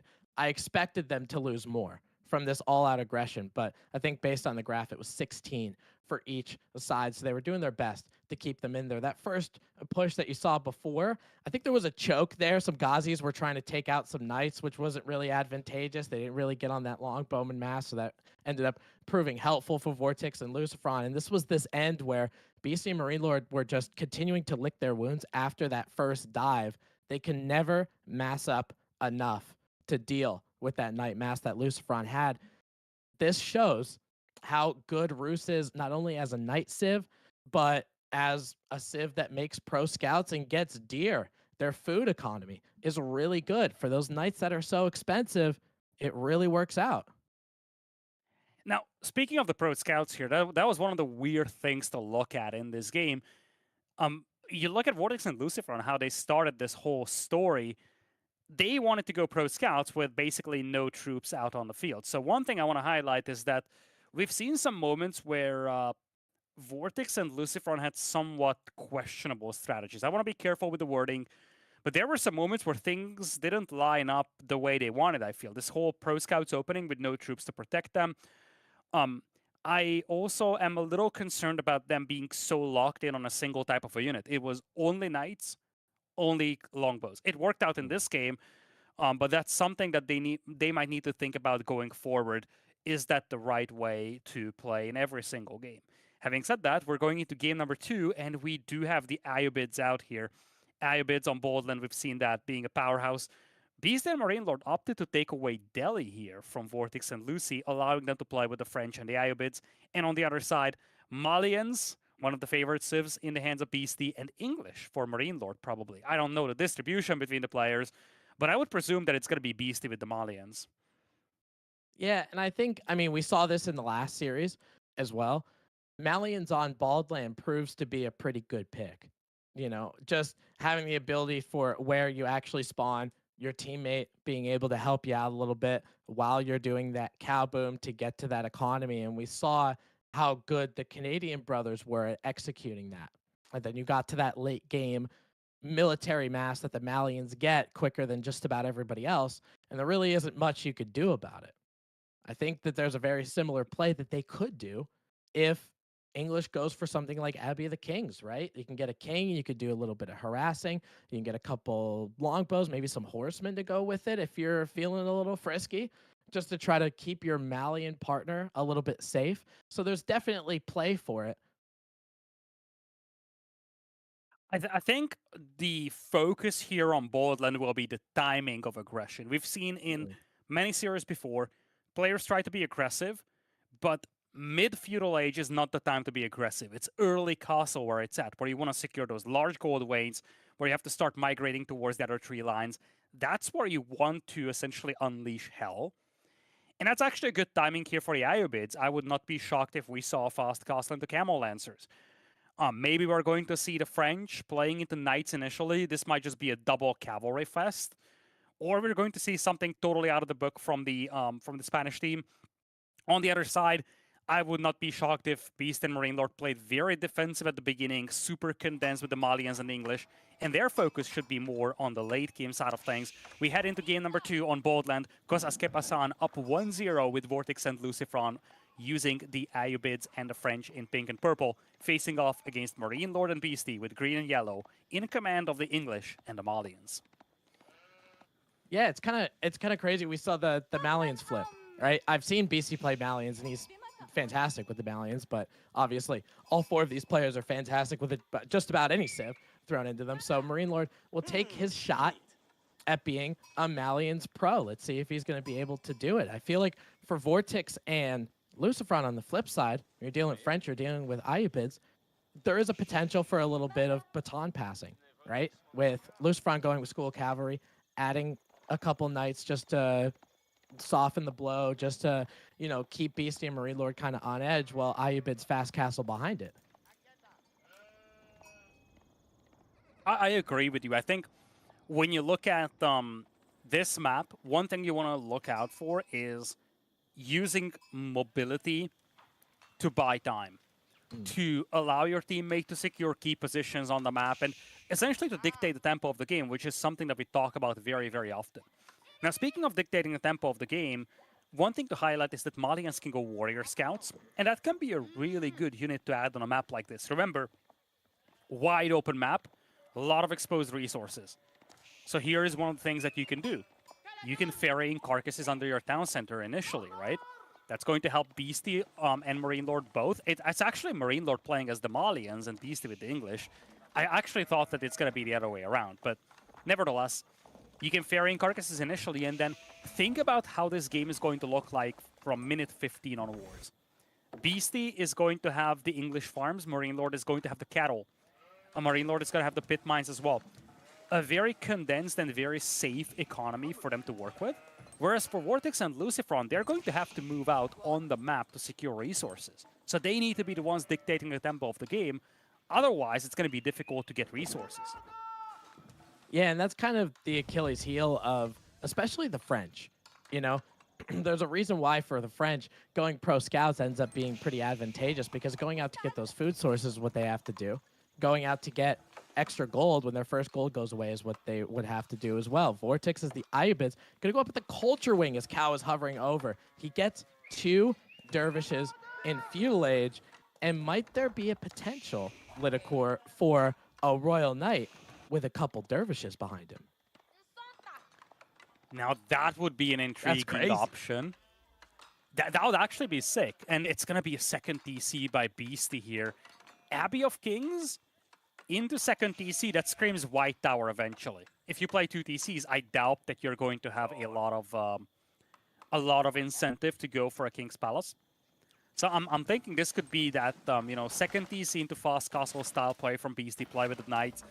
And again, they will be the defenders initially. As Cow highlighted to us, there are a lot of opportunities for Beastie to wall, so they can at least secure portions of their flanks, making it a little bit more difficult for Luciferon's initial Knights to find targets. Though, you always have to highlight, Luciferon is one of the best players when it comes to Knight micro and in general, leveraging Knight mobility.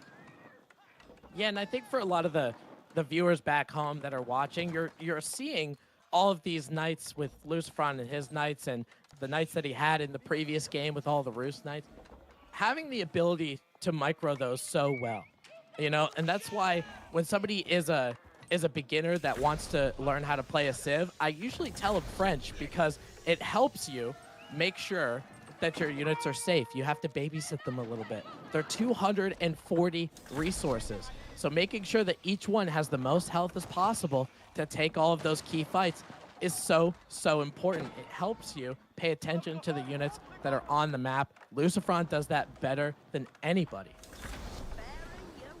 Indeed, he is, and there's the Dervish push. So you're going to have 2 Dervishes healing up these Knights potentially. Beastie does have the stone he needs for the TC. This was easily scouted by all these scouts out here from Vortex and Luciferon. So they know fully well that Beastie is going to 2 TC. And they also know that Marine Lord is a little slow in the build-up. It's just how Malians operate. They're not really your early aggro civilization. So Vortex and Luciferon knows fully well that the military build-up is going to be on the slower end of things from the chimps. That is what they need to build their strategy around. For now, Luciferon is just going 1 TC stables. The bigger question is what Vortex is going to be up to. Looks like it's your standard fast castle into Camel Lancers. Yeah, and he's doing it at a rather impressive pace. He did go with the Dervishes, so he can't use the fast Culture Wing age-up ability. But having those Dervishes on the map, getting to Castle Age first, means you can scoop up those relics that might be advantageous to you later down the line with those gold mines become a little bit more scarce, but become a little bit more out in the open. So that might be a good play later down the road. And it looks like for Marine Lord continuing to do what he can. Oh, it looks like, yeah. Oh, yeah, baby. Knight getting healed up by Dervishes. That King, I don't care what crown you have, you're not stopping 2 Dervishes from healing. Now you have the Donsos coming in, though, and that's all that Marine Lord needs initially, although he needs most of the Donsos right there. You want to pack a big punch on those Knights. A single Donso isn't going to cut it because the damage is just offset by the Dervishes, and this is something that we haven't yet had the time to touch on. I know we're always talking about this in the context of Vortex and Luciferon, but these guys are absolute gods when it comes to micro. They are some of the best in the game, maybe the best micro players out there. Their unit control is absolutely bonkers. And we're actually seeing glimpses of that right here as they just micro these Knights back and forth, keeping them all alive, slowly chipping away at all these Donsos incoming. And you know how important it is with some of these Royal Knights that they were able to get a charge on some Donzos where their back is turned? It's super heads-up play. Going with Donzos, you're dealing with them at about 60 health instead of their usual. It's so important. It's going to be able to keep those Royal Knights a little bit healthy. And what's really important with those Dervishes, too, is you see that Knight sitting on 25 health, those Donzos trying to throw their spears at it. As long as they get back to the Dervishes, it's a new, fresh Knight. And we talk about French Knights making sure you're keeping them protected. But now that they're able to heal as much as they are, that is so massive. They can sit around the second town center and keep doing some damage. We got 4 Royal Knights up here with about 5 Donzos. It looks like Longbowman from Beastie trying to get help as well. While on the backside, all Vortex has is a couple Dervishes. He's going up to Castle. They're doing the exact game plan that really could work out for them once Castle Age hits. The concern here is what Vortex is going to go for, because so far there's been a one-man show with Luciferon here. And look at that, even that one Knight survives, as I'm saying, that Caster Curse comes in. Javelins from the Donsos finish him off. It's going to be Donso plus Longbow for the time being. But again, this is just Luciferon doing his own thing, harassing and delaying. We haven't really seen what Vortex is going to be up to. And now that he's up to Castle Age, and now that they have all the map control, this is a prime time to bring in all the relics and get a massive eco boost. Oh, absolutely, especially for Vortex, the unit he's going for, right? You saw a couple barracks drop down. The second one was just about finished building. So a lot of people, you think about the Camel Lancers, right? Just because they have, they're strong, they have mobility and all whatever. But looking at the side of Beastie and Marine Lord as the Malians and the English, they don't really have a super good answer towards Castle Age Men-at-Arms. I mean, yeah, Marine Lord can make Musafati, but they could get wiped up pretty quick. That's the big concern you have right now. It's a lot of fragile units, and I don't know where the longbows help out in this regard. They're not going to do much against all these knights, and it looks like it's just going to be archer ranges here for the time being for Vortex. It's not going to go Camel Lancers. Instead, it's going to be Gulam play. Now, Musafatis are actually one of the few Feudal Age units that can deal with the Gulam well, so in a way, Beast and Marine Lord are reasonably well set up for this, but still, they have to commit a lot of resources to mass-produce Dunso, Gulam, Longbows, and at the same time, Vortex is already up to Castle Age, and I think Lucifer wants to castle here. It's a somewhat risky call, but I wouldn't be against it. I wonder if he's going to try Guildhall instead of Royal Institute, because remember, he doesn't have a great eco, so Royal Institute, getting that Royal Bloodlines upgrade, it's going to be expensive and tough to afford.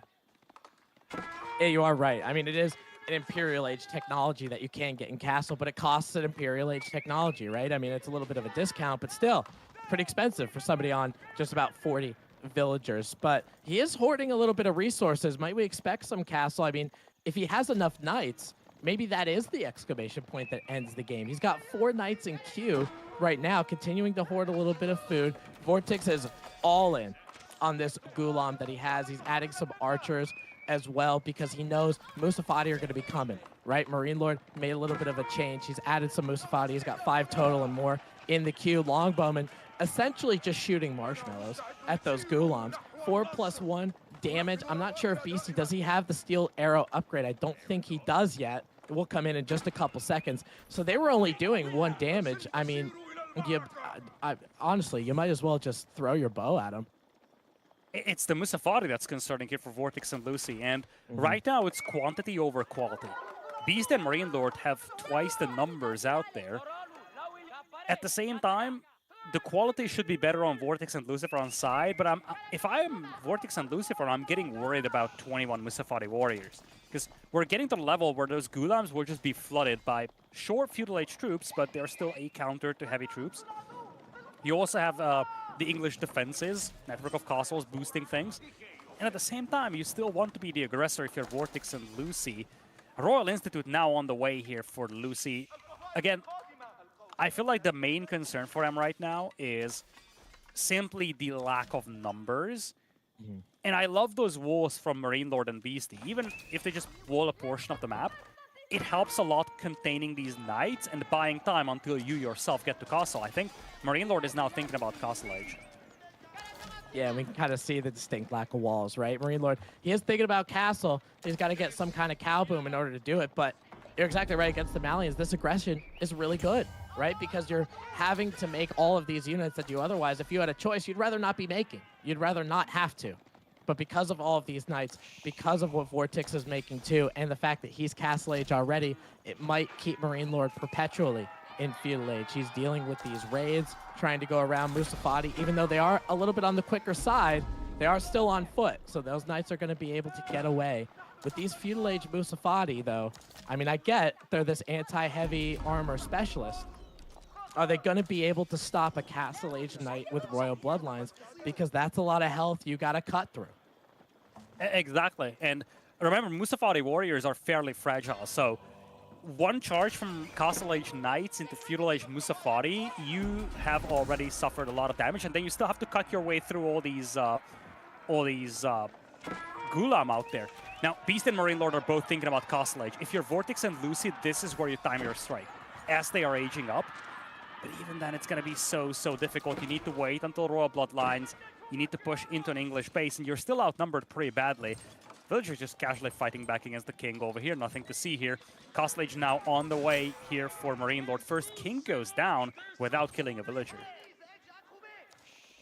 Yeah, that's really good heads up defense. Obviously, that King being a rather annoying unit, so being able to pick off some villagers with it and stopping that is very important. Beastie and Marine Lord going to Castle Age at just about the same time. Beastie with the White Tower, Marine Lord with the Grand Filani Corral, and I don't think he is 100% totally cow boom because of how many units he was able to make. They see the White Tower, they're like, now's our time. They're going to come in to try to strike. Villagers have to get vacated. At least about half of them are moving in the opposite direction. That White Tower is going up. There weren't enough archers. There just weren't enough mass, just like you alluded to, Lidicor. There just wasn't enough to fight through the quantity.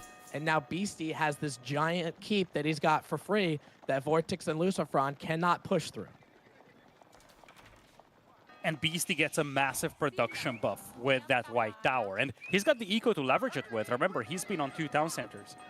Now, he lost a couple of villagers, so the eco count is neck and neck, but it doesn't factor in the Mali and passive resources. Looks like Vortex and Lucifer are still looking for a fight, though, and part of the reason why they couldn't charge in the previous engagement is because Beastie used the palings from the longbows. But if they just run past here, they could still do so much damage. Remember, that's a lot of Musafati, but you have archers on the back line as well over here. Gulam now looking to jump the longbows here. I think the Spanish birds can still take a good fight here. Yeah, I think so too. With a lot of these archers that are here, there isn't anything in Beastie or Marine Lord's composition, minus the longbowmen, I guess, that are going to be able to try to take down archers on the opposite side. And you saw Musafati count ends up getting dwindled pretty badly. You know, Marine Lord's at a military count of about 20 now, but Vortex and Lucifron are sitting on the production of the Malian Empire. So anything that pops out is going to get quickly taken out. Knights going in so many different directions, trying to take down some villagers for Beastie and Marine Lord, find some Malian villagers on the northern side. Mobility kind of hurting Beastie with these longbows right now. These knights are flying around. Gulam's archers flying around. It looks like longbowmen are still trying to chase them. With enough longbowmen here, the fact that there's only longbowmen, not a lot of Musafati to kind of help, those Gulams are just going to charge right in, Lidicor. Maybe they can get some damage in. Crossbows are coming in here for Beastie, and the White Tower is the saving grace here, helping out with the production. You can see how much of a priority this is for Vortex to focus them all down. A lot of damage done here, but at the same time, Vortex and Lucifer were inside the enemy base for a while, taking a lot of damage from the TC fire. Beastie still has the network of castles out there, and when the dust settles, the populations are neck and neck, the villager counts are neck and neck. I feel like Beastie and Marine Lord has successfully weathered the storm. Yeah, I kind of think so too, because if you're talking about civilizations that do okay without that many villagers, it's usually the Mali, right? Because a lot of their resources are generated from buildings, pit mines, houses, and mining camps around them. And then the corral is going to help them as well. Their food and gold per minute probably isn't really that affected, you know? They're going to be able to make a decent amount of units, and your units are a little bit cheaper with the Musafati and the Donzos as well. Beastie on the backside with that White Tower being relatively safe. I think you're right. Vortex and Lucifron, they had a good push. They killed a decent amount of villagers, but the timing's not there anymore. Well, you're saying that, but I feel like it could still work, because it's one thing that Beast and Marine Lord are safe inside their bases. We're getting to the stage where the gold mines are getting depleted, and you gotta be able to break out. And remember, Vortex and Lucifron still have a really good position on the map. Now Manjaniques are rolling up. They're just looking to kill the cattle, and this is so good. Marine Lord and Beastie were trying to clean up all the cavalry that went to the back line, and now you can just start taking out all these cattle ranches.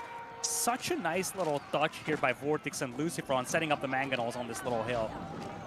Yeah, and those mangonels are so important as they're trying to get hits, not necessarily on the ranches, although they are getting hit as bystanders. A lot of those cows, oh my, those cows just got stoned to death. Cow, as the observer, please look away. This is very difficult for you to see your brethren going down. But that range mass from Beastie can't really sit and engage because of the fact that those Manjaniques exist.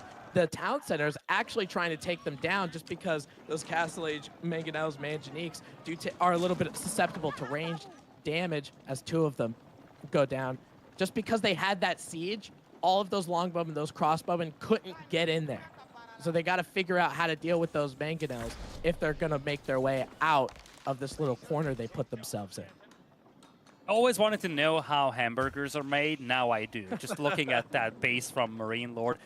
Remember, at the same time, we do have basically all the relics in the hands of Vortex. That's a huge influx of resources we're talking about.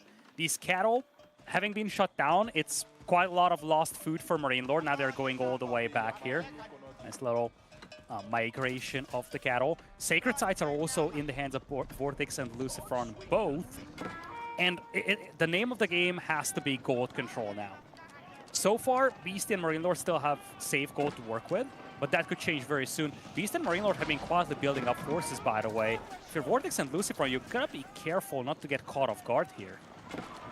Oh, yeah. I mean, they do have a rather impressive military count, right? Those archers from Vortex are going to be very, very important to try to take down the Musfati and Donzos of Marine Lord. Manganiques did have their fire on, now switched to normal rocks. They're trying to actually snipe the Mangonels of where Beastie has both pulled villagers over, try to make sure they can take some. That's a lot of units. End up going down, some crossbowmen, some longbowmen, maybe not as impressive as seasons past, but it's enough to make Beastie run away. You can see where Marine Lord is on the western side, where Beastie is on the eastern side. They're not fighting together. And these Mangonels are going to be able to try to deal with this ranged mass. You can see Mangonels from Beastie continuing to take hits. Just because of that repairs, those Mangonels aren't getting sniped by each other. But the Knights are going to be able to run in just because they're pseudo-Imperial. They can take some crossbowmen bolts. They can take a lot of this stuff. And they're going to be able to make a good front line here. But those Musafati coming in, Beastie and Marine Lord starting to fight together. All of a sudden, the only thing that's left are Vortex archers. They had this feeling for a while. I feel like Vortex and Lucifron might have overstayed their welcome a little. Beast and Marine Lord have been building up very slow, but they haven't really been losing their army for a while, and that's part of the reason why they're now outnumbering the opponents. They had an easier time reinforcing as well. Beastie now making a switch to Marine Lord, I should say, making a switch to Sofas. At the same time, Beastie has a gazillion villagers in the middle, totally undefended.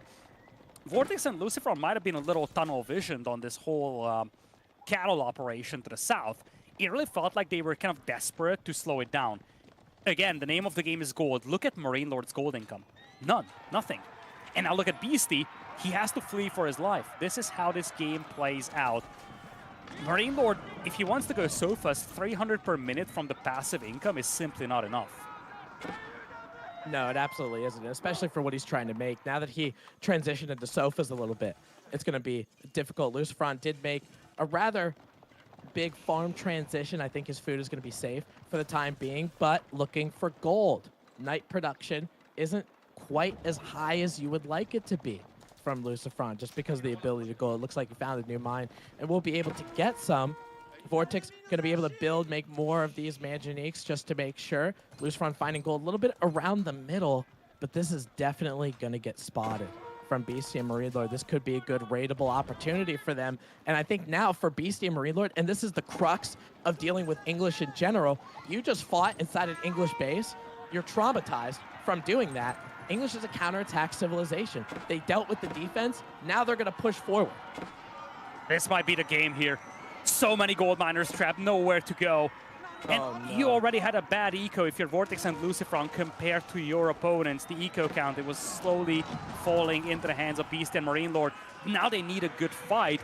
Otherwise, the eco casualties are just too massive. Yeah, it needs to be very cost effective.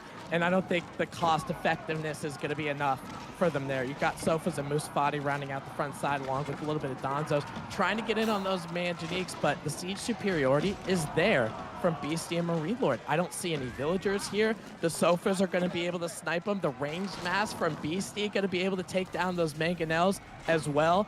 Vortex and Lucifron have to kite their way back with these crossbowmen and these archers, but you're at a time now with Beastie sitting at 110 villagers, Marine Lord having his buildings getting a little bit of stabilization. I don't think you're going to stop this train, Lidacor. They're going to continue to push and push. We are getting to the stage where it's just one direct battle and little raiding. That's where the cavalry starts to fall off real quick. Nice little charge over here, though.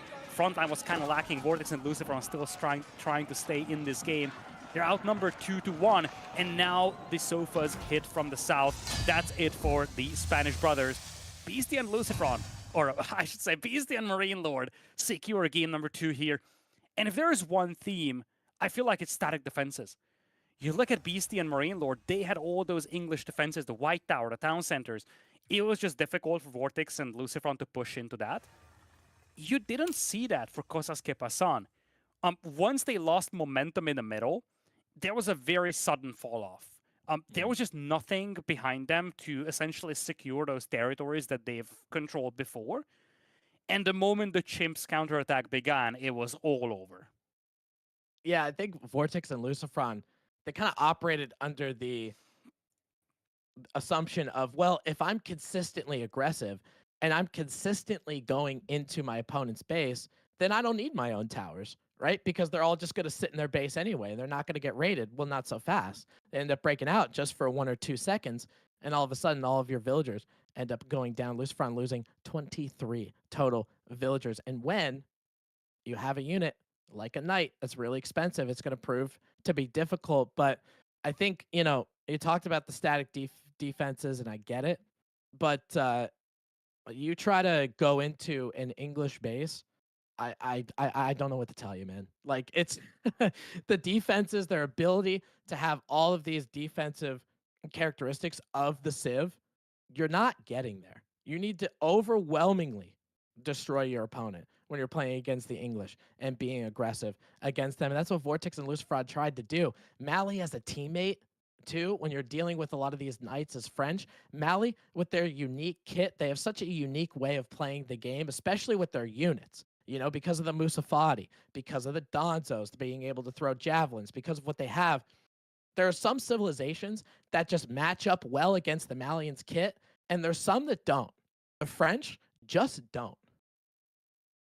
Yeah, I gotta agree with you. I think that's a big one when you look at this matchup. The fact that the Musafari are available means that you have something that deals with Gulam. That's not the usual setup when you face Castle Age Man at Arms or Gulam for that matter.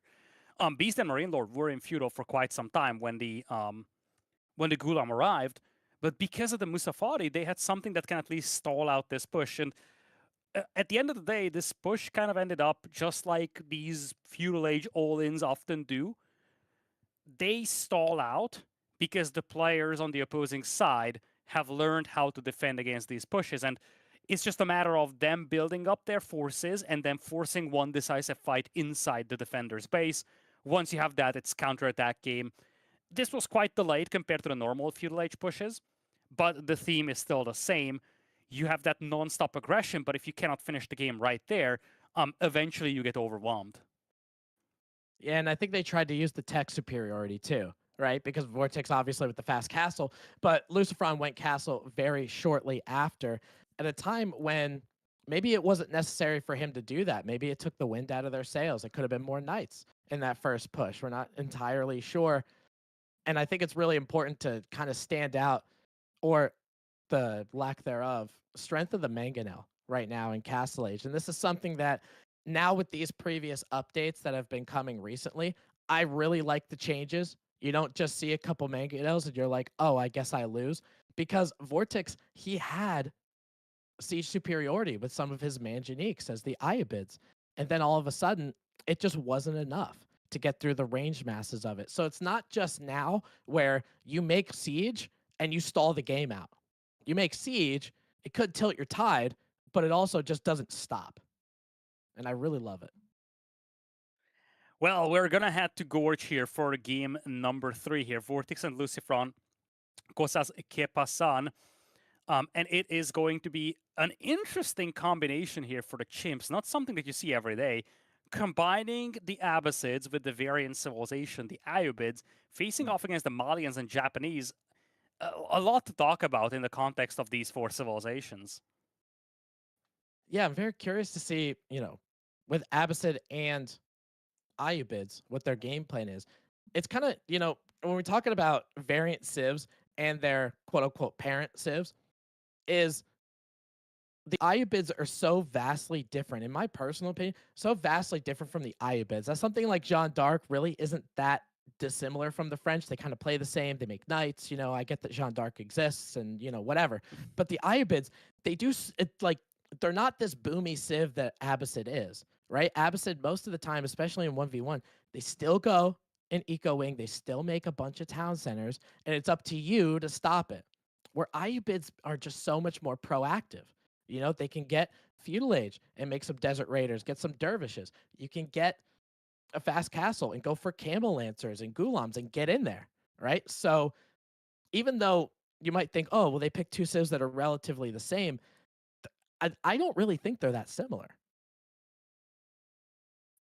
Yeah, I gotta say I agree with you. It's more along the lines of, you know, you look at these two civs and it's not a combination that you commonly see. That's kind of the gist of this. On the other side, you have the Malians and the Japanese. Again, not a combination that's commonly seen together. But this is an interesting map to look at. Gorge, this is probably the map where you spawn the closest to your opponent. You just march into the enemy base in a blink of an eye. So this is one of those maps where you could do a lot of damage with ninjas, for instance, or shinobi, I should say. I actually wonder if that's going to be part of the plan for Kozasuke Pasan. Remember, Vortex and Lucifron are exceptional with micro. And especially if Beastie and Marine Lord take it a little slower at the beginning, Shinobi could be an immensely valuable tool when it comes to, let's say, stalling out, you know, production buildings. Stalling out age ups, dare I say. I can see one of the Spanish bros just taking Japanese for some good old-fashioned Shinobi micro. We have a minute left to go. Remaining maps would be on Dry Arabia and potentially Pigeons Valley, which, honestly, I would be very curious to see that, simply because that is probably the map that is the worst for the playstyle of Kozasuke Pasan. So I guess that would be the kind of fallback option here for the Chimps if this really goes all the way to 5 games. Yeah, it's kind of fun with Pigeons Valley because you can interact with the map, right? You have some of those bridges that you could use. You could blow them up. You could do, you know, whatever. And it's really nice to have a map that you can also interact with strategically. And I think that's something that RTS games and Age of Empires 4 specifically does very well because of your ability to make the decisions to the things that you're in front. More decisions means more fun. So if you're able to break down those bridges or not, that's your decision. We'll see. But we're not seeing Pigeons Valley here. We're seeing Gorge. Everybody buckle up. We are tied 1-1. Kozasuke Pasan going to be spawning in. Oh, this is the Chimps. Excuse me. Beastie and Marine Lord playing as the Abyssite and IU bids on the flip side. Kozasuke Pasan, Lucifron, pink, Japan, Vortex, purple, Mali getting that pit mine set up already. So this is going to be quite the matchup on Gorge, and I'm really, really happy that EGC put this in a 2v2 tournament because of the spawn, because it's so unique. It is just such a weird map to play, but weird in a good way, I would say. You look at, you know, you look at this map where, first of all, the walking distance between the players is very tiny. This is definitely one of those maps where these foot soldier-based aggressions work a lot better than they do on most other maps, simply because the distance to cover is so small. And at the same time, this is also a map where you can put up a lot of aggression simply because it doesn't take that much time to reinforce that aggression. You also look at the spawn of the two players. There's always going to be a player that's safe at the back. And usually you have this gold mine spawn in between two players, which essentially guarantees that it's never going to be that gold denial game in terms of the aggression at the beginning, because the players will always just share this in the middle, and they will be safe in terms of gold for the first few minutes of the game. Oh, yeah. I mean, just because that gold being between them, exactly. You know, that's probably the one area that is difficult or nigh impossible to raid. And that's something that's very important for the team of Kozasuke Pasan, obviously with the pit mine. And with Lucifron, if he's trying to get up to some kind of castle age, he's going to be able to get there. I don't know about your feelings of Japanese as a whole, but to me, especially in a 1v1 situation, I think they're one of the worst, if not the worst, the civilization right now. If you could get to Fast Castle and get those Mounted Samurai, great. If you can't, you're kind of dead in the water because Japan and Feudal is very lackluster. Yeah, I think when you look at Japan on land, if you get the late game, it's awesome. But that Feudal Age, in terms of combat ability, is very underwhelming, as you said it. So when you look at the Japanese, the real question is, how are you going to utilize them early game? There's no Koka Township coming up. You're not going to have the Shinobi. It's standard Kura Storehouse. Again, what is the game plan here for Lucifron? I feel like Everybody else, we can kind of figure out the go-to strategy. But I am just so unsure about what Lucifron is up to with this. Maybe we're just going to see a very good old-fashioned horseman play from him. Yeah, I mean, it depends on, and it also depends on what your teammate is doing, right? As the Malians, if he wants to go for, if he says to his partner and he's like, hey, I kind of want to go to Castle Age. I don't want to interact with anything. I want to cow boom, so you take this over. I don't know if that would be the decision I would make, but Lucifron's going to have or do something in regards to that. It's still a little bit slow to get that Umar Bannerman out. I think a lot of the times people were kind of high up on it once you got to Feudal Age because they're like, oh, it's 225 stone. It's not really that bad, right? But it's still too slow to the point where it really delays what you're trying to do. And comparing it to an English Abbey of Kings that they just get the king for free and they don't have to pay anything, it doesn't prove to be very advantageous. Now, Beastie, on the other side, we talked about the opposite. We kind of know what they're doing. They're going eco wing, right? They got a lot of villagers on gold, or stone, I should say, trying to get to that second town center.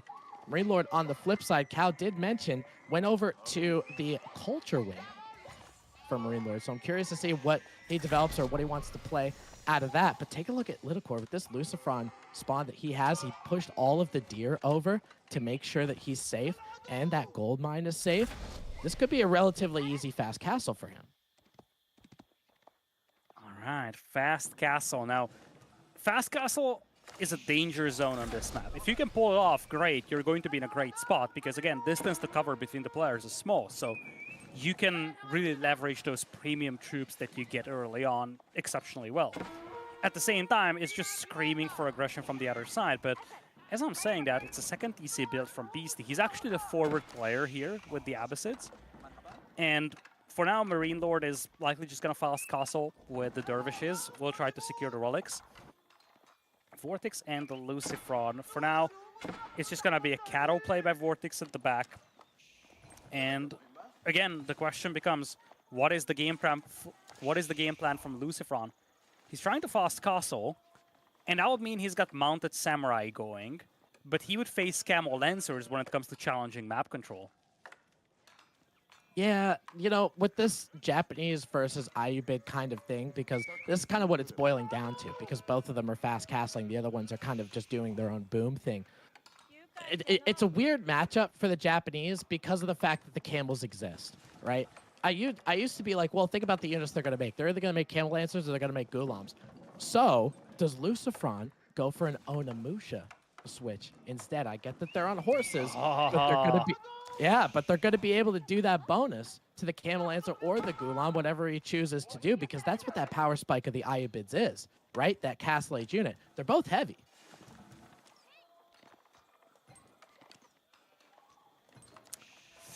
That's an interesting idea. I'm still thinking about the potential opportunities here. Onimusha wouldn't be a bad thing to play around.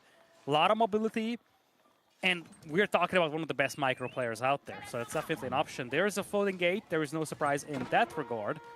It's the matter of what production buildings are you going to boost with your Yorishiro. At the same time, here's where it gets interesting.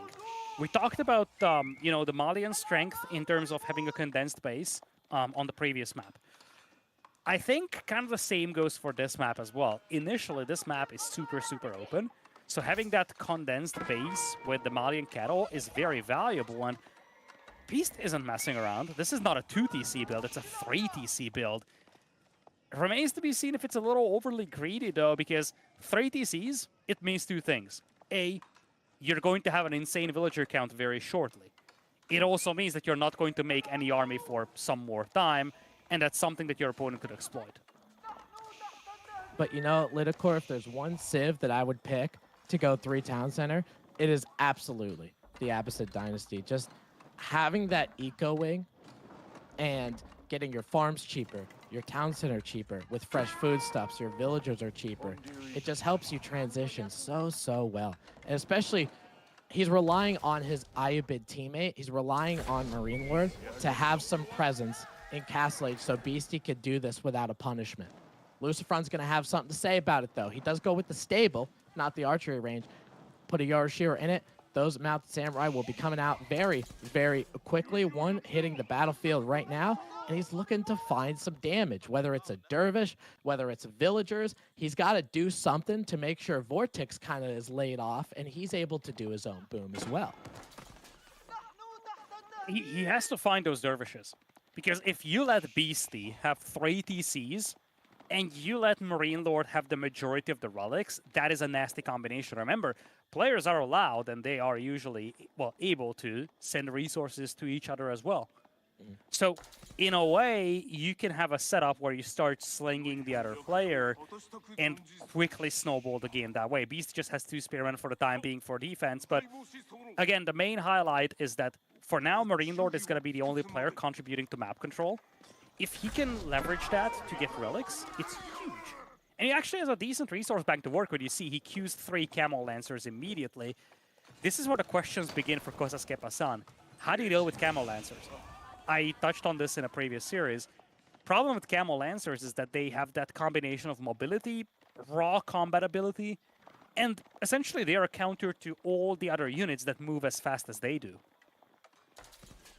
Yeah, you are right, but the Mounted Samurai kind of throw a wrench into that plan a little bit because of their armor deflection, right? They have the ability to negate that first attack. I know that there's a little bit of unease for those Mounted Samurai, but if you're able to stop the Camel Lancer charge or that first hit, maybe that's a big deal. Maybe that ends up being able to take care of some of these Camel Lancers. I know Feudal Age Spearmen are not very long for this world, that's for sure. Some of Marine Lord's units here, some of these Camel Lancers are doing what they can to try to keep him at bay, but it doesn't look like he has enough. Uma Bannerman making the way out for Lucifron as well, just to get that extra attack for some of those Mounted Samurai. And it could mean all the difference when you're going up against a Camel, because you need every advantage that you can get. Look at that damage, 28. Uma Bannerman increasing that bonus by 15%, so those Mounted Samurai. And we're not talking about the charge either. That's just their normal attack. Their charge is devastating. Hostile Age now coming in here for Vortex as well, and he's going to start getting into Poison Arrow Archers. And we've seen that earlier today, Poison Arrow Archers, absolute bonkers, but it takes time to get there. So for the time being, it's Vortex and Lucifron who's going to have to pull back a little. And the reason why that's concerning is because now Beastie is getting online. 3 TCs, again, is no joke. They're up by 30 villagers. Sure enough, that doesn't factor in the passive resource income of the Malians, but if you can pull off a 3 TC build successfully, the escalation or the build-up of your army is going to be so rapid that it's very difficult to deal with no matter what civ you're playing.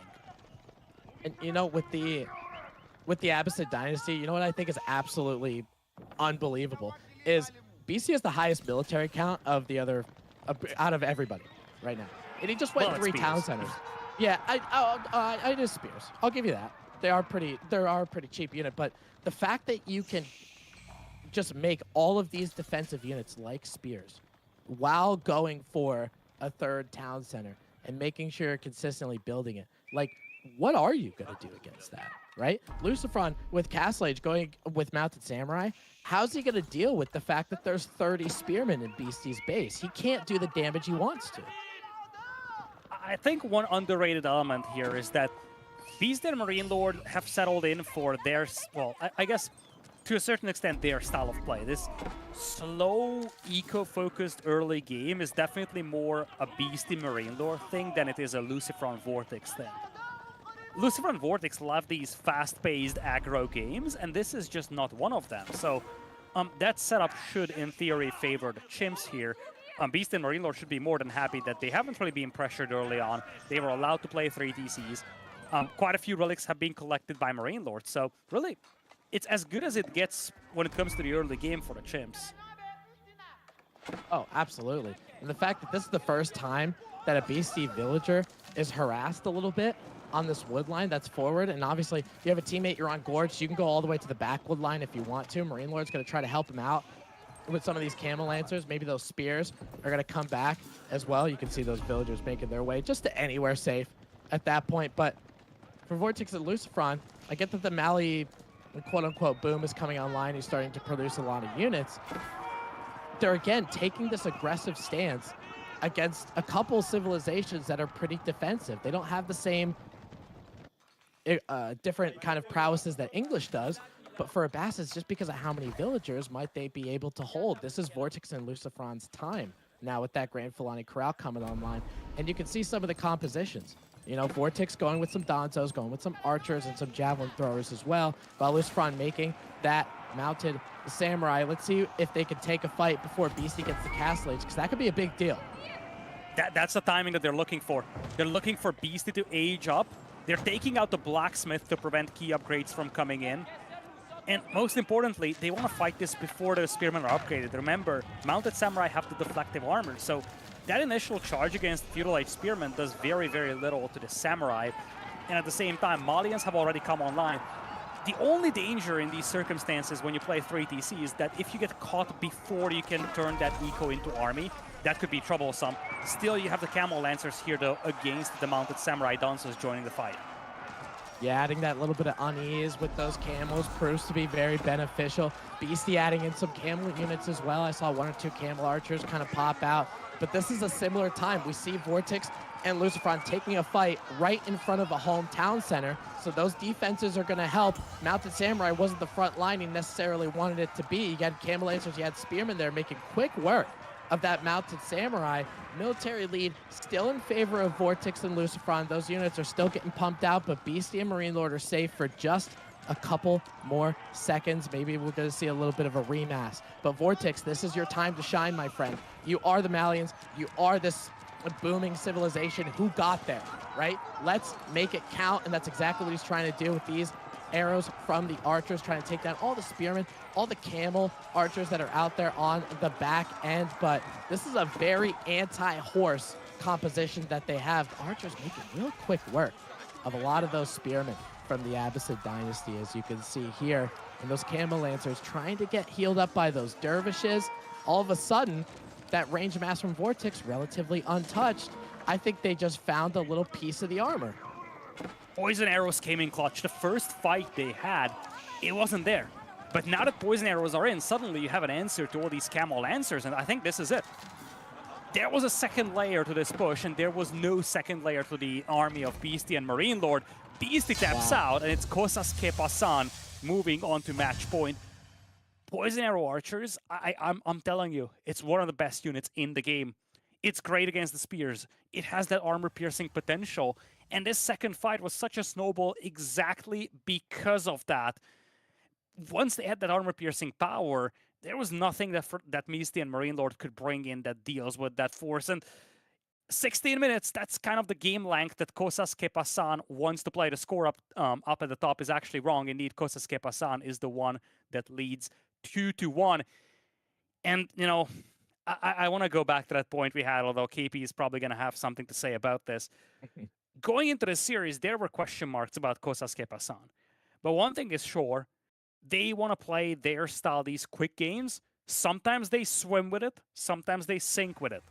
But so far, 2 out of 3 games, they were swimming. Oh, yeah, they're doing a nice backstroke right now. Heading into this game, number 3 replays. Here we go here. And this is the pivotal battle, right? I think a lot of this, as of right now, BC did go to Castle Age. You can see that indicator on the middle of your screen. But those feudal age spears, they didn't get the memo, man. They're not to Castle Age yet, you know? So, I mean, I get it. You know, they're going to be good against those mounted samurai and all that, but the mounted samurai did just enough to give the archers enough time to pick them off. Those camel lancers weren't as effective against the mounted samurai as I initially believed. And again, I get it. You got humps and we're scared, but they didn't seem to pack that punch that we needed them to, or that Beastie and Marine Lord needed them to. I mean, I think that's like a bit unfair on the Abbasis. They barely feed their villagers, and you expect them to give people premium spears? Whoa, that's a little bit of it. And a big expectation there, but an interesting matchup nonetheless. Dude, I've got to highlight it, by the way. Can't believe you guys weren't on. I'm going to have to call you out on this one. Did you not notice the big difference in APM? There was an outlier. This is proof that Malians are A-click brainers, Lidicor. 182 APM for Vortex, and everyone else was averaging between 250s. Even the Abbasid player had more APM than the Malians.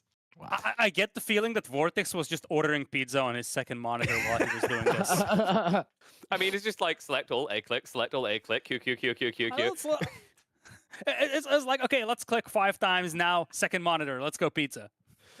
I mean, it looked good. It's crazy as well. The interesting thing, Tim, like you guys talking about a little bit, like the camel. You mentioned the camels, right? You think they do better, but it's crazy when you break down the maths, right? So the Lancer has no charge damage in a fight against Mount Samurai, right? Because that's offset by the deflective you mentioned. But then the Uma Bannerman almost completely negates the Camel Unease, right? And then the base damage is lower for Camel Lancers, as is their health by 20 points.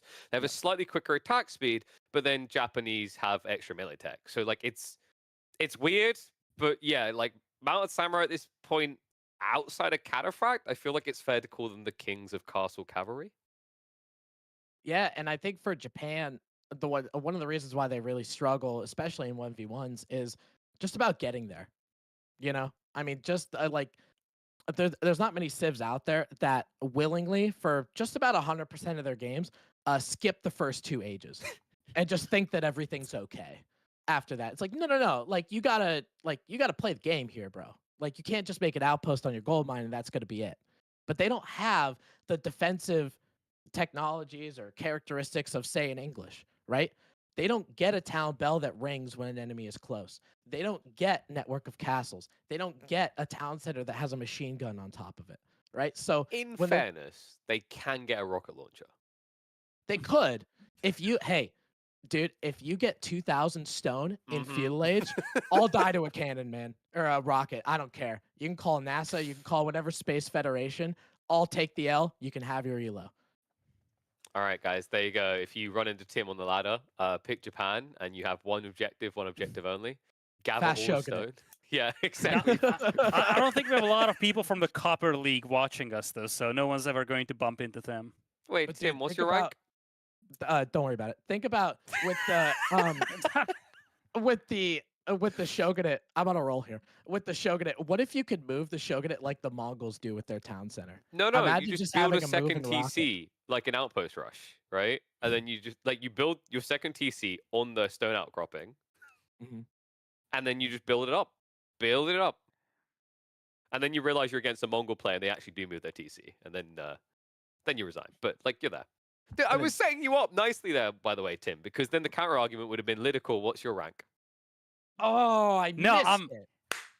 I, I'm the. Oh, that's I'm the that's idiot. not how it works, okay? I'm the one analyzing things here, and I'm spending day and night analyzing people, so I don't unfortunately have time to play. That's how it is. Got it. Anyway. You're that person who like lives in a lab, theory crafts like diseases and how they'll Yeah. end the world, then goes outside and dies of cold. Well, I mean, the second part of it is TBD, but the first one is kind of accurate. Anyway, KP, while you are on a board, I guess it's your valley coming up here. Do you want to talk about your valley? My valley. Oh, boys, I'm telling you, you're in for a treat. Pigeons Valley, what a delight.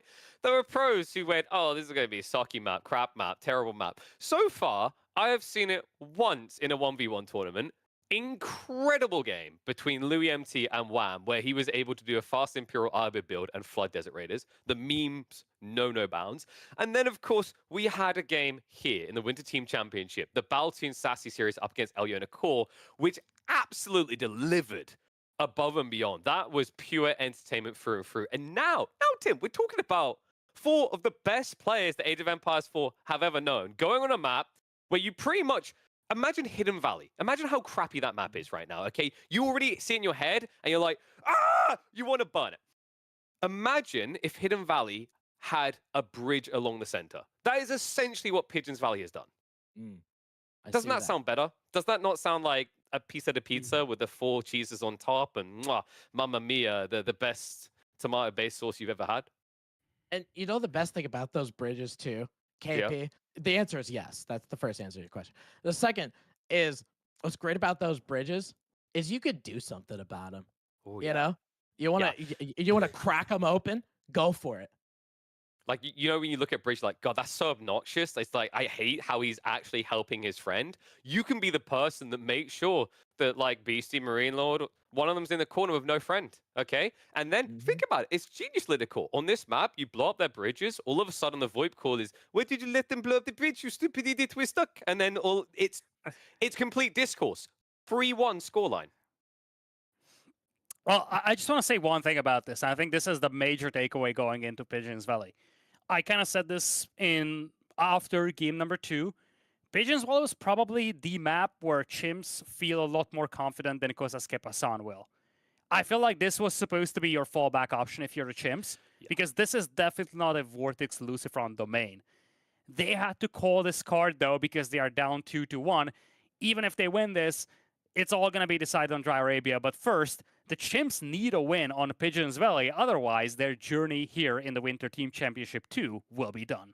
So either the ultimate aggressors have to find a way on a defensive map, or we go to the purest form, Dry Arabia, where everything is balanced to decide it. I'm getting goosebumps either way. Let's get ready. Game number 4 on your screens. It's time for some Pigeons Valley.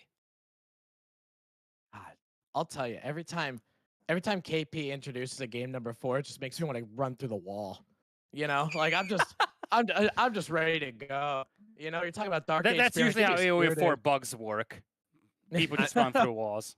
I mean, like in a way, like I could see that. You know, I look to go above and beyond. Like I actually jumped the gun. The timer lied to us. We are now ready. In fact, dive deep into your pockets and also dive deep into your clocks because we could be here for 2 hours. It's Pigeons Valley time. God help us all and my voice. Now, Beastie and Marine Lord gonna be playing obviously as the Chimps. Beastie in the color yellow, Marine Lord gonna be playing in the color green as Chinese, and Zhu Shi, Vortex and Lucifron on the other side going with HRE and Delhi, the purple and pink respectively. Take a look at that bridge. Every civil engineer who's in chat right now has got to be just licking their chops. Look at this thing. 500 hit points. You can cross it, and it has the ability to get destroyed. You can take a look. There's a couple stone outcroppings, though. Can't get them. Can't get them, though. Right on that river. You can actually touch them to the side, but those boulders are just there to block your pass, I guess. Indeed, you have this kind of a setup where the teammates are kind of spawning on one in each corner, and you're connected by 2 bridges. Those bridges could be destroyed, however. So one thing to look out for going into this game, you know, especially once we get a little deeper, is you can actually isolate one player from the other reasonably well. Yeah, you know, it kind of reminds me of, if you guys have watched the previous 2v2 tournaments, whether on EGC or otherwise, it reminds me of Jousting Fields, right? It's not necessarily barricaded like it is with a big wood line, like how Jousting Fields is, but you could create some 1v1 situations. You know, you can see how difficult with Vortex and Beastie in the corners, with Marine Lord and Lucifron also in corners. It's very difficult for you to get to your teammate when they need help. He talked about this being a boomy kind of map, KP did. And on a map like Pigeons Valley, I got to trust him on it. China has the ability to boom like no other. Zhu Shi has the ability to, maybe later after that, if he wants to go for a fast castle, can boom afterward. What do you think about the side of KQP? Do you think they have some booming potential? I'm seeing HRE there. And I'm seeing Delhi. And I don't think we've really talked about Delhi in the context of this map, but so far the narrative around Delhi in this event was that you want to have a map where you have the map sectioned off. You don't have to worry about cavalry. That's the key thing. If you have the map sectioned off nicely, elephants are very difficult to stop.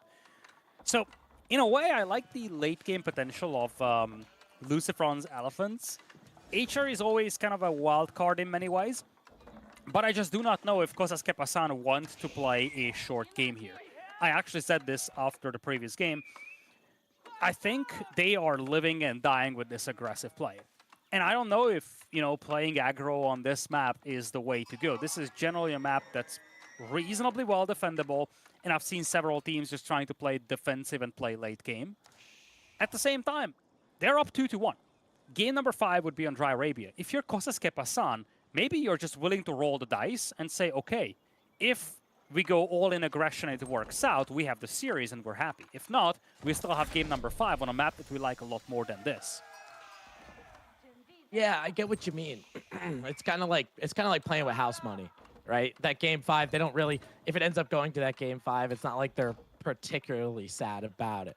You know, for BC and Marine Lord, I know from gameplay of both of these players, particularly Beastie, that booming strategy is something that he really likes to do. That defensive strategy is something that he likes to do. So maybe that ends up being the case. Going up with that meditation garden's at a really good spot. You have a couple stone mines there. You got a gold mine there. That's really nice. Marine Lord is up to feudal age already. With the IOs, going to be able to collect ample amount of taxes, while on the flip side, Vortex with the Akin Chapel, Luciferon with the Dome of the Faith, no surprises there. It just becomes what happens afterward. Is there going to be any kind of surprises? But BC with that Meditation Gardens and with how much he has on gold, I might be thinking we're seeing some kind of castle shenanigans. Yeah, very, very likely. I'm really curious about how Vortex and Luciferon approach this, because we always talk about them in the context of being early game players, but early is a relative term. We've actually seen this in a previous game. They didn't go, you know, bonkers aggressive from the very beginning. They just went for a timing push. And I can see that, again, I think an early game push is put into a different context on a map like this relative to others. I still expect them to be a little bit more aggressive, so if you're Beast and Marine Lord, you really got to make sure that you have consistent information and scouting, because you need to know when that aggression is coming in. And you see Lucifer is now moving in just to try and push these deer away. It's not really going to matter because Pro Scouts is in there. And I think he realized that. He was like, oh, I'm just going to split this deer up, make it a little bit more difficult for your opponent. And then, well, Beastie has Pro Scouts, so it doesn't matter. And you know, for the Zushi too, they care so much about food as that scout keeps getting bumped away from trying to pass off its carcass. For Zushi, because they worry about food so much, especially when you get into a castle age situation. They want to make Shaolin monks, which are 200 food. They want to make things like lancers, which are 140 food, right? So they need a lot of it. So being able to pro scouts is very advantageous. Marine Lord going to be able to get into the Song Dynasty with the Barbican. You got a couple deer patches, berries, a gold over here. I kind of like its placement, don't you? I love it. It's a marvelous, marvelous Akin Chapel, as good as you can get. And this is one of the features of this map. Resources are reasonably well condensed. So let's say you look at Beastie's base, he really doesn't need to go far to pick up all those deer carcasses. In fact, there's also a neutral deer pack in the middle on his side. So you can actually get a lot of deer carcasses for that investment into Pro Scouts, which, by the way, is actually a very nice touch for him. He's actually boosting his mill where he's dropping off food. So he's getting Pro Scouts, he's getting essentially the collection boost from deer carcasses, and he's also leveraging the tax benefits of that. So it's a very nice use of the Pro Scouts deck to have a massive boost to your economy. He's going to age with Mount Lu, and on the other side, it is a Jushi Jugenu play at the beginning for Marine Lord. I don't know if this is just going to be essentially preparation against aggression, or are we going to see some level of aggression put up by him? The Vortex is going castle with the Regnits. He's got a stable coming up, so it's likely Knights for Relics. And on the other side, look at Luciferon. He's on 9 Ghazi Raiders. He doesn't want a long game here, I tell you. No, he definitely doesn't. And I think it's a really good play from the Deli, you know, because we talked about baton passing over and over again, right? For Vortex gets the Castle Age, so Luciferon might be able to back up a little bit on the Ghazi Raider production. So Vortex is going to be able to get some Knights out, which he has queued. He's going to be able to get some Relics, of course, as the HRE. You'll love to see it. BCS Zushi, though, a little bit behind on the Shaolin Monastery. I kind of expected it to be up by now. Maybe that's because of the Pro Scouts giving it just a little bit too much resources in order to give it up. But now, Shaolin Monks are going to be coming out, and this is going to be a relic war for probably the next 3 to 4 minutes. It's going to be a relic war, and if you are the chimps, you're getting concerned. Because now you have quite a lot of Knights and Ghazi Raiders roaming around. Now, Spearman and Jugenu will be fine to deal with this, but the lack of mobility could be a bit of a concern. I still think that the better target of the 2 chimps would be Beastie. Marine Lord has enough to hold off this force for the time being. They're just going for relics.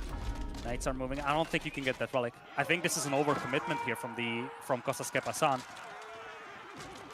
Yeah, I think so too. I mean, Ghazis are basically fighting Spearman head on. There's only 1 Knight from the HRE going the way. And even though Marine Lord and China, they are in the feudal age, I mean, you still have enough spearmen to deal with it. Beastie's trying to get his knights out now. It looks like maybe there is a stable that is getting supervised. Looks like one of the IOs are going to be doing that, trying to get as many knights out as possible to try to get some of this map control back. Marine Lord staying in feudal, making sure that he has some army so Beastie isn't just there by himself. Seems to be, it's proving to be the MVP because Lucifron was trying to do it himself and he's just getting 2v1. Cavalry would work a lot better on a different kinds of a map, but I feel like Marine Lord and Beastie are playing more to the features of this map right now because the slow-moving composition of Marine Lord is exactly what you need. Mobility is not that much of a factor on a map where the ability to rotate is somewhat limited. The only direction that Lucifron can go with these horsemen is basically through those bridges or through the shallows. Whereas Marine Lord can just right-click forward and he's going to have a scary force to push into the enemy base with. And I guess this whole problem is exacerbated by the fact that both of the Spanish brothers went for cavalry. It would have been bad if one of them goes for cav. It's actually terrible that both of them did. Yeah, because, I mean, Marine Lord just made enough spearmen, right? There's 21 spearmen out in the battlefield for him right now. He doesn't really have any signs of slowing down. Zugnu on the back end might prove to be beneficial as well if there are some archers that come out from Vortex and Lucifron.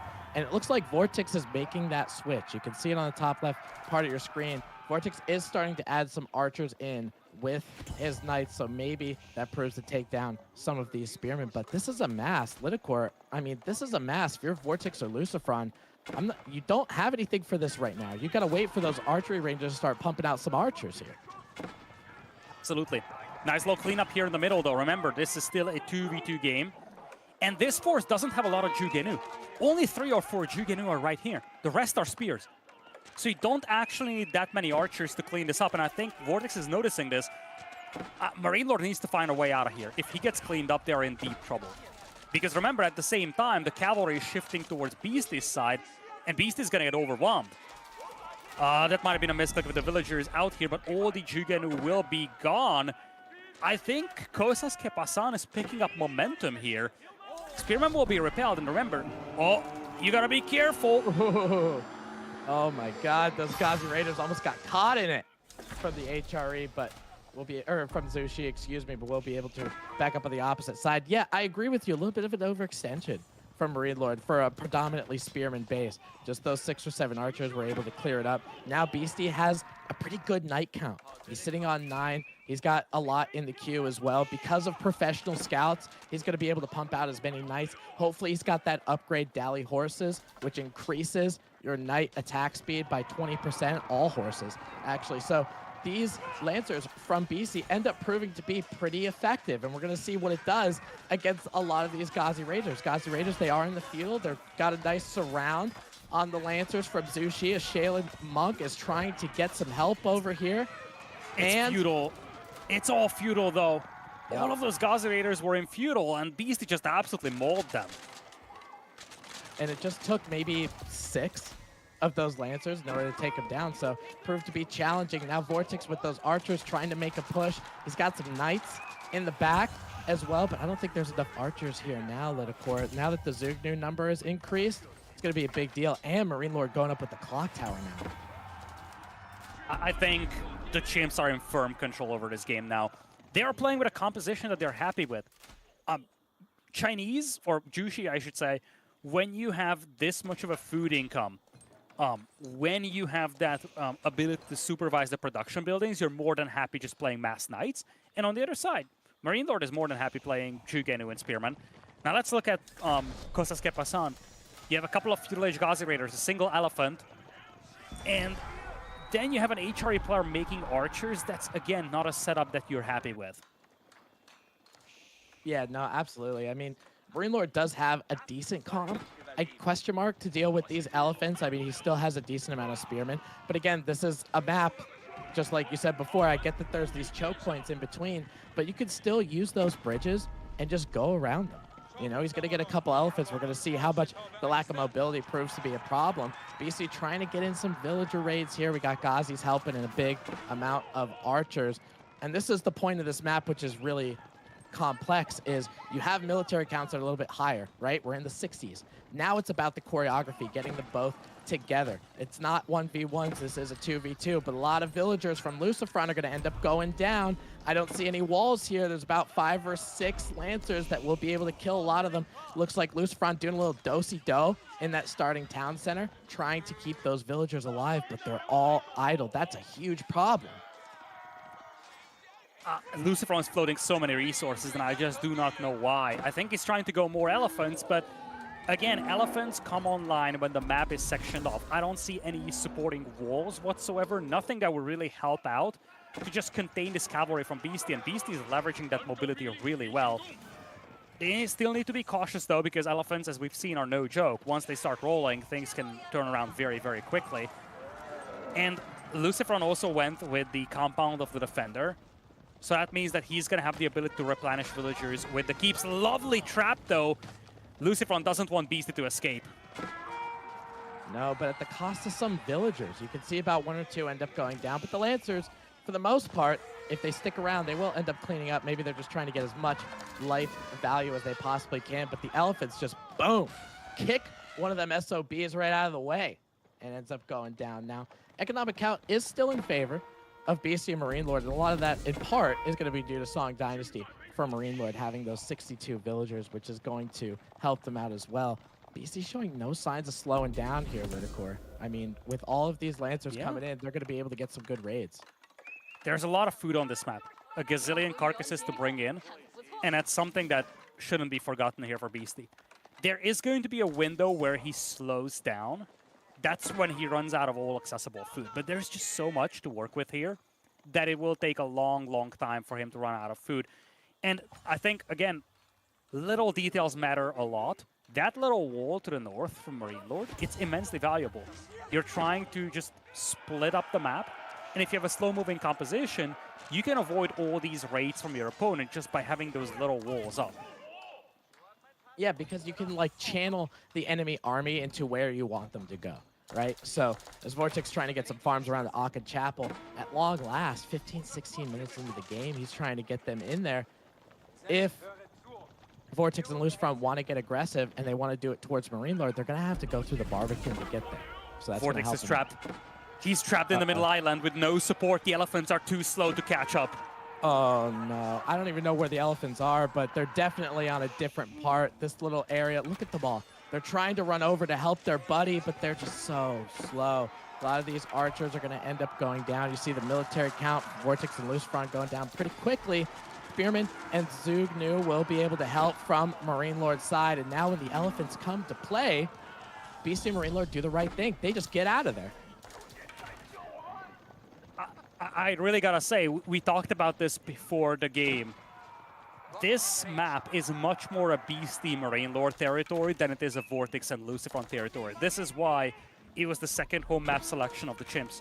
I really feel like they wanted this to be a decider map if they had the option, but they were down to 2-1. They needed the map where they had the most advantage, and I feel like they got it. Now a forward push coming in from Lucifron, though. Like, let's not sleep on this just yet. This game can snowball out of control very, very quickly. There's going to be a push inside Vortex's base. He's shifting into men-at-arms. But on the other side, I think now Kostas Kepasan will just try to double-team Beast to see where they get with this. Yeah, it looks like almost a little bit of a base trade. Marine Lord, you would think he'd be trying to help his buddy, but not necessarily the case. Look at these elephants trying to take down that town center from Beastie, and I think they will be very influential in taking it down.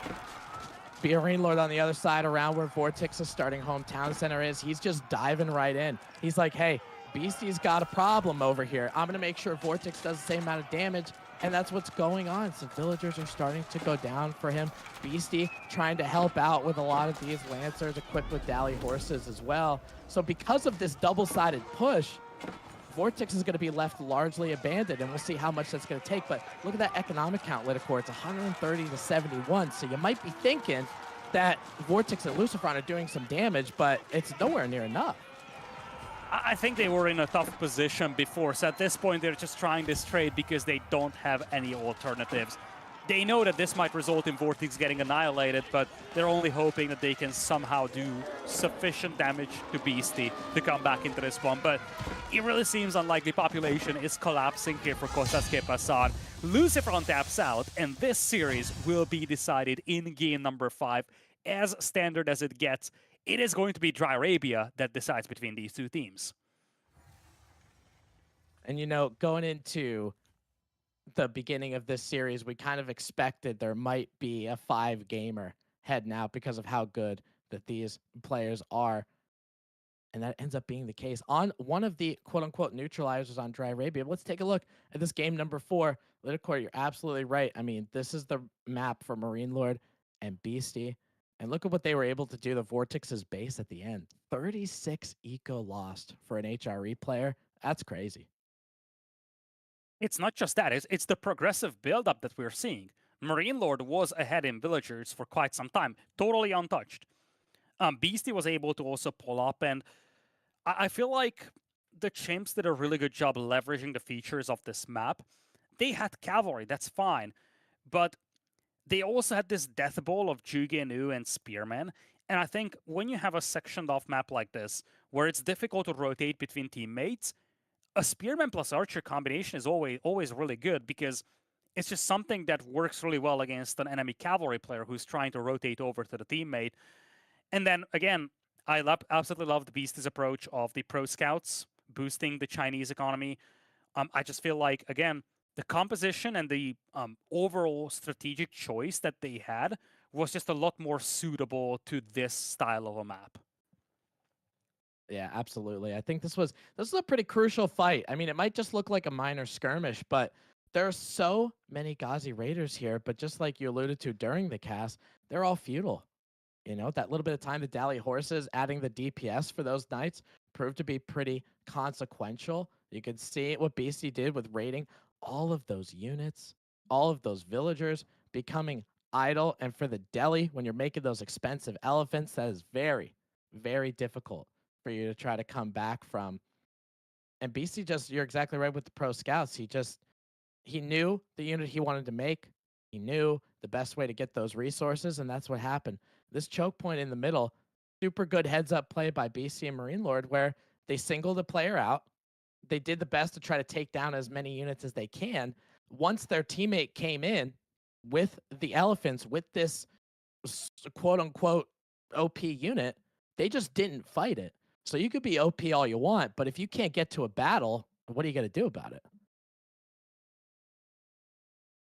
And wow, it's so fitting to finish this series on Dry Arabia. It has been a marvelous best of 5 with a lot of quick games, by the way. I think we didn't really have the chance to talk about this. This game was less than 20 minutes as well. So one way or another, these games went really quick. And you understand why. The Spanish bros don't like those long games. This game just didn't work out for them. But I wonder how game number 5 is going to look like. Because we talked about this just before game number 4. Pigeons Valley was probably the map that the Chimps felt the most confident against Costas Kepasan. Dry Arabia is much more of a Costas Kepasan territory, or at least it's even grounds. It's definitely not one where the playstyle of the Chimps fits the map more. And with that being said, we have Dry Arabia coming up. It's going to be the French and the Japanese for the Chimps versus the versus Jeanne d'Arc and the Abbasids. So I guess French Knights on both sides. It's the Japanese that becomes the big question mark. And I'm not against this wild card here. I think you kind of know what you're expecting from the Abbasids here from Costas Kepasan. But the Japanese, I don't think it's going to be your classic archer civ. I would be surprised if it was. Are we seeing Onamusha here? Is that the plan here for the Chimps?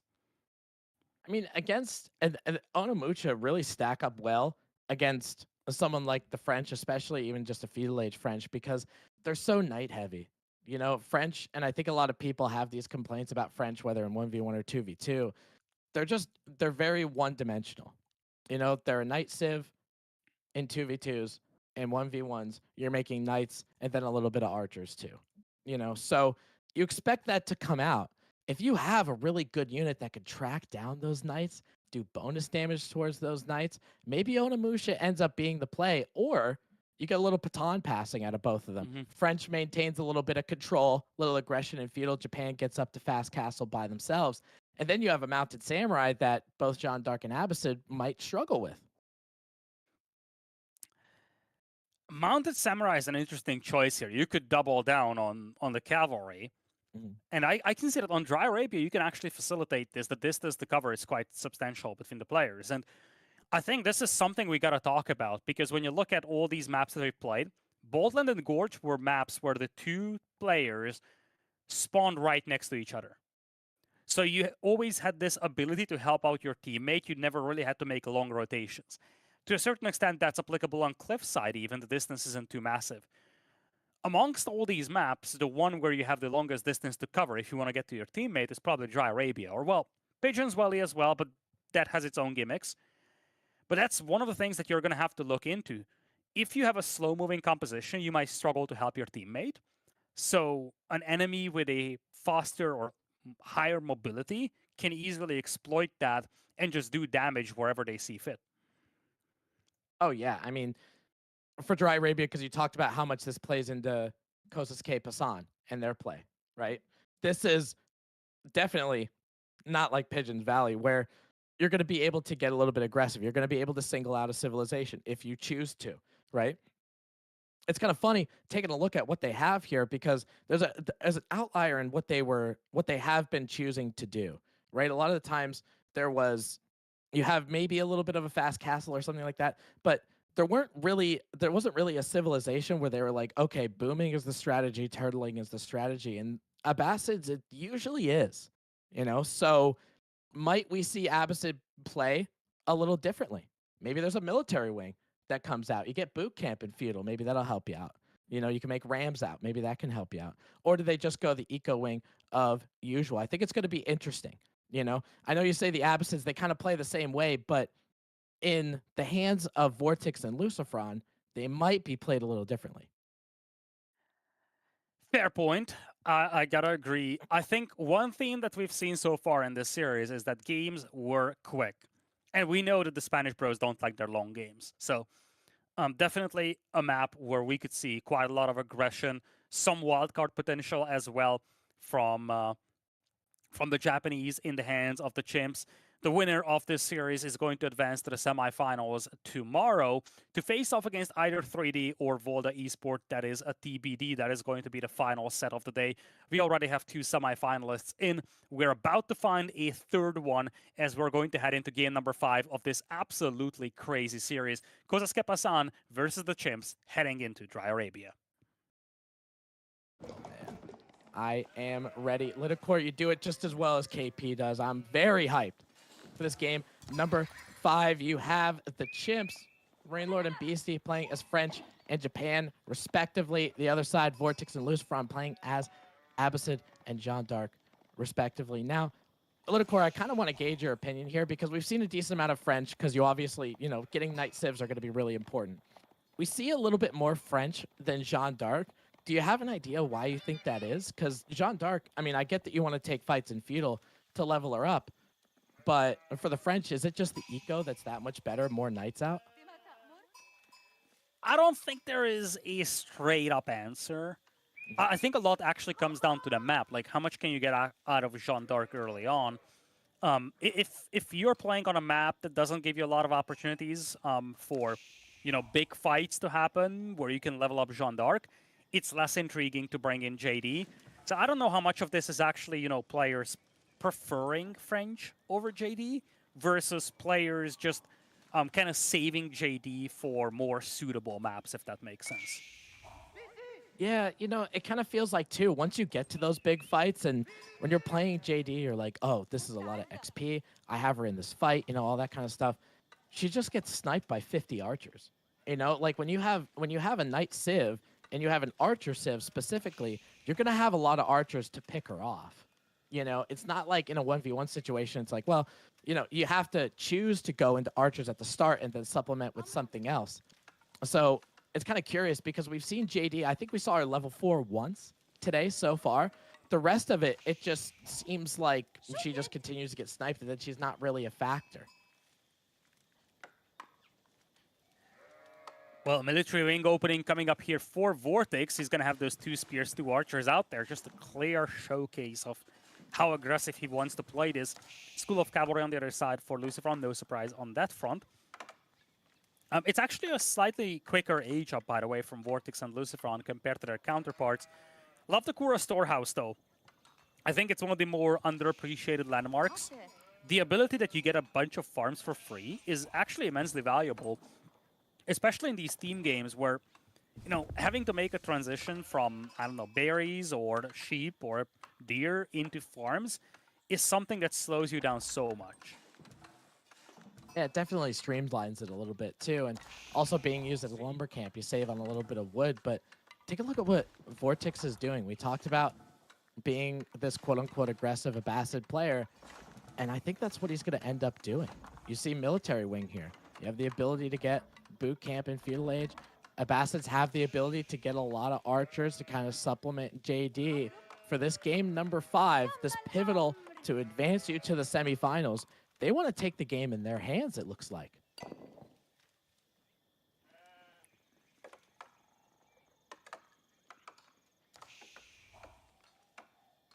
And you're seeing them continue to age up on both sides, obviously, with Beastie playing as the Japanese. We could take a look at his spawn. It might be a civilization that could be raidable. You have some of that gold mines over there on the eastern side. For the School of Cavalry, for Marine Lord, the French is obviously a raidable area as well. They want to get their knights out. They want to get all that kind of stuff. So taking a raid to them might end up being very effective. And this military wing, even though nobody really goes for it, Liticor, it seems like military wing, it just gives you so much tempo. Having those 2 spearmen and 2 archers right out of the gate, it seems to be just really good at setting the pace. They certainly are. We talked about this throughout the day. You want to be the tempo setter of the game, force the opponent to react, and dictate how games go. If you can get that consistently, it's going to help you so much when it comes to anticipating the opponent's next move. And we talked about this. We see a lot of potential aggression coming out from Kozas Kepasan. It's the use of the spearmen and the archers, and then villagers being pulled, including Jeanne d'Arc, to drop this tower and take away the gold income from Marine Lord. Marine Lord's backup gold mines all to the front. There isn't really a good alternative for him to go to. No, he's got to be looking. You know, at some of those areas, I mean, there's a big gold mine on the western side. His secondary gold is right next to the first, right? So that proves to be an issue. Jeanne d'Arc continuing to get some XP while building that outpost. BC's got to walk away a little bit from those berries. Those 2 archers and those 2 spearmen, they're going to make sure that that tower goes up easily. Lucifron gets a knight up here to try to help.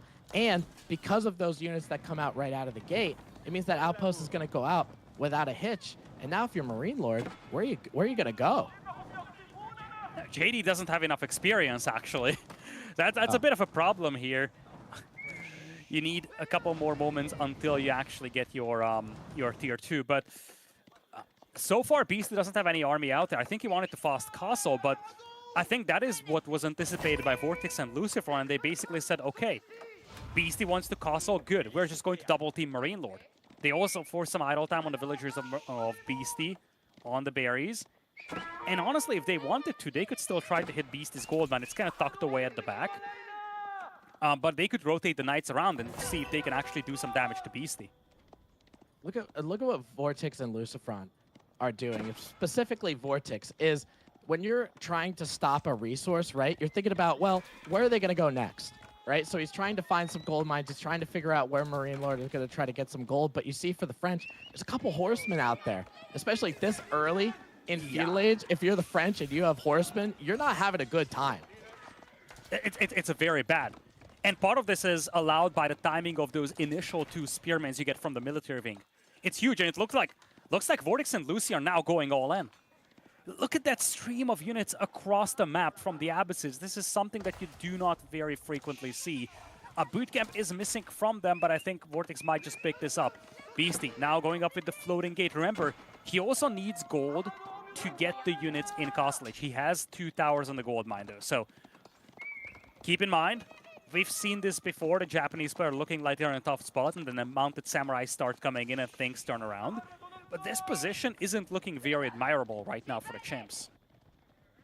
Yeah, and you're exactly right with trying to get units out. I mean, most likely for Beast in Castle Age, looking at what's going on, he's probably going to end up trying to get some Mounted Samurai to try to help him out. Jean is kind of going around with what Vortex is doing. He's got a decent amount of Spearmen and Archers here. Military count 28 to 10. I think those houses are going to go down pretty quickly. Yeah. That's exactly what I wanted to highlight here. It's one thing that you have the resources for the Mounted Samurai. If you lose the houses, it's going to lose you time, and this is a timing push. Every second the Beastie gets the light and Mounted Samurai build up puts Chimps into a worse and worse position. So losing 2 houses here, it's actually massive casualties. Yeah, it's going to take a little bit of time because for Beastie, he wants to get something like a stable with that wood. I don't see any military production buildings out there with him. Now he is housed with 31. There's an archery range. That's a bad sign. Oh no, it can't be Yumi, right? Or is he gonna go Yumi? If he goes Yumi, I think they lost. Onamusha would make more sense. But the bigger problem, I think, is that if you don't go for Mounted Samurai, you don't have the quality to combat the quantity that's coming out. That's the problem. Whatever you go for on the range is not something that can fight essentially outnumbered 2 to 1. Oh yeah, you're exactly right. And I think for how many archers that are here too from Vortex, and he's continuing to build them. He's got 17 total archers, right? Lucifron continuing to make knights. He's got 9 with Jean d'Arc, might be able to snipe out an Onamusha. That is what he ends up going for. Look at all these rams, Lidacor. Oh my God, we're 9 minutes into the game. That's the 4th ram. And they're shifting to Marine Lord. I think they're realizing that Beastie is slow on the build-up. They might have even scouted that range and said, wait a minute, no Mounted Samurai coming up. We can actually target Marine Lord here and just cause irreparable damage. Keep in mind, this buys some time for Beastie, but he's playing Onamusha, and Onamusha do not do well against mass archers. No, and I mean, you're going to be able to kite, maybe, you know, because they're a little bit faster, but you can't really kite. There's nowhere to go. The danger is here. The danger is in Marine Lord starting town center. Knights are even getting their torches out with those rams to try to help out. There's just way too many archers in the back from Vortex. So if he does make any kind of unit, archers will be able to pick them off. Military count 37 to 27, but that town center, it's not long for this world, Lidacor. They really got to push in if they want to save it, and it doesn't look like there's any imminence here. So many villagers are being pulled for the repairs. This might be it for the Chimps. They gotta fight this for their tournament life. Knights are now shifting south. The DC is gonna go down. Villagers will be caught in the crossfire. And this might just be it for the Chimps. If they lose all these villagers, Beast is gonna be 2v1, and he only has Onamusha to fight against all these archers. He's doing everything he can, but he just doesn't have enough to save Marine Lord right now. Look at all those Marine Lord villagers on the south. All those French villagers getting picked apart. More of them going down. He's got about 30 total right now. He's trying to help out. Marine Lord actually made Spearmen as the French, trying to do something against Lucifron's Knight Mass, but with those Onamusha, you would think that would be enough, but man, only having 5 or 6 of them, it's not going to help too much. Those French villagers continuing not to gather resources, continuing to run for their lives. Archers from Vortex are going to be able to bring those Onamusha back just a little bit to try to help. Marine Lord's going for that mill over there where that deer pack is, but overall, we talk about aggressive being important and being consequential, and I think it was for Vortex and Lucifron. They haven't killed enough villagers, though, and it sounds crazy, and this is going to be a beastie 1v2 show for the time being. But the archer count is kind of low right now for Vortex. And remember, the Spanish bros are 1 TC each. Replenishing those troops is difficult for them. Onamusha are still Castle Age troops against Feudal Age ones. If you start losing all these archers out here, Beastie's still gonna be alive, and the Knights, they will die. Just look at this. Onamusha eat Knights for breakfast. I don't think this is over yet. It's looking very grim right now for the Chimps. Beast is gonna have to do a lot of carrying. But this is game number 5. They gotta go for it. And I feel like these Onamusha might give just a Hail Mary opportunity here for the Chimps to turn it around. Man, you're exactly right. They really decimate those Royal Knights, especially Feudal Age Royal Knights. That's so important. Rams trying to get onto that school cavalry, trying to get the town center repaired, maybe. And he might be able to do it with enough time, but again, villager count is continuing to be stalled, right? He's sitting on 20. It's not going to go up or down anytime soon. And BC just lost a couple Onimusha there. You hate to see it for a unit that he needs to mass up and needs to keep alive to be in this tournament. Keep in mind, though, and I think that's the biggest thing, if you lose those Rams, that's a massive investment for a 1 TC player. Vortex and Lucifer are both on 1 TC. They are up by 20 eco, which is huge. In fact, there's -1 wood right now in the bank for Marine Lord. If you ever feel like you're doing bad in AoE for a game, think about this. But he's actually still in control of enough resources to get a couple of knights out. And Marine Lord is no pushover. He's an exceptional player. He's not going to have much to work with. But 3 knights, it's still something. The question is how Beast is going to hold this now. Because if this bush starts wiping out his eco, it might just be it. And the eco wiping out looks like it kind of started. That was about 4 villagers that ended up going down. Vortex, with how many he has on wood? 23 villagers on wood right now. You're able to just pop down a couple Rams with no problem. Cal's highlighting the eco count for us at 88 to 59. BC is making that little bit of a change, like you kind of mentioned, Lidacor, going with the Mounted Samurai here.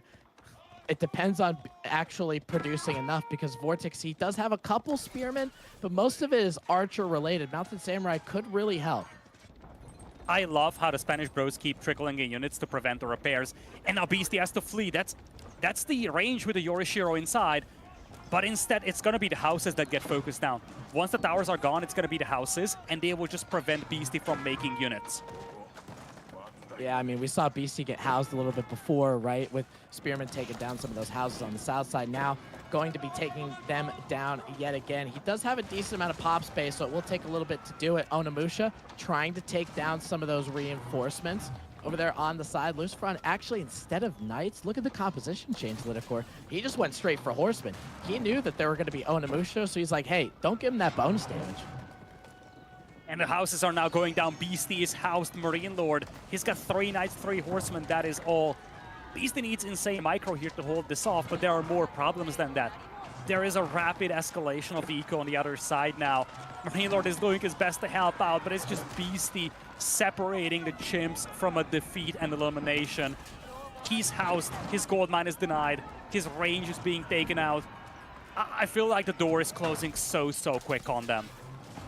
Yeah, it is. He's going to have to get these units and get them quickly, but with the Yorishiro, you might not be able to. You see that house with the Yorishiro in it, giving him a little bit of food per minute. That's going to go down. Lucifron aging up to Castle now, going with the Guild Hall, trying to get some veterancy on his units. Vortex will be soon to follow. And when you have an eco count as high as it is compared to your opponent, going Guild Hall and Culture Wing might just solidify. You're thinking, hey, they're backing up a little bit.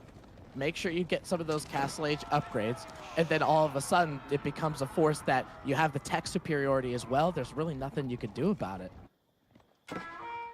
Oh my. This might just be it. There's a massive population discrepancy. It's 150 pop against just 90 or so. Rams do get taken out, Beast and Marine Lord, by a little bit more time, but double Castle Age is coming in. Marine Lord is stuck in Feudal. They're down by 40 eco. Again, I just don't know. I feel like the damage might have just been too much on the chimps. Yeah, and we'll see. I mean, Marine Lord's still stuck on 20 vills. Lidacor, he's still there. BC's trying to do something in terms of eco. He's finding berry patches, he's putting outposts. Now that town center finally completed and made its first villager in, I can't remember the last time it actually was functional, right? So it's going to be difficult for Marine Lord to kind of help him out. A 2v1 situation here with a lot of horsemen, a lot of knights. Now they're going to get into Castle Age. Military count 68 to 36. And there's really only one side that's making military right now. You can see Vortex getting a lot of these pocket ecos, right? You see them on the berry patches because he's got that map control, right? He's going to be able to try to get there. Marine Lord's got something to say about it, though. Deer packs, not with any outposts or anything behind it. I think maybe that was a little bit too brazen with all of those towers out there, but now that they're in Castle Age, Marine Lord stays feudal. This could be a problem. And this might just be it. Marine Lord doesn't have a lot, but he's using it well. And if they can cut into this eco lead, there might just be a glimpse of hope. Remember this. Vortex and Lucifron don't have an overwhelming eco. And we've seen this before. If Beastie and Marine Lord can stall out pushes, they have a chance of coming back. Now, 40 archers is still 40 archers to look at, and that is not something that Beastie and Marine Lord can fight head-on. And make no mistake, a comeback here would be the biggest performance of Marine Lord and Beastie's career. At the same time, though, we've seen some crazy things from these before. You really wonder, is there still a way back? They definitely feel like there is, and these Knights, they're looking to give it to them. I think this is pretty much just about all of Marine Lord's military at this point. Lucifron not reacting. Villagers have nowhere to go because of that static structure of the gold mine around it. So they're going to be flailing around. Some villagers are going down. Vortex trying to help out with some spearmen, but there's not that much here. There's not that much defense here, Lidicor. They've been so worried about being offensive. And while they're trying to take down Marine Lord starting town center, you're right. They might be able to raid their way back in. I really don't like how Kosasuke Pasan is going for Marine Lord again. Marine Lord is badly beaten up. He's at 27 villagers. He's got 10 army in total. He's using those 10 army units exceptionally well. But I think the big difference here is that Beastie and Marine Lord are finding eco damage in the enemy base, whereas here you're just taking out the TC. If you're Kosasuke Pasan, you gotta go for Beastie. You just gotta annihilate this army, punish him for being inside your base. But you can't, like, they're taking out buildings from a player that's near defeated. It's really just Beastie between them and victory. They gotta go for Beastie here, I feel. Right. I mean, it's kind of like, stop. He's already dead. You know, you don't need exactly. You don't need to keep hitting him, man. Like, he's dead. Now, Vortex and Lucifron actually taking your advice, turning the way over to Beastie and getting rid of some of these outposts. Kura's storehouse isn't going to be relatively safe. Beastie's got to come all the way back. And getting those counter raids, right, that was a lifeline for them. Delaying that eco count from Vortex and Lucifron, but with Beastie having to come back and defend his own base just means Lucifron and Vortex, they're free to keep that eco lead. I think they waited too long, because Beastie now has 19 on Amusha and 14 mounted samurai. Those mounted samurai, they will eat these archers. Jeanne d'Arc has fallen. Oh my. And you look at the army quality, it's so much better for Beastie than what it is on the other side. 14 knights against 14 mounted samurai, but the Onimusha will just absolutely obliterate them. I think they focus too much on Marine Lord. I think Beastie might have enough to stall this push. And remember, if they can stall this push, everything is still on the table. This is going to be difficult for Beastie, but I think he's got a good enough army composition to fight this. Oh, especially with that DC being fully upgraded. Yeah, you're watching that Shogunate just send intercontinental ballistic missiles on rather those archers. Marine Lord's trying to get more town centers to try to help. Vortex and Lucifron now know that the trade is going on, so they're trying to take down some of those French traders, making sure Marine Lord doesn't claw his way back into the game. For Beastie, he thinks that it's his time. So he's going to start to take down one of these rams. He's looking to take a fight around that Shogunate, right? Because those rockets are obviously going to help him out. With the military count now 95 to 48 with the Shogun, do you think those rockets counteract 50 military forces? I don't know, Lidicor. I think you don't have to know, because Vortex and Lucifron will never fight under there. They're actually leaving the rams exposed here, which is something I very much dislike. But at the same time, they're just trying to assess the situation here. And again, they don't want to overcommit. They're waiting for the spearmen to trickle through. In the previous group, they didn't have enough spearmen to fight this. If they get a dozen more out there, suddenly these mounted samurai become a lot weaker. I would really dislike if they turn back to Marine Lord's side, though. The walls are nice from Lucifron to the top. It makes sure that Beastie has a tougher time counterattacking. Same goes for Marine Lord. But it looks like they are a little hesitant breaking into the enemy base now. And oh no, Lucifron never scouted that opening. Beastie has a highly mobile force. He can easily counterattack. Same goes for Marine Lord. It's just a matter of, if Beastie counterattacks, his base is going to be rushed. It's a balancing act between the two for him. He needs to wait for a push, but at the same time, he needs to look for opportunities to just punish the opponents. Yeah, it's a tricky situation, right? I mean, obviously you can't send your whole army, you know? Maybe if you send a small raiding force, some Onimusha, maybe a couple mounted samurai that can help pull the eco count in your favor, but he definitely feels like if he leaves his base, this game is over. My. Especially because, oh, Marine Lord, I thought you were dead, my friend. I checked your pulse, and you weren't. I didn't feel anything, my friend. And you just have some knights you're able to take down, some villagers helping to raid yourself back in.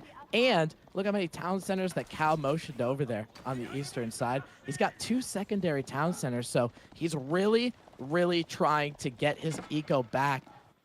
Lucifron only has 42 villagers. Lidacor Vortex only has 61. Yeah. He might be able to get there. Beastie's doing a great job stalling, and Marine Lord, he has little, but he's doing so much with it. Vololo is in here to prevent a dive. We'll buy some time for Beastie. Remember, Marine Lord is 32 eco, Lucifron is 43. In a few minutes, Marine Lord could be back in this game, and this is not an army that Lucifron Vortex can push into. And it's gonna be crazy, but if Marine Lord can continue raiding with those knights, that's all the contribution they need from him right now. These knights are banged up so badly, he needs to focus on recovering, but if he finds opportunities to raid with these knights, he can help Beastie so much in this game. Oh, absolutely. And I think for Beastie, while we're watching him throughout the base, right, as Marine Lord finds more villagers, what is happening? There's 5 knights there. Deal with it. Figure it out, Vortex and Lucifron, because those knights are basically one of the reasons why you're not in the semifinals right now. These 2 town centers going to keep Marine Lord's eco a little bit higher, but honestly, oh my God, another town center. Yeah, as you got to do it. Yeah, I know, you have to, but still, it's a you're- lot. If you're Vortex and Lucifron, I think you're slapping down a wall across the map and just call it a day. They cannot focus on this push because they're being harassed by Marine Lord's cavalry. At the same time, they're also kind of leaving a couple of freebies on the board, you feel. They have all the map control in the world. Relics haven't been collected yet. Sacred sites aren't taken. I love the addition of a town center, though, from Vortex. I think part of the reason why Beast and Marine Lord still have a chance in this is because both Vortex and Lucifron were just 1 TC. So they needed to essentially push into this. If Vortex and Lucifron just say, okay, we're happy with this 70 or so population lead we have, and then we're just going to take it late game, the difference might still be difficult to overcome. Marine Lord has 3 TCs, but he's got 5 villagers on food, but he's still doing so much with this cavalry. Like, I'm at the point, I'm not mad, I'm just disappointed. You know, how many villagers ended up going down here? Vortex at 60, going to be able to get that town center. Looks like now Lucifron pulled the entire Knight Brigade that he has to try to take down Marine Lord's Knights. More villagers starting to go down on the north side. There's some of that walling that you were talking about from Vortex and Lucifron, though. Going to be able to get those. Beastie, I feel like in this situation, as those Knights are going to start going down, Lucifron adding another town center as well, you can see that. Beastie did such a good job defensively. Using the Shogunate, using choke points, using Relic Wololos. If you want to learn how to defend from a borderline impossible situation, you watch that one. Because now Beastie, he's starting to, with all of this cavalry that he has, he's able to take down a monk or 2. Onamusha might be able to kite some spearmen, but he's able to get around the map and give Vortex something to chase instead of being at their base. I really feel like this is going to be a harsh statement, but I think Vortex and Lucifron are doing all the wrong things in this game for the last 5 minutes. Beast and Marine Lord are doing all the right things. Beast and Marine Lord have a terrible position, but even just in the last couple of moments, those Knights from Marine Lord did so much damage. 27 Knights being pulled away by Lucifron to deal with that was kind of an overreaction as well. They are still in the driver's seat, make no mistake. It's almost triple the army as we speak. But Vortex and Lucifron have a smaller error margin than what the stats at the top would indicate, I feel. Yeah, I think so too. I mean, we're coming now with Marine Lord coming back online. You could get a partnership now where it wasn't just solo. BC held his own. Marine Lord continuing to boom as best as he can. He has a safe wood line, so he's able to make farms out of it. So maybe there's a potential there, but BC's just got to keep that front line. Make sure that Marine Lord, if he's booming, that he's not going to fall apart. You saw some horseman raids on the south from Lucifron. I think that's really important, right? Just to make sure that you're able to get some of those raids. But Beastie, now Lidacor Beastie's just hanging out in his base, and he's like, hey, Spanish brothers, you want to come get me? Come get me, man. This might be a career game for Beastie as well. He is He's walking on such a thin ice that you cannot even possibly imagine. One bad fight and this series is over. And now a castle drop is going to come in. This is going to be tough to hold. He does have a good army, but they're outnumbered 2-1. One bad fight and it's all over. Beastie needs to buy time for Marine Lord to come online. The eco is there now. The army isn't. They still need a few minutes until Marine Lord really becomes a factor. It looks like Beast is just going to bail on this position for the time being. Siege Workshop is coming in. And if you're Kostas Kepasan, you're looking to finish this game quickly. You cannot afford that, you know, momentum boost to Beastie and Marine Lord. You cannot afford to just let them say, hey, I was down to 15 villagers and now I'm back. That would be such a morale boost here for the Chimps. Oh, absolutely. I mean, he isn't quote unquote back, as you would say, but he's got a pretty impressive economic count to the point where he's kind of equaling where the rest of the players are. He has more villagers than Beastie now. He's going to be hitting that 69 really soon. Very nice. So with Beastie, he's continuing to rate. Oh my God. Vortex is getting absolutely destroyed by raids like this. Just having some knights out proving to be a problem. Lucifron trying to get some raids of his own. I think that's the only gold mine that's over there for the team of Beastie and Marine Lord. That might be the only safe one that they have. So they got to put that gold to good use, and they got to break out of this corner because Lidicore right now, as far as map control goes, they got about 3% of it. Beastie and Marine Lord are 10 villagers down compared to Vortex and Lucifron here. And this is all courtesy of these raids. Now it's Beastie. Beforehand it was Marine Lord, and as much as Marine Lord got beaten up at the beginning of the game, you gotta credit him. He did such a good job with those few knights he had. He was almost given nothing to work with, and he did something useful with those troops. Army count is still in massive disparity here, but it's difficult to push into this Japanese base. You have that DC out there, you have the Mangonels firing over the wood line. So much firepower for Beastie. If you're Vortex and Lucifron there, you're looking for the angle, but that has been the case for the last few minutes. You gotta find that angle soon because Marine Lord is now starting to mix in spears. It might not seem like much, but he's actually starting to come alive more and more. Yeah, I think it's about, I mean, obviously he's still feudal age, right? So getting him to castle age would be very, very important. I really like what Vortex and Lucifron is doing here, where now they're pushing the initiative. Right now, they're going to be using trebuchets, and they have 2 of them on the battlefield right now to try to take down some of these landmarks. I get that the Shogunate Castle has 13,000 hit points. I really do. But at least the trebuchets push the initiative, right? It's going to make Beastie and Marine Lord try to come out and fight it, because if they don't stop those trebs, they can just keep pushing and pushing and pushing.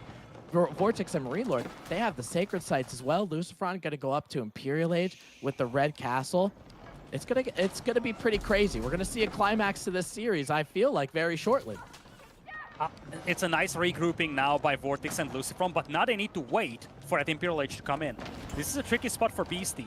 Is he willing to commit to this fight to prevent the opponent from grabbing the upgrades? Is he willing to risk the whole series on one fight? Marine Lord only has 19 spearmen. Those are feudal age spearmen as well. Or do you just let Lucifron fall back and get the imp upgrades? That's the big question. Marine Lord on the way to Castle Age now with the Guild Hall. Red Palace has been finished. 3 sacred sites for Kostas Kepasan. But it looks like Beastie might just try to take out this keep again. Stay alive. That's the whole story for him right now. He's on such thin ice, but that has been the case for so long. And they are still alive. Yeah, they keep going down. I mean, Beastie had some off-screen. Beastie had a couple trebuchets near that floating gate. So that was really helpful to try to take him down. And Mangonels are actually going to get rid of the trebuchets from Vortex and Lucifron. So they tried to push the initiative, and they ended up coming up empty. It almost feels like, and I'm curious your opinion, Lidicore, Vortex and Lucifron, they have such a military mass. Now they're finally taking a charge, but it feels like they're playing scared a little bit. Oh, Big flank, and the Mangonels are unprotected. And now it's an imp army. This is the worst possible timing for Beastie, I feel. And again, this series is on the line for this fight. Can Beastie hold? He's got 6 Mangonels to help out, but he's fighting into Imperial Age Knights now. There's a huge range mass from Vortex as well. You can see him splitting up those crossbowmen, doing the best he can. Lucifron and John Dark with one of the best Divine Restorations I've probably ever seen before. Those knights are an Imperial Age, like you said. That body block, there's no more bodies to block them anymore. those mangonels are going to start getting popped. No siege superiority, military count 130 to 20. BC and Marine Lord looks like they got to keep making an army, but you're not going to make enough for 130, Lidacor, that's for sure. That's gotta be it. Beastie really tried it. Marine Lord taps out of this one, and the chimps go down to Kozas Kepa-san. A sick series ended by a monstrous game here at the very end. Beastie holding on for so long, trying to buy time for Marine Lord to come back into this, and they almost made it happen. At moments, it looked like Beastie and Marine Lord might salvage this game, but then the deficit was just too much to overcome. Vortex and Lucifron win the series, but look at that recovery from Marine Lord. They took a game that was lost, and they made it into a new game. Oh, yeah. I mean, honestly, from the chimps, I can't think of a different team or a different partnership that can do that. You know, BC is so good defensively. You know, he's going to be able to keep him and his teammate in the game longer than probably any other team that we've seen here. And for this game number 5, it just proved to be a little too much of a loss for Marine Lord, right? Beastie had to essentially 1v2, especially that last fight. I saw Marine Lord on the south side. He had a little bit of spears that were over there, but nowhere near enough. I mean, the army count from Vortex and Lucifron was way too much. They had a stranglehold just because of the damage that they did to Marine Lord in that early feudal age. This is probably, I mean, this is a 5-game series. Probably one of the best we're going to see on EGC on this tournament. That's for sure. This might have been the best series, or I guess I should say this might have been the best single game I have seen in my life, I gotta say. It has been an exceptional turnaround. It started out very, very quick when you look back at this one game. And then next thing you know, there is comeback potential. How did we even get there? I really think 99 out of 100 games that look like this end after 10 minutes. This one didn't. I mean, it's crazy as well. You know, Tim, I can just think back to the conversations Marine Lord and Beastie were having on stream about how Beastie always just greeds and leaves him to die. And, you know, what I love here is I feel like Marine Lord actually, instead of just complaining, adapted to the situation, pretty much moved into his friend's basement to try and survive. I mean, almost an incredible comeback, but, you know, I think adaptation matters a lot, right? Like we were talking about going into this weekend, Cosas que Pasan had something to prove. After their 3-0 defeat, they had to turn up. And now we have the craziest question imaginable. Are they switched on compared to the Elephant series? Or is Elephant on a whole other level to almost anyone else? I mean, KP, you're talking about adaptability, right? Maybe that series that they had against Elephant, you know, they were able to learn something. You know, they were able to adapt from it and make sure that they were the best AoE4 players that they can be. And a lot of times for Vortex and Lucifron, they have something about them, just being a couple of those two brothers. They have RTS in their bloodstream, you know? So picking, you know, AoE4, picking it back up like Vortex did, like Lucifron did, and trying to understand the team game meta, the 2v2s. I mean, regardless of what they do in the semifinals and the finals, I don't know many other people on this planet that can pull off what they're doing here. Agreed. Well, we're quickly going to get ready for our final series. We'll give Lidacor a chance to recharge his 36 DP camera. And then we'll be ready for the final series day. Because, folks, we're not done yet. No. After that epic tale, after that incredible series, are you entertained? Have you been enjoying the day? Has it delivered beyond your expectations? Because guess what? We're as busy as a midwife's ward in September. That's right. We're here to deliver more to you. We've got one more series coming up to round out the day. Free Deader versus Volda Esports. Now, I know you're like, oh, well, we just had 4 of the top players in AoE4. How do we top that? This one could be just as close. Volda, a very organized team. They've got a coach. They've got 3 players. They frequently circulate between. Free Deader have 3 capable members, right? 2 of them free decline, and then, of course, Fox's member Anatand, who also are capable of shuffling around. So we could have not just a crazy 5-game series, we could have a 5-game series that actually features 6 players competent players at that. So kind of crazy to think that we've got another banger coming. And I'm curious, let me know, who do you think is going to be going up for that clash? Remember, now the winner of that series has to go up against the Spanish Bros. Is it going to be Free Deader? Or do you think it's going to be Volta Esports? Can they turn up? Can they surprise here? Because I think a lot of people are probably backing the Free Deader boys, looking at them on paper. 3D Clan, definitely a team that's been able to deliver, right? B in the past, going to all kinds of crazy heights. Anatan Rising right now is looking like the spooky boogeyman. I mean, just a week ago in the 1v1 tournament, he was able to free Obesity. So are we going to be seeing that type of threat coming in?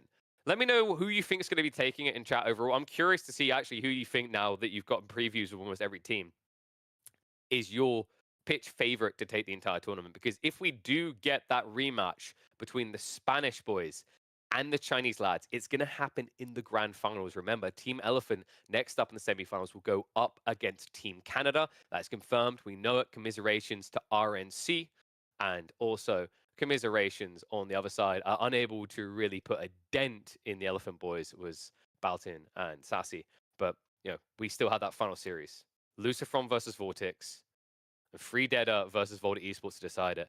It's going to be crazy to think that despite the epicness of that final game to round it out, we could still be carving an even crazier set of series here on the Sunday.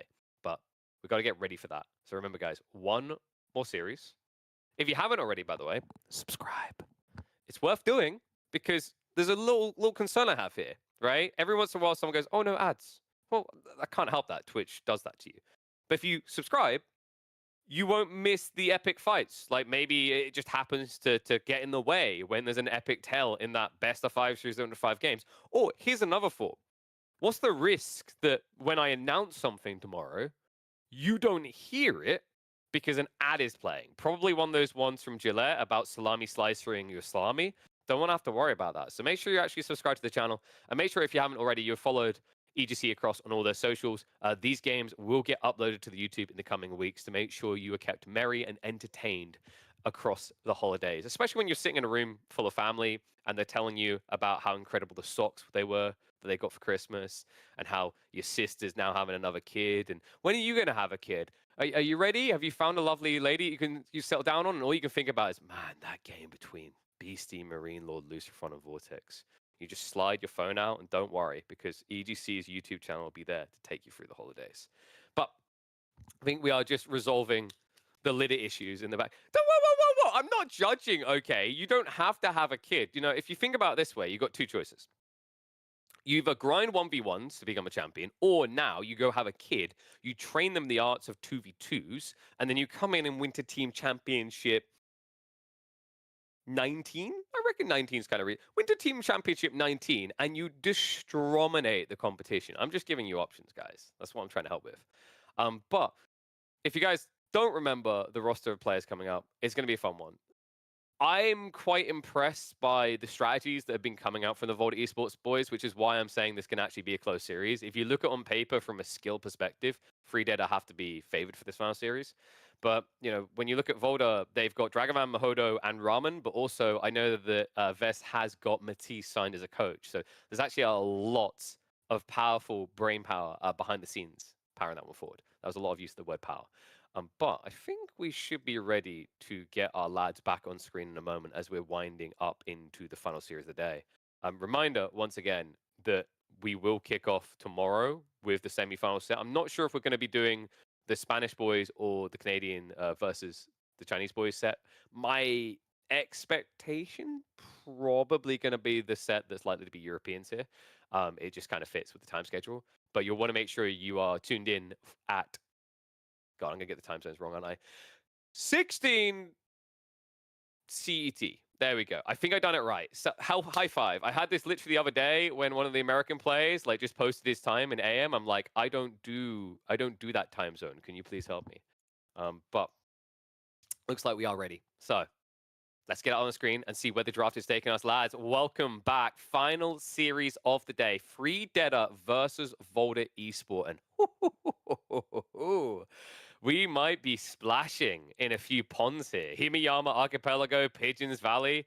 There's so much to dip your toes in here, Tim. Well, Yeah, not on first- Himeyama. It's a very small pond. I mean, You'd be surprised. You could fit a few dinghies in there, you know?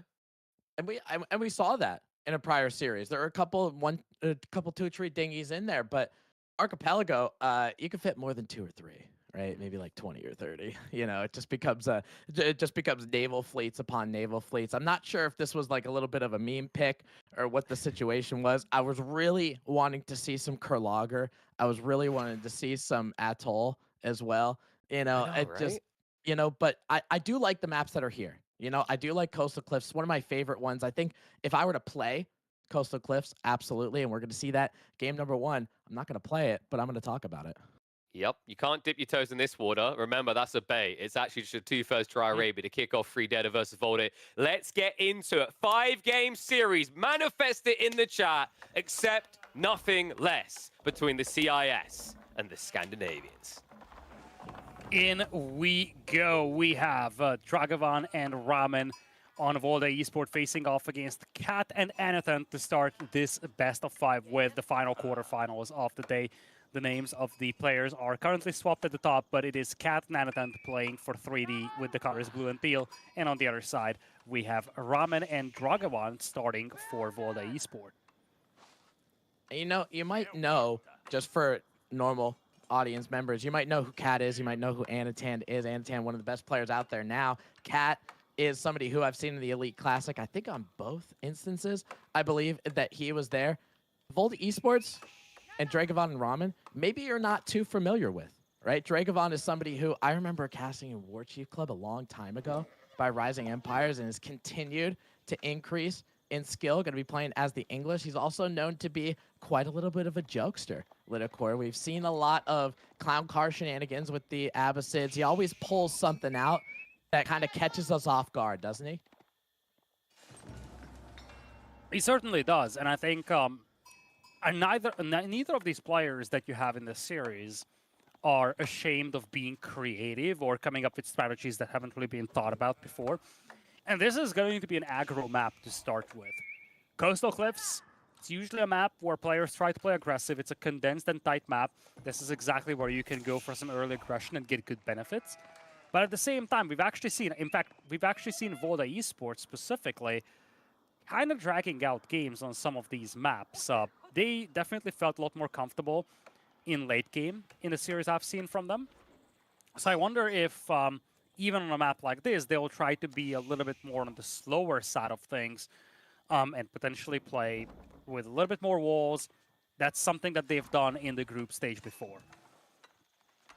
Yeah, I'm curious on a map like Coastal Cliffs too, if they have the ability to do that. But Anatan really has something to say about it. You know, he's got an Uvu that's pretty far out there. Got to remember Coastal Cliffs again. You don't spawn with a starting stone, so he's got to go out there to go get it. And has a barracks. He's already making spearmen in the Dark Age while his teammate is going up with the School of Cavalry. So with those couple spearmen, he might be trying to find something that's going on. He queued a third one. I think probably if you're going to look for a potential target, that Malian player, Lidacor, might be the one you go to. That's exactly what ends up happening. There is a Donzo here from Ramen that ends up helping. Now, remember those Donzos, they do have 1 extra melee armor, so they end up doing pretty okay against some of those spearmen, but it's just a time when the Mali Lidacor, they don't want to make units right now. They want to get to feudal age, they want to get their buildings. Exactly. There's a big difference between what you can do and what you want to do. And making Donzos to defend is something that you can do. It's a matter of the fact that you do not want to do this, because Anathan is more than fine doing the casual, usual Dark Age spear shenanigans of the Mongols. It's the Malian player that has to respond to this. And remember, you're double training these spearmen, which means that you're actually paying the price of 1 instead of 2.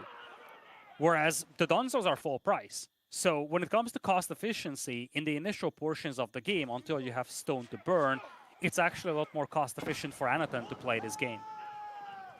Yeah, and you can kind of see that difference, right? I mean, Ramen was hanging out with a little bit under 100 food for the considerable amount of this Dark Age because of how many Donzos he was making. He kind of stopped right now. He's going to be hanging out at 5.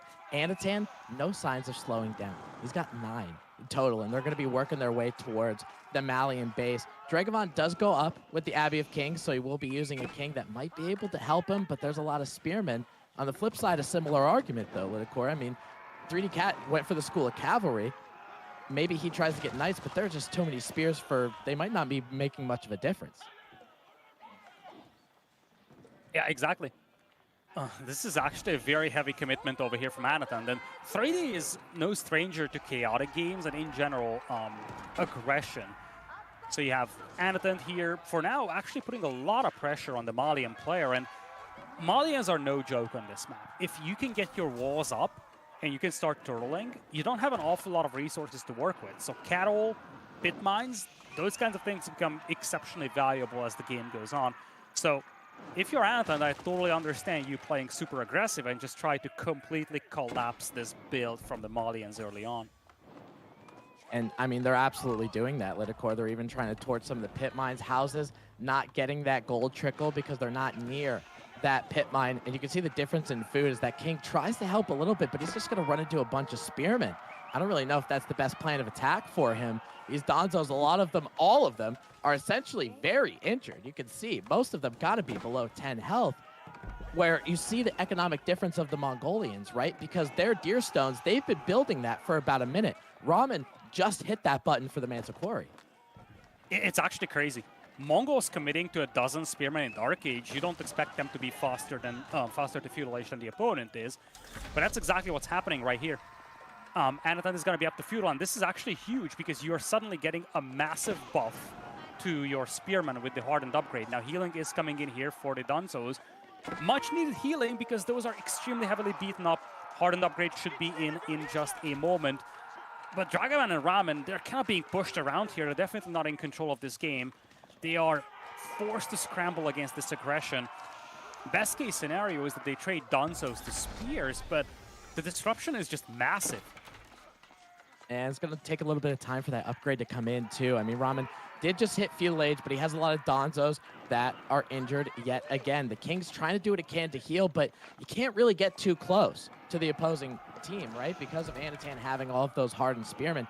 And then Cat's going to be able to come in with a couple Knights, whether he comes in on the Malian side or the English side, as long as he does a little bit of something, it feels like. Now these Donzos going to get healed up just a little bit. This delay that Anatan put off for Ramen, I mean, I don't know where he's getting gold right now. He gets it from the pit mine in the one house, but that's pretty much it. I don't see other pit mines out there. Manticore's trying to help him a little bit, too. I mean, he just reached feudal age, so it is what it is. Now longbows are coming over, but keep in mind, this so far was just one player. And we've actually seen glimpses of strategies like this on Dry Arabia, where the Mongol player or whatever Dark Age aggro player is just trying to disrupt the early game of the opponent. Oftentimes the problem is that these pushes stall out and you yourself get delayed when you do this. But I don't think it's the case on a map that's a little bit more condensed like this, Coastal Cliffs. It's just like Dry Arabia, but smaller. So suddenly we're looking at an instance where Dragavan is double producing longbows on archer ranges. And these spearmen did a lot of damage without those knights even being nearby. Now you have 4 French knights to look at, plus professional scouts as well for Cat, so he's got quite a lot of longevity when it comes to food income. Yeah, I think that pro scouts is super important. You just saw a 3D Cat scout end up taking some of these deer carcasses, and the boon to French food gathering is so important in pro scouts being a little bit cheaper. King has something to say about it, as Cat will bring in a couple knights to try to do something, but look at what Anatan's doing in terms of army composition now. The spearmen were there. Obviously, he's still got about 10 spearmen that are here. Made that transition to archers as well. So he's sitting on 7 archers and will continue to make more because he knows he's dealing with longbowmen, right? He knows he's going to be dealing with Donzos. You get enough archers to try to take down those Donzos, all of a sudden those knights have free reign. And he probably will has a lot of them because of the pro scouts. And here's the thing. As long as you can separate Dragavan from Ramen, you're in a great spot. The archers and spears from Anatan should be able to beat back this full Donzo army on the other side. The longbows need to rotate over, but as they do, they just march through open field, and that's where the knights reign supreme. And again, the houses are just being torched down. Losing 1 or 2 houses is fine for the Malians in Dark Age or so. That's kind of in the math. But Ramen has lost a lot more than that, and it's becoming burdensome to replenish those. Oh, absolutely. Especially at a time when you're playing as the Malian Empire, you want to do things like build cattle ranches. You might need production buildings or something like that. Now, 4 knights from Cat finding these longbowmen that are in harm's way. Those longbowmen will be able to take hits on those knights, but Cat heads up play already has Iron Undermesh. Cow is showing us no steeled arrow from Dragovon as well. So only 2 attack going in for those knights, going to be able to deter. And it's really nice, Lidicord, because it feels like those knights were just kind of keeping Dragovon away. Exactly, and here's the thing. Cat has seen those longbows rotating. They know that everybody is inside Ramen's base. So who exactly is defending Dragovon's villagers from those knights right now? That is nobody. Lidicord, that wood line is open. 5 knights are over there just to create a little bit of idle time, and that just means less longbowmen. Take a look at Lidicord. Take a look at Dragovon's macro right now. He's sitting on a decent amount of food.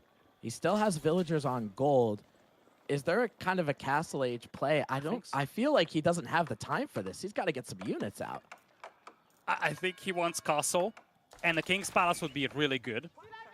He would start pulling ahead or helping out when it comes to pulling ahead in eco.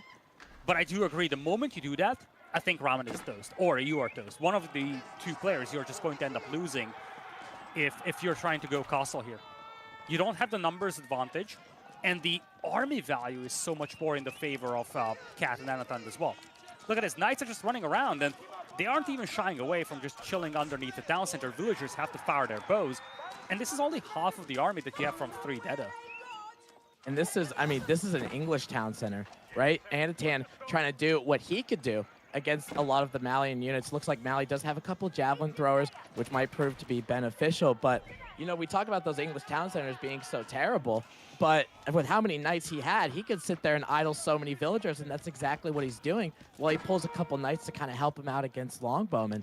This is definitely, look at all these villagers. They should be out doing farms, getting wood. They're pulling out their short bows. You really don't want them to do that at this point in the game.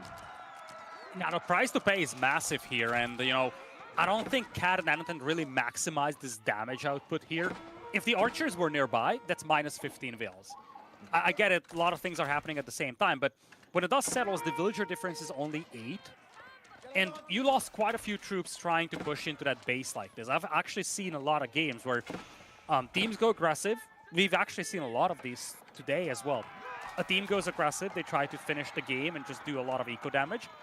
But if they don't and they do get cleaned up, it's a problem. Luckily for 3 Deda, they still have 14 knights on the field, which are doing an exceptionally good job cleaning this whole force up. Yeah, those longbowmen might not be long for this world because of how many knights that are there. They're going to be able to get a surround bonus damage or otherwise. Doesn't really matter. Malian's trying to gather those berries over there on the western side. They're going to have to vacate as well. Anatan doing a heads-up play, putting outposts around, just making sure they have an idea if a Malian villager or unit or something ends up going in the opposite direction, they're going to be able to find it. Now they're going to try to take that dive. This is a Malian town center, not English, and a military count of 50 to 20. Donzo's going to brace on one of them, but these archers are going to be able to take down those Donzos if they don't get out of the way. And this is where the Malians' eco is. Look at all these villagers running now, Lidicord. This is Vervolda. They're on the back foot. With all those longbows gone from Dragovon and with all the idle time he had, he wasn't able to replenish them. He simply didn't have the resources to make new longbows for a while. And since he lost them, now he's got basically no longbows to work with. Ramen had to defend against this alone, and that's just not going to be enough. His villagers are fleeing, and now this is the eco damage that we talked about. This is exactly what you want to achieve. Kurultai on the way for Anatan as well. 3 Deda in firm control over this game. And I just don't see the avenue back right now for Ramen and Dragovon. No, I mean, look at where those villagers are going. They're heading right into a Mongolian outpost. They're going to be able to see them. Looks like he was trying to use Dragovon reinforcements to try to help him out, but there's really not enough. You're seeing economic count from Ramen at about 25. Most of the time, those villagers weren't really doing too much. So Dragovon, he's going to need to, I mean, I know he has decent, he had a bunch of longbowmen before. Now he's down to 6. His villagers are continuing to be idled again. They're just running around, picking a base to decimate and succeeding. At this point, Dragovon and Ramen must be thinking next game here because there's just no room for recovery here. And they haven't even gotten the real bad news, the fact that Anatan is about to get to Castle Age. There are more knights on the way. We're only seeing 3 or 4 on the screen. There is 18 in total for Cat. So as all of this is happening, there's actually quite a few raids inside the base of Ramen as well. And I feel like these archers, they should just dive under the TC and finish off all these vills. Yeah, I mean, with these villagers running around, I don't really know. I mean, Dragovon has been sitting on a decent amount of resources. Obviously, he's been just going longbowman, so he needed more wood than anything else. But that food, that gold that he has, it's been sitting in his bank for a pretty long time. It's going to sit there for all of eternity as they end up surrendering on this game one going to the 3 Data clan.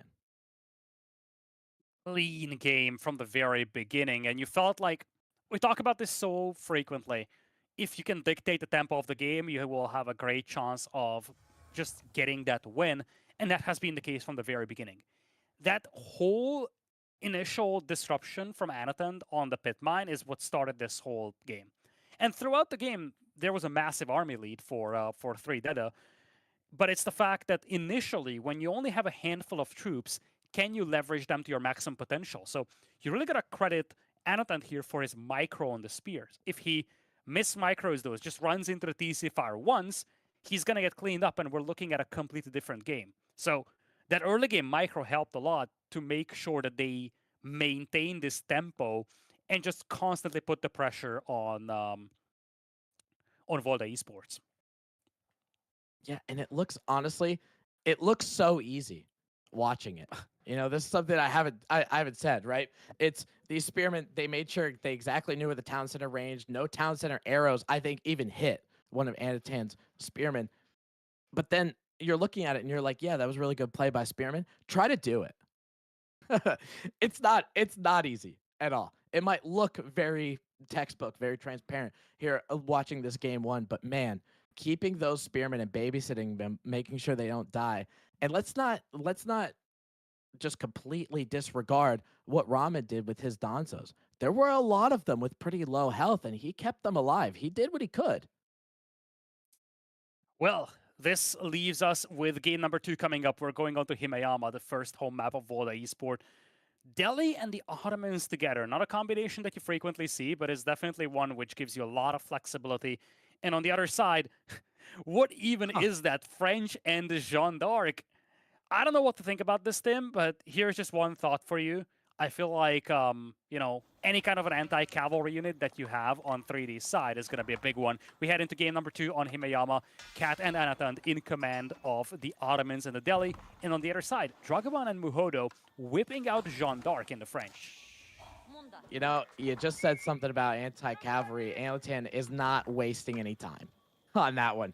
Going with the barracks to start actually just bypassing that military school. Will be adding a barracks. Did get 50 stone, so if he does get enough wood, he will be able to do it. But Dragovon, in the middle playing as Jeanne d'Arc, sending her out into the wilderness to build that dock. Now, when you're playing against somebody like the Ottomans who's coming out with some Dark Age spearmen, you think that dock's going to hold up, Lidakor?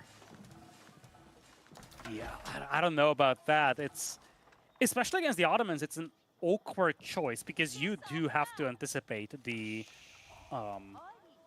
Ottomans from putting Dark Age pressure, and there is a lot of emphasis on that Dark Age pressure here by Anatan. As you said, he kind of skips the military school, he goes straight to a Rex. It means that he is paying full price for those spearmen coming out, but he can get them a lot quicker. When you go for a military school in Dark Age, you are going to put up some level of pressure, but it's going to be delayed. If you go for Rex straight away, you're going to try to replicate what you've done in the previous game and just go for that super aggro play, either on that dock or even better, hit the gold mine. You're playing against 2 French players, basically. Yeah, you're absolutely right. I mean, with the Ottomans going to be going with the spearmen with the barracks again, just because with the military school, you might have 1 or 2 spearmen by like the 2nd minute or 2 minutes, 30 seconds. He's got 3 with a 4th on the way, and we haven't hit 2 minutes yet. And Anatan, just because of the scouting, did find where those gold villagers are. You can take a look on the top left part of your screen in terms of resources. Muhodo doesn't have enough. If that mine had 3,900, then he would have enough to go up to it, but it doesn't. It has 3911. So he's going to be doing a little do-si-do to try to get his 200 gold. We'll get there eventually, but any little bit of delay against the French Knight Civ is going to be important.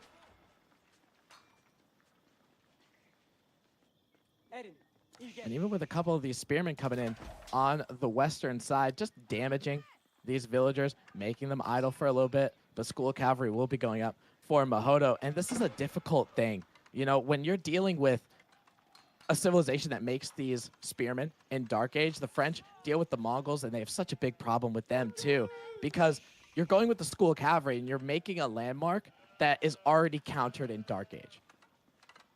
Yeah, that's the big problem, right? And this is why I'm very, very puzzled about this whole strategic approach with Jeanne d'Arc and the French.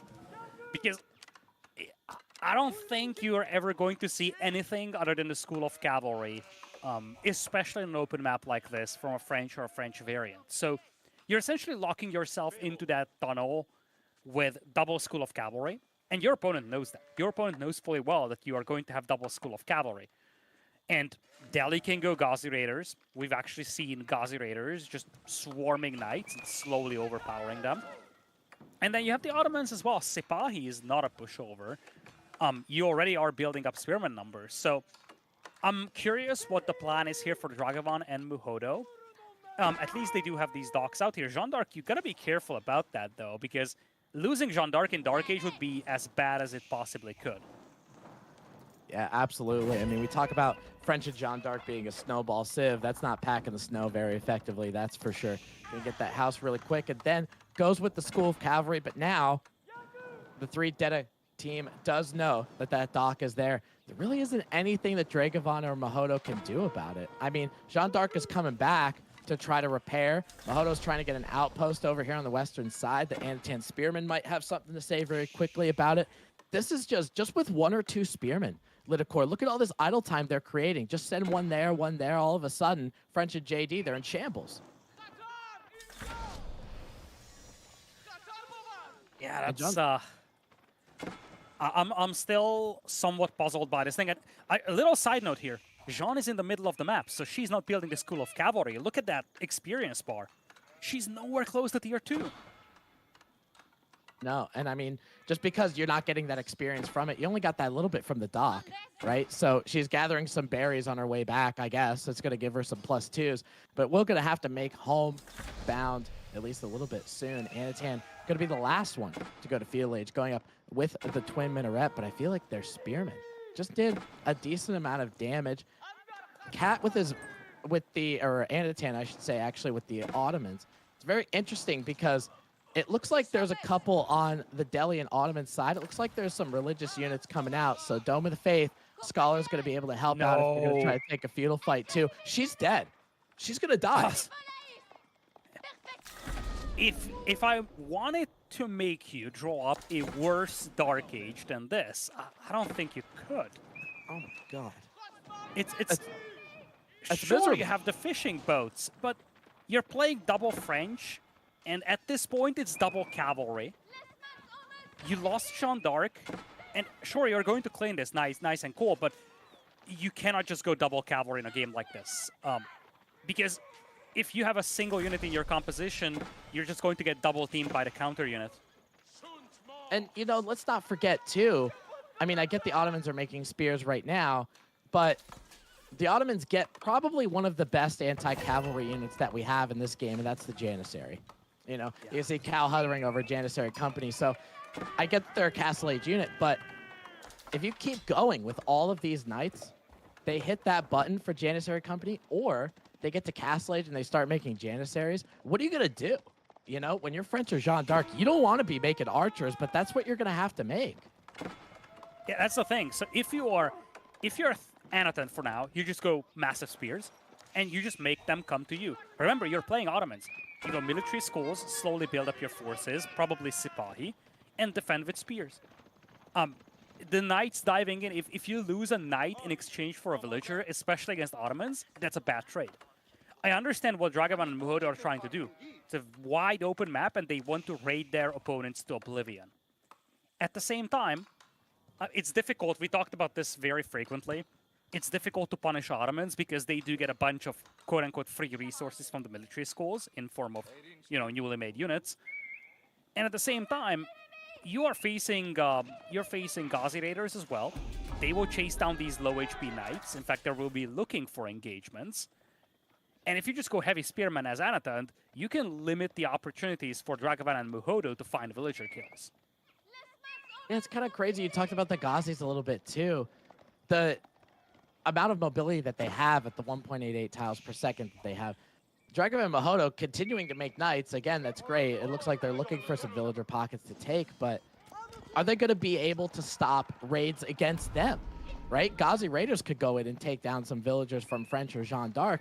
These knights don't really have anything to do about it because they don't have the mobility, right? So they're continuing to push the offensive, right? You have knights over here trying to take some stone. That's exactly what's going to happen. These Ghazi Raiders on the north side, Dragovon had to build an outpost to make sure that they're safe. But these knights, Lidicor, you'd rather have these out raiding than just sticking at home. Yeah, if you're playing French, that has been the way you play French for years. You need to dictate the tempo of the game. You're committing an exceptionally high amount of resources in Feudal Age into your army. You need to be able to leverage that, not for defense, but for doing damage. And on the other side, remember, Cat, for instance, has a sacred site. That's a nice little passive source of income. Anathand is working towards military schools. This dock is about to get torched down, and you see, a lot of these knights are already pretty badly beaten. If they don't get healed up, this is just going to get a lot worse here for Dragavan and Muhodo. Yeah, I mean, this was their quote-unquote economic prowess, right? I mean, the French obviously get their amount of villagers that they're able to produce, but with these fishing boats, maybe Dragovon ended up getting a bunch of more knights and able to push the issue. Dragovon now finally, 9 minutes into the game, finally gets Jeanne d'Arc level 2, goes with the Archer variant, maybe trying to take down some Gazis, but she's going to hit some bonus damage from the Gazis as well. And look what Cat's doing, using that mobility, splitting them up in a couple different groups. These knights are trying to figure out where to go, but really not finding a lot of good damage or a lot of good defense. Now, keep in mind, you do have a lot of mobility for Muhodo and Dragavan, so they can always combine their forces, but it also means that, you know, as they do, the other player is going to get a little bit more open. It's a combined 20 knights, but if you run straight into Spearmen like that, I don't know how long it's sustainable. Trading Spearmen to knights is just so much better for the Ottoman player here. And again, the Ghazi Raiders, they're looking to jump this. If many of the knights are injured, the Ghazi Raiders can take some good fights. Look at what Dragovon is doing over here. He's hell-bent on getting another dock up. Like, he's like, hey, I made these fishing boats, and they're going to work, damn it. I'm going to make sure that they're getting fish. Not so fast that villager's going to end up going down. It's just knights. That's all it is. It's just knights and creamsicle knights, red knights. There was Jeanne d'Arc. She's gone now. And a lot of these spearmen will be able to get some good damage on the knights that are in here. Some Ghazi Raiders making that front line as well. That kind of didn't perform as well as I would have hoped. But, you know, we talk about all of these knights, Lidicor. Muhodo and Dragovon, they have like 21. That's a pretty impressive number. This is the definition of a brute force game. You just go full knights. Now, on the other side, you have 24 spearmen. And remember, as time goes on, it's easier and easier to counter this ball of knights with mass spearmen from the Ottomans. And the Ottomans, once they get the military schools going, it gets increasingly better for them. There is a 10 eco lead, by the way, in the favor of Volda Esport. That's nice. And as I do see, there isn't really very many military schools to work with. That's actually a bit of a problem for Anathand. I don't think there is any textbook that would say that Volda Esport should win this. But then again, 25 knights are 25 knights. Yeah, I Maybe mean, 24. Hey, yes, one goes down. But, you know, life isn't lived in the theoretical, right? Maybe they can brute force their way through this game. But I think with all of these spearmen, it would prove to be difficult. Jeanne d'Arc trying to take some pot shots over here. Just having 1 or 2 spearmen from Anatan continuing to raid. And I think they're trying to get that dock up, and I think it will be successful. I'm just thinking on Himiyama, I know on 1v1 it's definitely a bait because there's only 3 or 4 fish here. Do you think it's worth all this trouble with all this fish, Lidicor? I feel like they need to fight anyways with those knights. Might as well fight for the pond and get it back. I see the vision behind this. I don't think they have to or they should overcommit for it, but it's definitely good to get these fishing boats back up because that's part of the 11 eco lead that they have in total. And it looks like now they're going to double team Cat over here. Muhodo moving up with the knights. At the same time, those spearmen, that's the weak link for Cat and Anathand. In a straight up battle, 30 or so spearmen will obliterate this force. Remember, a lot of these knights are badly beaten up. And there's actually quite a lot of monks behind this. We haven't talked about that. You have 14 scholars. I think now we're getting to the stage where Anatan and Cat, Horseman, Spearman, I think this is enough. I simply think it's enough to push these knights back, and I think Volta Esports thinks the same. Yeah, it's kind of weird saying with all the knights on the opposite side, the Spearman being that, like, quote-unquote weak. And it's just because of the mobility, right? I mean, these knights are just getting away. Again, they can't keep getting away with it, Cora. They're going to continue to unless they take this fight with the Spearman. They know better just to back up. But, I mean, the map runs out at some point. With all of these Gazis, with all of these Spearmen, they could just continue to push, whether it's in front of a town center or otherwise. Jeanne d'Arc trying to get as much XP as she can. You saw some plus 14, some plus 8s. I don't think it's going to be enough to get her to level 3, however, just because of that slow start. But now, taking that fight, we're in Dragovan's base. There are villagers here. So, is this the time where the eco finally goes down for Dragavan and Mahodo? It looks like they're continuing to target Jeanne d'Arc. This is one of the issues I feel for Anatan and Cat right now. They have the better army, but they need to find damage potential. And I don't know if they want to dive under TCs. They still have a lightly armored army, but these monks are the difference maker. I don't think, without the monks, maybe Muhodo and Dragavan can fight under a TC. I don't think that's the case with the monks. And now, Muhodo went back home, and that just means Anatan and Cat decided to dive. Monks are getting caught in the middle of this, though. A bit of a miss micro here by 3 Data. Yeah, they will. I mean, they are a decent amount of health. They're 130 health, so they'll take a couple knights hit. Jeanne d'Arc comes out of the town center to try to take hits on some of these Gazis and Spearmen. There's a lot of orange knights hitting the ground right now. Oh my god, I think Jeanne d'Arc is level 3. There's the horse, and it looks like she can get some of those champions, which will do well against some of the Spearmen of the Ottomans, but is it too late? The Maid of Orleans hits the battlefield, and Cat and Anatan just convincingly took down what people think are the best feudal age unit in the game. They're all dead. It's gotta be it. Muhodo is now switching into archers, but look at the army count. I think that's what matters. No. And 3D hasn't shown all of this. They're killing all these villagers. There is 20 or so more spearmen coming through the map, and that's not something that Volta has seen. Volta is now getting absolutely butchered, and this is the problem with a one-dimensional composition. You're trying to brute force your way through, but your opponent will make the counter unit, and once you're forced into a direct fight, you simply cannot take it. Yeah, I mean, don't get me wrong, it was a fun idea. I love knights as much as the next guy, but a lot of those knights with all of those spearmen from Anatan, it just proved to be difficult. And I did see a meter over there for Anatan as well, whether he went for range defense or attack speed, regardless. I don't really think there was a bad choice. Now there's enough Gazis to kind of take down some of the knights that are here. The military count 67 to 25, continuing to find villagers. Dragavan and Mahodo, I know you're perched atop a hill on Himiyama, but they are sliding down that hill pretty fast. It's slipping out of control very, very badly because Dragavan now has no troops to defend. And Muhodo is switching into archers. Remember, they're facing 30 Ghazi Raiders. They have nothing that deals with those right now. 7 knights are not enough to deal with that, especially when they get butchered by the spears. It's going to be a complete cleanup. And we're looking at basically no army from Volta against 70 troops. Sipahi are now being mixed in by Anatan as well. Now they have all the real estate. And this is a wide open map. You can start raiding left and right, and there's just nothing from Volta that actually stops that.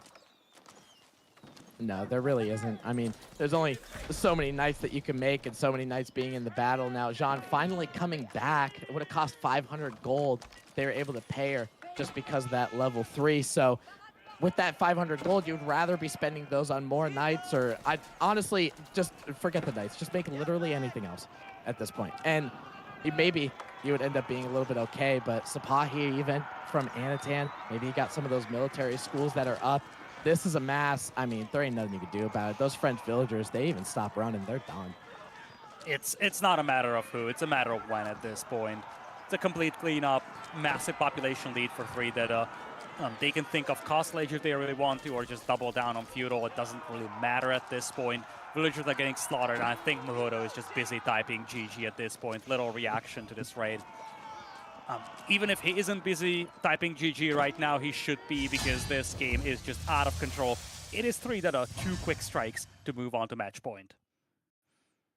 I'll tell you, they made it look pretty easy, man. I mean, I get that Anatan and Cat are some of the best players that we have nowadays, but Mahodo and Dragovan, maybe it was just because of the civs that they chose, the composition that they chose. It was Jean d'Arc trying to get that dock in Dark Age and ended up going down as a peasant. You don't see that very often, later core, and it certainly wasn't on my bingo card, but it happened. And putting them on the back foot like that, I don't know if you can recover. It actually just crossed my mind that this wasn't exclusively Voda Esport picking these civilizations. Because to a certain extent, it's also what 3D gives them. Each team picks 3 civilizations per game, and the opponent takes away one of them. So in a way, maybe the plan here from Voda Esport was to have either French or Jeanne d'Arc for this map, plus a supplementary civilization. And they probably anticipated either French or Jeanne d'Arc to be taken away. But guess what? You look at 3D and said, okay, let's take away that supplementary civilization and just make them play double French. So to a certain extent, this comes down to a drafting strategy. Of course, we'll never know for certain. But when you look back at this, you definitely felt like the double French just had such a low level of synergy, and it was so easy to counter this full Knights play in terms of unit composition.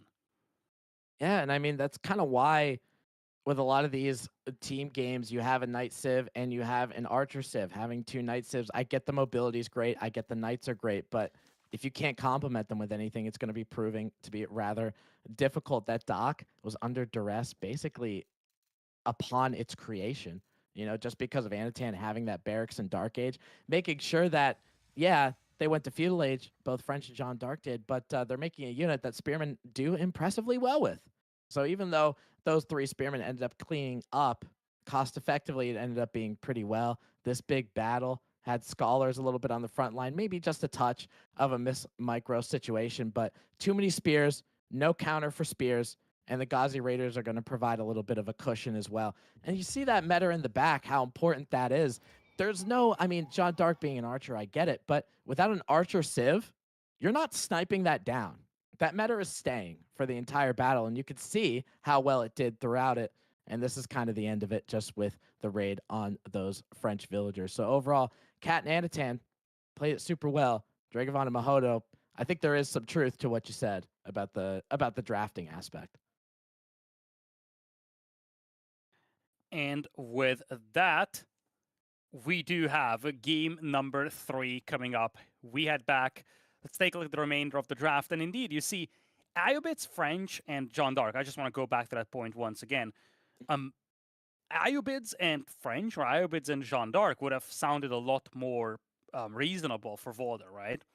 So we never know if this was maybe Voda really wanting one of the 2 French civs, and maybe they just said, okay, we anticipate our opponent to snipe one of the 2, and then in response, 3 Data just took away the Ayubids and forced their opponents to play a somewhat lackluster combination. But no time to waste. We're heading into game number 3 here. Match point for 3 Data. 1 game away they are from getting into the semifinals.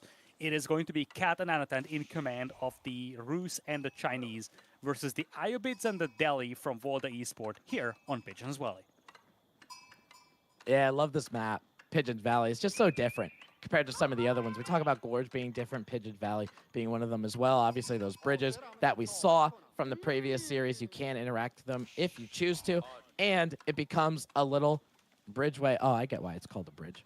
To be able to find your teammate, because they spawn so far away. And we talk about this being a relatively boomy kind of map. When you're talking about booms, which one of these teams do you like? Oh, wow. This is an interesting setup. I, again, see a lot of flexibility with the Ayubids. And elephants, we talked about them a lot. If you can section off the map, they are no joke from the Delhi. Having said that, I think one of the issues with the Ayubids here is that Camel Lancers have a limited use because the map is just so difficult to rotate around. And we've actually seen this in previous games. If your game plan is built on like raiding a lot in early game on this map, it usually doesn't work out well. So Camel Lancers actually are a little less usable on this map than they are on some others, and that actually raises questions about how you would actually go and use your Iubids. Yeah, I was kind of thinking about that too, because for the Iubids, you're talking about that castle payoff, right? You're getting that really good unit that you can get map control and whatever, but if it's not as effective as it usually is, do you even bother fast castling at all? And if you don't, what are the other options Iubids can do?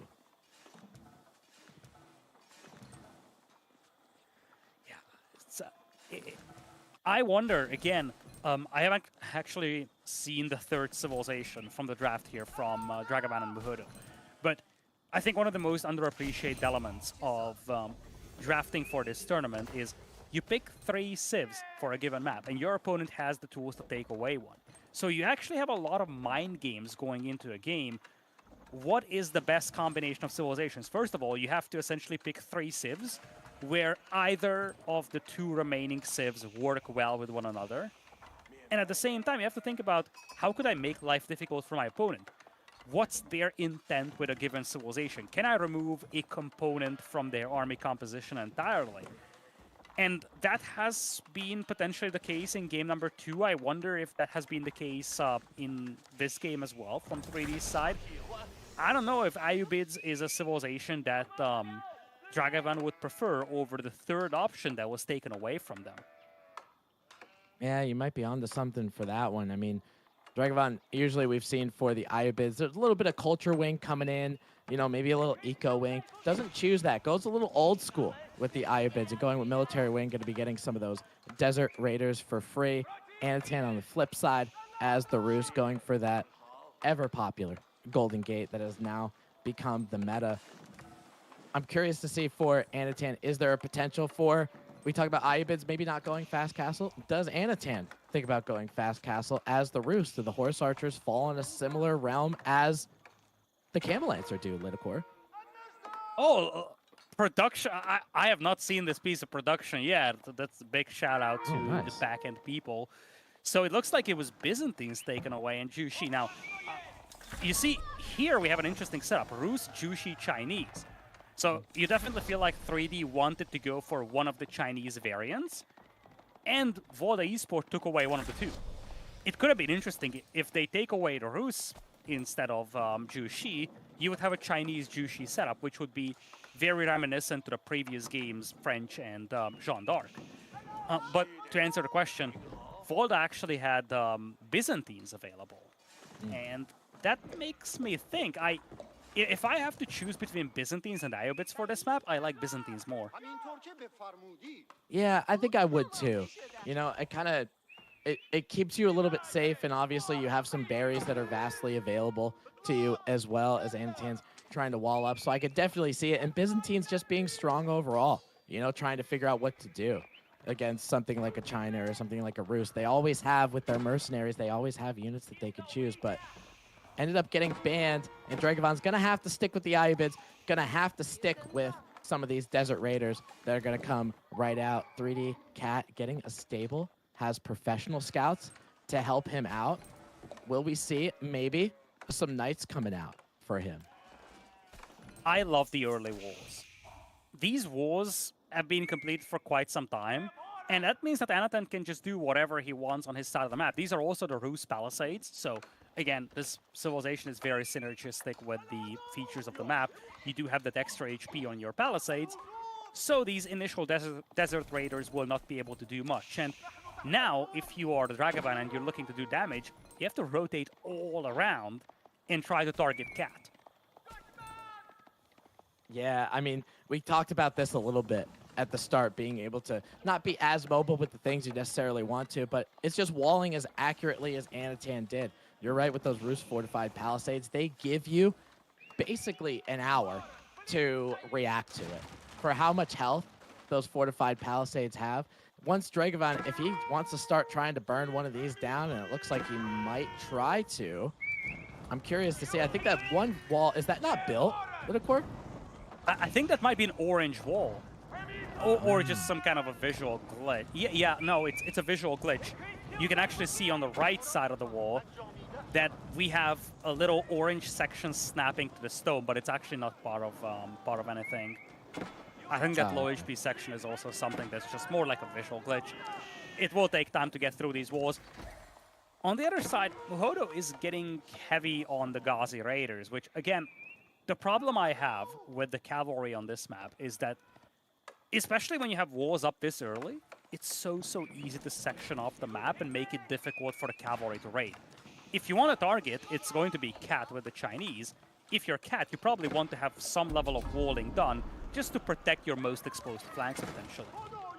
And you know, China feels like a difficult civ to really take to in Feudal Age just because of the fact that the Barbican exists, right? It's a 5,000 hit point outpost that has hand cannon slits on it, so it proves to be difficult.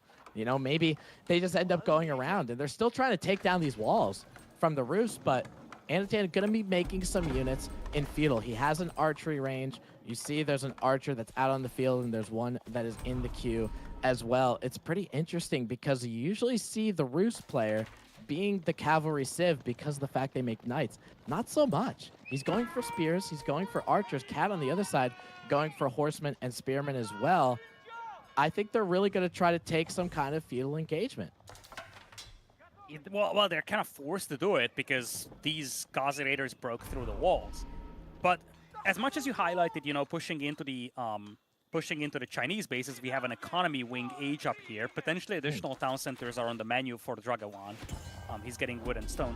So as much as it's difficult to push into the Chinese base, same goes for the Rus base. You're going to face those wooden fortresses. It's going to be difficult to take down. And you actually see there is limited intent from Voda Esport to push deeper into the enemy base. At the very least, this kind of an aggression forces Cat and Anatan to respond. However, and that essentially buys the time for Dragavan to get up to Castle Age. Maybe we're going to see some extra TCs. We could see them going for the relics as well. In fact, Muhodo has 2 out of the... Actually, Muhodo has all 3 sacred sites. That's definitely a good use of that map control they have. Yeah, because that's what Cat and Anatan did, right? They were back walling up. They sheltered themselves just a little bit. So Muhodo did a good job of getting those sacred sites out. So very good kudos to him. Economic count stays pretty much the same, although Song Dynasty adding a little bit of a villager count. And maybe once Dragavan hits that, to get some of that wood, get some of that stone, we're going to see a big difference. It's very interesting to see them playing the map that they're given, Lidacor, because I kind of expected some kind of all-in stuff. They were taking down the walls, but all of a sudden, they realized they're on Pigeons Valley. So, hey, why don't we create a little disruption? Why don't we get them a little uneasy? But still... Like, let's say, dropping a Sultan Tower? Oh, my God. Just forget it. You start talking now. Yeah, I was going to say the same thing. It's just... And I was thinking the same as well. Like, you go up to Castle Age, you get a bunch of stone and wood. What do? You wall up and go TCs. You want to play late game. And then instead of dropping the TCs with that wood, they actually use it to drop the Sultan's Tower. I actually don't think they...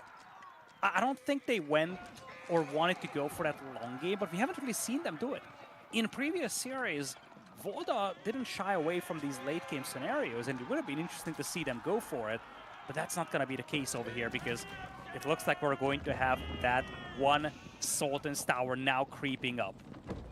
Oh, yeah. Look at that thing waddle its way to the south. I don't know who put the wheels on that thing, but they got to be tightened. It's just bumbling and stumbling down to the south, trying to look for a building and take down anything.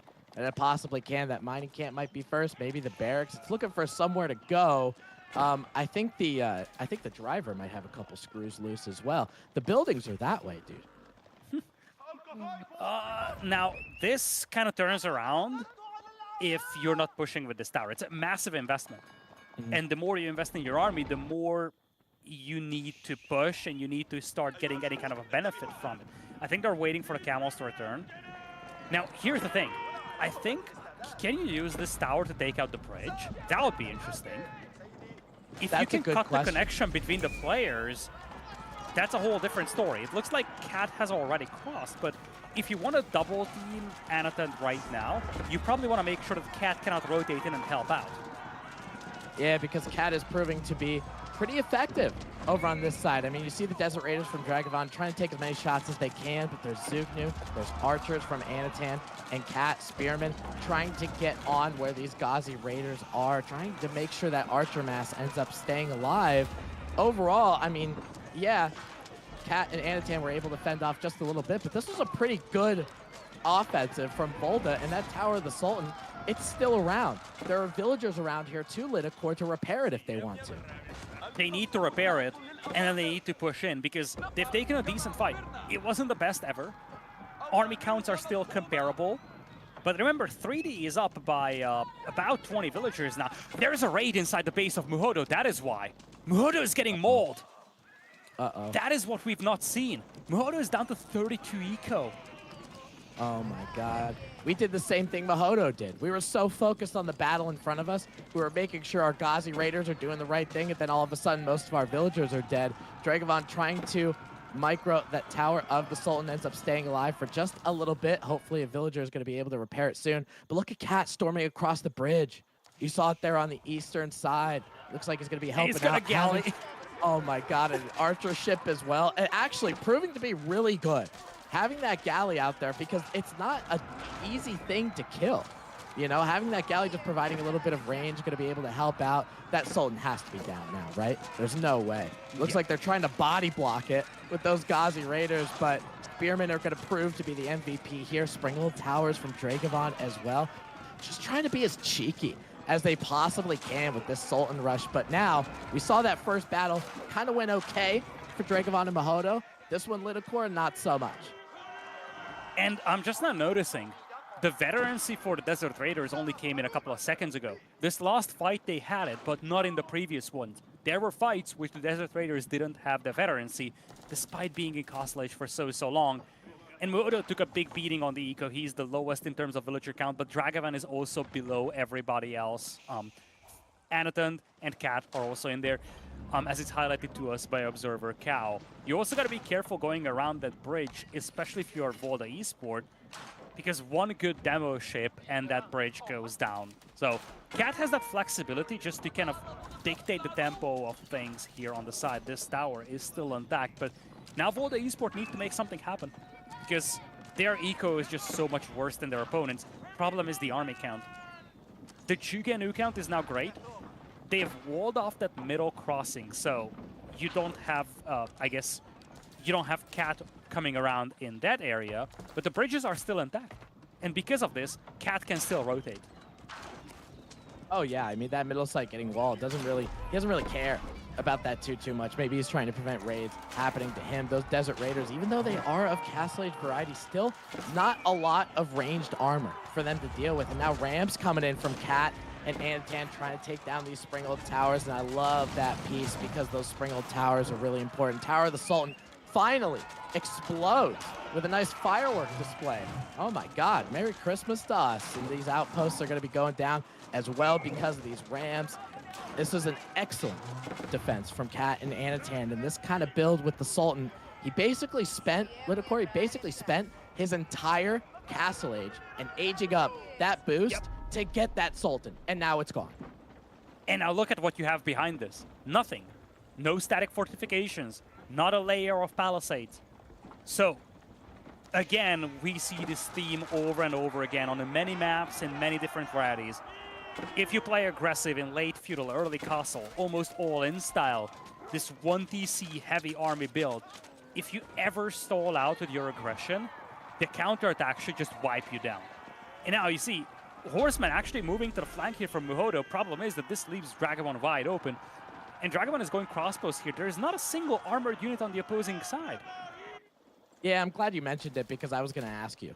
I was hoping you had a better idea of it than I do, because I was looking at the crossbow and I'm like, yeah, I'm not really getting it. I'm not really understanding. Because with all of these archers that are out here and Zugnu out here, these crossbowmen are going to get picked apart. There's only about 13 of them. Looks like they're going to be trying to hit some of these spearmen, but I feel like as soon as Cat, as soon as Cat Anatan sees it, it's going to be death by 1,000 bolts by those Zugnu. Those crossbowmen got to run away. And other production buildings are exposed here. Some of the archers are actually crossing the bridge here. Castle Age on the way for both of the players on 3 dead up behind this. Beautiful hydrate house on the way. they are actually pushing without the upgrades. Once they get the upgrades, this just gets even worse. Muhodo still has 24 Gauzy Raiders, but he's still stuck in Feudal Age. On the other side, Dragavan has crossbows. It's not going to do much against the veteran Jugenu now. And those upgrades will come in very, very quickly if you're Cat. You're just going to supervise your buildings. It looks like Anatan is now making a pivot into Horse Archers. Oh, yeah, I love a good Horse Archer. I think Anatan knows I'm casting this game just to see him. Are they going to be very effective? Who cares? They're at a point where military count now about 110 to 70. Gauzy Raiders trying to help the Dragavan ailing base. And it looks like they're trying to get a flank over there on the north side. Might not be too effective just because there are spearmen here. Looks like some siege superiority from Dragavan, however. We got a Mangonel coming out. These are Castle Age spearmen. Again, not getting bonus damage hit against them. These are all just crossbowmen. Mangonel's left to essentially get popped like a water balloon, as it does very successfully. Dragavan, again, having to back up those crossbowmen, maybe 1 or 2 Desert Raiders. That's all he's got to his name. His teammates are going to have to bail him out. Here is the push, though, from the cavalry. These are veteran spears now. A lot of this force from Cat is heavily beaten up, but Feudal Age Gauzy Raiders fighting into Castle Age Jugenu, Castle Age Spearmen. Even if you clean this, it's going to be awfully costly here for Muhodo. He's trying to get up to Castle Age here. Looks like Cat and Anatan are willing to pull back. Remember, we haven't seen the second layer behind this. We haven't seen the Horse Archers just yet. They do need to retreat, though. They don't want to lose this whole army here. That would give quite some momentum here for Voda. Yeah, and it looks like they might have lost a little bit more than they wanted to. Looking at that military count, it ends up becoming even. And as soon as I say that, a bunch of Dragavan villagers have to move. Look at that. High trade house, 234 gold per minute. Oh my God. That's just, as soon as you build that landmark, Lidacor, you just got handed 3 relics. And now Castle Age on the way for Muhodo. But this is a nasty timing for him. He's got basically nothing back at home to defend. And it's not just his villagers. Dragavan actually had a lot of villagers migrate to his base. They're down 30 eco already. In fact, Cat isn't even maximizing the damage over here. He didn't find that large group of villagers on the berries from Muhodo, or this group of villagers fleeing to the north. And as it is highlighted to us, they're actually lacking the wheelbarrows, so it makes it a little bit more difficult to flee these aggressors. Yeah, it does. I'm surprised they actually ended up becoming relatively unscathed just with the lack of wheelbarrow, but will be coming out. It looks like Cat wants to maintain that aggression. He has a lot of spearmen. He has some Zuganu in the back as well. Muhodo did have a lot of Gauzies, but he's transitioning over to archers, Lidacor. What do you think about his comp choices? I don't think it's gonna work.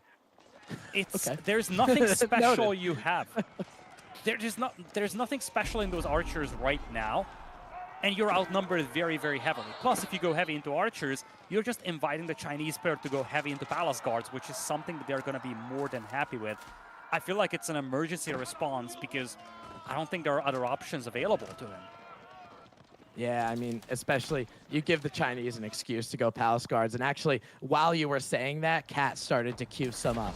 So we're going to see them in some of these battles. We got a Wolo from Muhodo trying to make sure Anatan doesn't kill a lot of villagers, but more villagers from Muhodo are going to go down rather quickly. A little bit of a Wolo coming out as well from the Delhi Scholar, just trying to preserve what little economy is actually left out of the team of Volta Esport. And now those villagers we talked about, oh, they're unscathed. That's all great.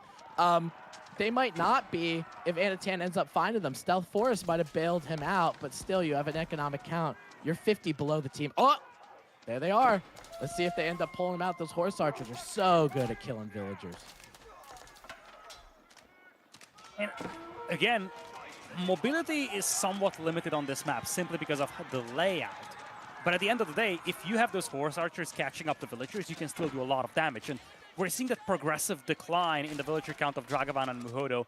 At least Muhodo is bringing back a couple of relics. They desperately need all those passive sources of income they can pick up because their eco is now in a very, very bad spot. And remember, they actually spent all that wood and stone they got from the EH-up of Dragavan on that Sultan's Tower instead of extra TCs. Knights, once again, missing an opportunity to hit a massive source of, or a massive, I guess, concentration of villagers. It's crazy to think that the villager count for Dragavan and Muhodo could even be lower if these Knights or Horse Archers found the actual optimal targets. Oh, absolutely. I mean, maybe this isn't the quote unquote optimal target, but a lot of villagers will be going down. For Dragovon, he's going to be sitting on about 50 villagers now. More villagers from Mahodo continuing to go down. And this is just death by raids. You know, for Anatan, just because he has predominantly some horse archers and some knights, he has the mobility. Maybe not taking a fight straight up is what they want to do. They're just continuing to raid to death. While back end, Cat, he's sitting on almost 100 villagers, just about as much as Volta Esports combined. It's crazy. It's not looking grim for the Dragavan and Muhodo, and especially now that they're both behind in terms of eco and army, we're getting to the stage where the field will be just split in half, and we're looking at two separate 1v1s. On the left side, Anatan is absolutely mauling Muhodo here. This castle is not going up, and that might just be the final nail in the coffin for Volta. Complete cleanup, castle denied. And when you look at the right side, you're looking at Cat with 50 army against Muhodo's I'm just now realizing Muhodo pulled his villagers through the map to try and drop a castle in front of Dragovan's base, but that did not come together. Things are just kind of slipping out of control here for Volta. Yeah, I mean, if you don't have the army to make sure those villagers build that successfully, you're in for a rough time. And Anatan looking to push that initiative. He's got a ram out there in front. He's still raiding a little bit with his knights. Obviously, just showing off the amount of APM that he actually has. I mean, doing multiple night raids at a time while continuing to push the initiative as he did is absolutely crazy. And he's going to continue to. That one ram helps him, makes Dragovon, makes Mahodo take a fight if they necessarily want to. Cat continuing to boom in the back, but honestly, Lidakor, I think he could just take this himself. I don't really think he needs his teammate anymore. We are at the stage where the numbers advantage is so big for the 3 Data that they can just take this as two separate 1v1s. Anatan is going to do his thing, and look at the right side. That big blob of blue from Cat, that is just waiting. I think they're just waiting for Muhodo to shift sides. They're waiting to see if he's going to help out or not. If he doesn't move across the map to help Dragovon is just going to get wiped. If he does, then Cat is just going to dive the base of Mahodo. I don't think Volta has a good answer to this. I don't think there's anything that they can do at this point to salvage this game. No, I don't think so either. Now, again, Cat and Anatan are at match point, so maybe they give it everything they can, but that is everything that Volta Esports has to give 3 Deta, with Anatan and Cat taking the 3-0 in a rather impressive sweep. They looked really good, Lidakor. They did. They definitely look like a contender team out there, and it was a good run from Volta Esport, but you really feel like based on this series, there was just a gap between the two teams. It was a very, very clean 3-0 from 3 Deta, and that pushes them into the semifinals to play against potentially the hottest team of this Saturday of games, Kosas Kepasan. Vortex and Luciferon coming off an absolute nail-biter against the Chimps. They will be the opponents here for 3 Deta, which actually sets us up with both of the semifinals for us for tomorrow. I don't know if we have the brackets ready to show, but nevertheless, crazy day here. This was probably the most one-sided series, but nevertheless, I think we've seen why the teams that are still in are in this event, why they're in the playoffs, and why they are in the semifinals. Now, Kosas Kepasan against 3 Deta, and of course, Canada versus Elephant, two absolutely marvelous series to look out for tomorrow. Yeah, I gotta flag that right there. I think I just heard you say the hottest team. Would you agree with that, Tim? I'm looking at the final 4 here, and I'm not really sure who's going to be taking home the crown. You know, KP, this is not a political answer, I promise you. I already picked my I already picked my team. I already did, but I will say that all of these teams that made the semifinals, if you told me before the tournament started that they're going to win, I would have believed you. You know, all of these teams, they're really, really good. You know, and we're going to see them in the semifinals and the finals. It's just one of those situations that, like, do teams even have to lose? Like, can we not do that? But because I think they all kind of deserve it. We've seen flashes of brilliance out of all of these players, all of these teams, especially from this series right now from 3 Deta. Man, they really, I mean, in terms of different teams that looked impressive today, I gotta give it to 3 Detta. They really made the quarterfinals look easy. Definitely. And we'll definitely dissect at another point what you just said there, because you pretty much just said that you want everyone to win. As an American, you pretty much just called for communism. But what we'll do is we'll focus on this dominant performance. 'Cause I think, Lydia, what we saw here, and we're kind of seeing this as a pattern, is temperament, right? Control of the game, control of the flow. And maybe it's the matchup of play styles, but I think that is where you definitely saw Free Data completely excel, like almost like a masterclass. That game too, right here, it looked like Volta were kind of trying to come out of the door swinging, but you guys talked about a one-dimensional strategy, right? Like all you need to understand here, and I think this is what Free Data done for us, is they show an ability not just to have that killer instinct, but also to let up off the gas when the first few minutes won't favor you, like when you're against double knights. I think the other thing to look at is how you adapt to the draft. And I think that has been less talked about throughout the day. Because one of the things I really want to highlight is how 3 that are kind of forced this double French to a certain extent on this map. And that is, I think, one of the cool things to look out for when it comes to 3 that are going forward. And in general, all teams, you got to be good at everything when you want to get into the grand finals. It's execution, but it's also strategy on a micro and a macro level. What civs do you pick? Which is the civilization that you take away from your opponent? How do you anticipate what they are going to do? And at the same time, when you get into the game, how do you leverage that combination of civilizations you have? And I think we've actually seen very few teams that were good at all of these aspects. So I think one of the key things going forward for tomorrow is going to be who's going to have that cleanest combination of everything. Yeah, it's going to be an interesting clash in that regard, right? Because what we've seen is that ability to be kind of more tempered, not rushing to the gun, right? With Free Data here.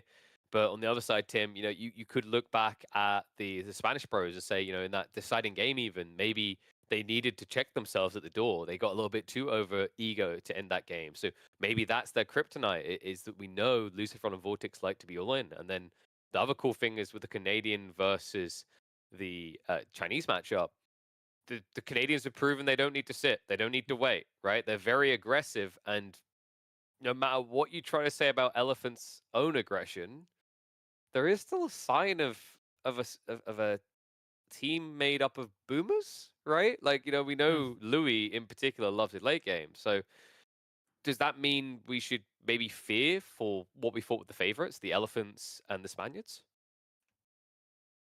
I'm not really sure. I mean, we know that in team games, especially in 2v2s, it seems to be the most aggressive.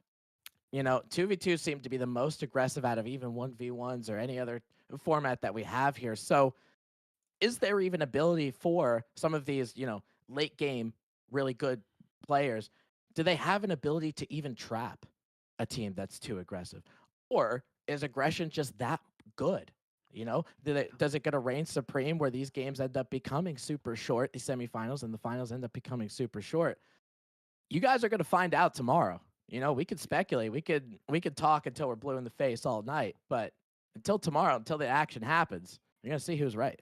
That's right. 2 best of 5s into a best of 7, all happening tomorrow. And you know what? Because you're both not on that cast, you can't be accused of being biased casters when I make you declare who you think is going to be a champion right now. We will start with the guy who's literally right now trying to write his speech as if he's running for president. Lida, before we can get a truly political answer out, who do you think's taken the title? Yeah, I'm sorry. I just had to open up the brackets to see who's still in. You just cast them. we were there the whole day. You're overestimating my brain capacity, okay? All right. This is a tough one. I feel like Wham and Puppy might be my pick. If you want one team, I think it's Wham and Puppy. I think we're gonna have a nail biter between Wham and Puppy and Elephant. And if Elephant can take him out, listen, Elephant is gonna be the candidate running for the championship. On the other side, Cosas que Pasan versus 3D. I think there are some question marks there, partly because we haven't seen certain things. We just don't have a big enough sample or a good enough sample. We haven't really seen Vortex and Lucifer play late game that much in these series. We haven't really seen 3D, being put up, or 3 Data being put up against some of these biggest names in there. So it's really tough to say, okay, it's going to be them, because we're just missing pieces of information about them to a certain extent. Whereas when you look at Canada and Elephant, we've seen them in different circumstances. And so far, I think the most dominant team of the 4 remaining ones might have been Canada. But listen, this is just one prediction out there. Kosa Skip-Hassan came into today's series being an underdog in many people's eyes against the Chimps, and then they turn it around. This could easily be a series or two that falls into the hands of either of these 4 teams. If you really want my choice, I think it's going to be Canada, but this could be an absolute nail-biter tomorrow. So that was a lot of words to eventually get Canada, but you did give yourself a backup option of Elephant. So we'll put you in Canada. Tim, are you a bit more definitive here, or do you want to have a backup option as well? No, I'm gonna take one, and I will be taking Canada. I think the power of Blade knows no bounds, and Canada will be taking the winning finals of this series. I will be in the audience, obviously, watching. But I will say, just before we sign off, Lidicor and KP, it's been an absolute blessing to be here and casting with EGC. I really appreciate both of you guys for bringing me on. And my God, did we have some crazy games today. I hope tomorrow matches up. Thank you, Darlan. It's been a pleasure to have you on the broadcast. And, I love that you were very definitive there. But what can I say, folks? We asked 2 people living in America right now who they thought was going to win, and they chose the NA team. So pretty much everything went according to expectations.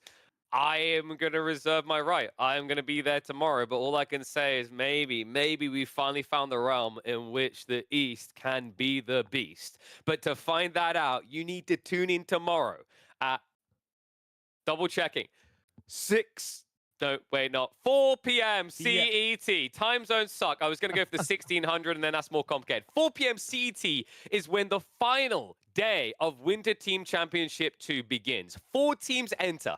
Only 1 will leave with the lion's share of that $22,500 prize pool. Who's it going to be? It's all up in the air. Tune in tomorrow, and we'll find out. Their military school, it's just a pain to rebuild. Exactly. And again, it takes time for CSO to build up his forces. He's been doing a really good job leveraging the mobility of the Sipahi here. In fact, looks like Baltun and Cess were caught sleeping for a moment. They will end up losing this ram here to the Sipahi. A stable goes down in return, though, and still, I think one of the key things... Bring down some Archer CSO.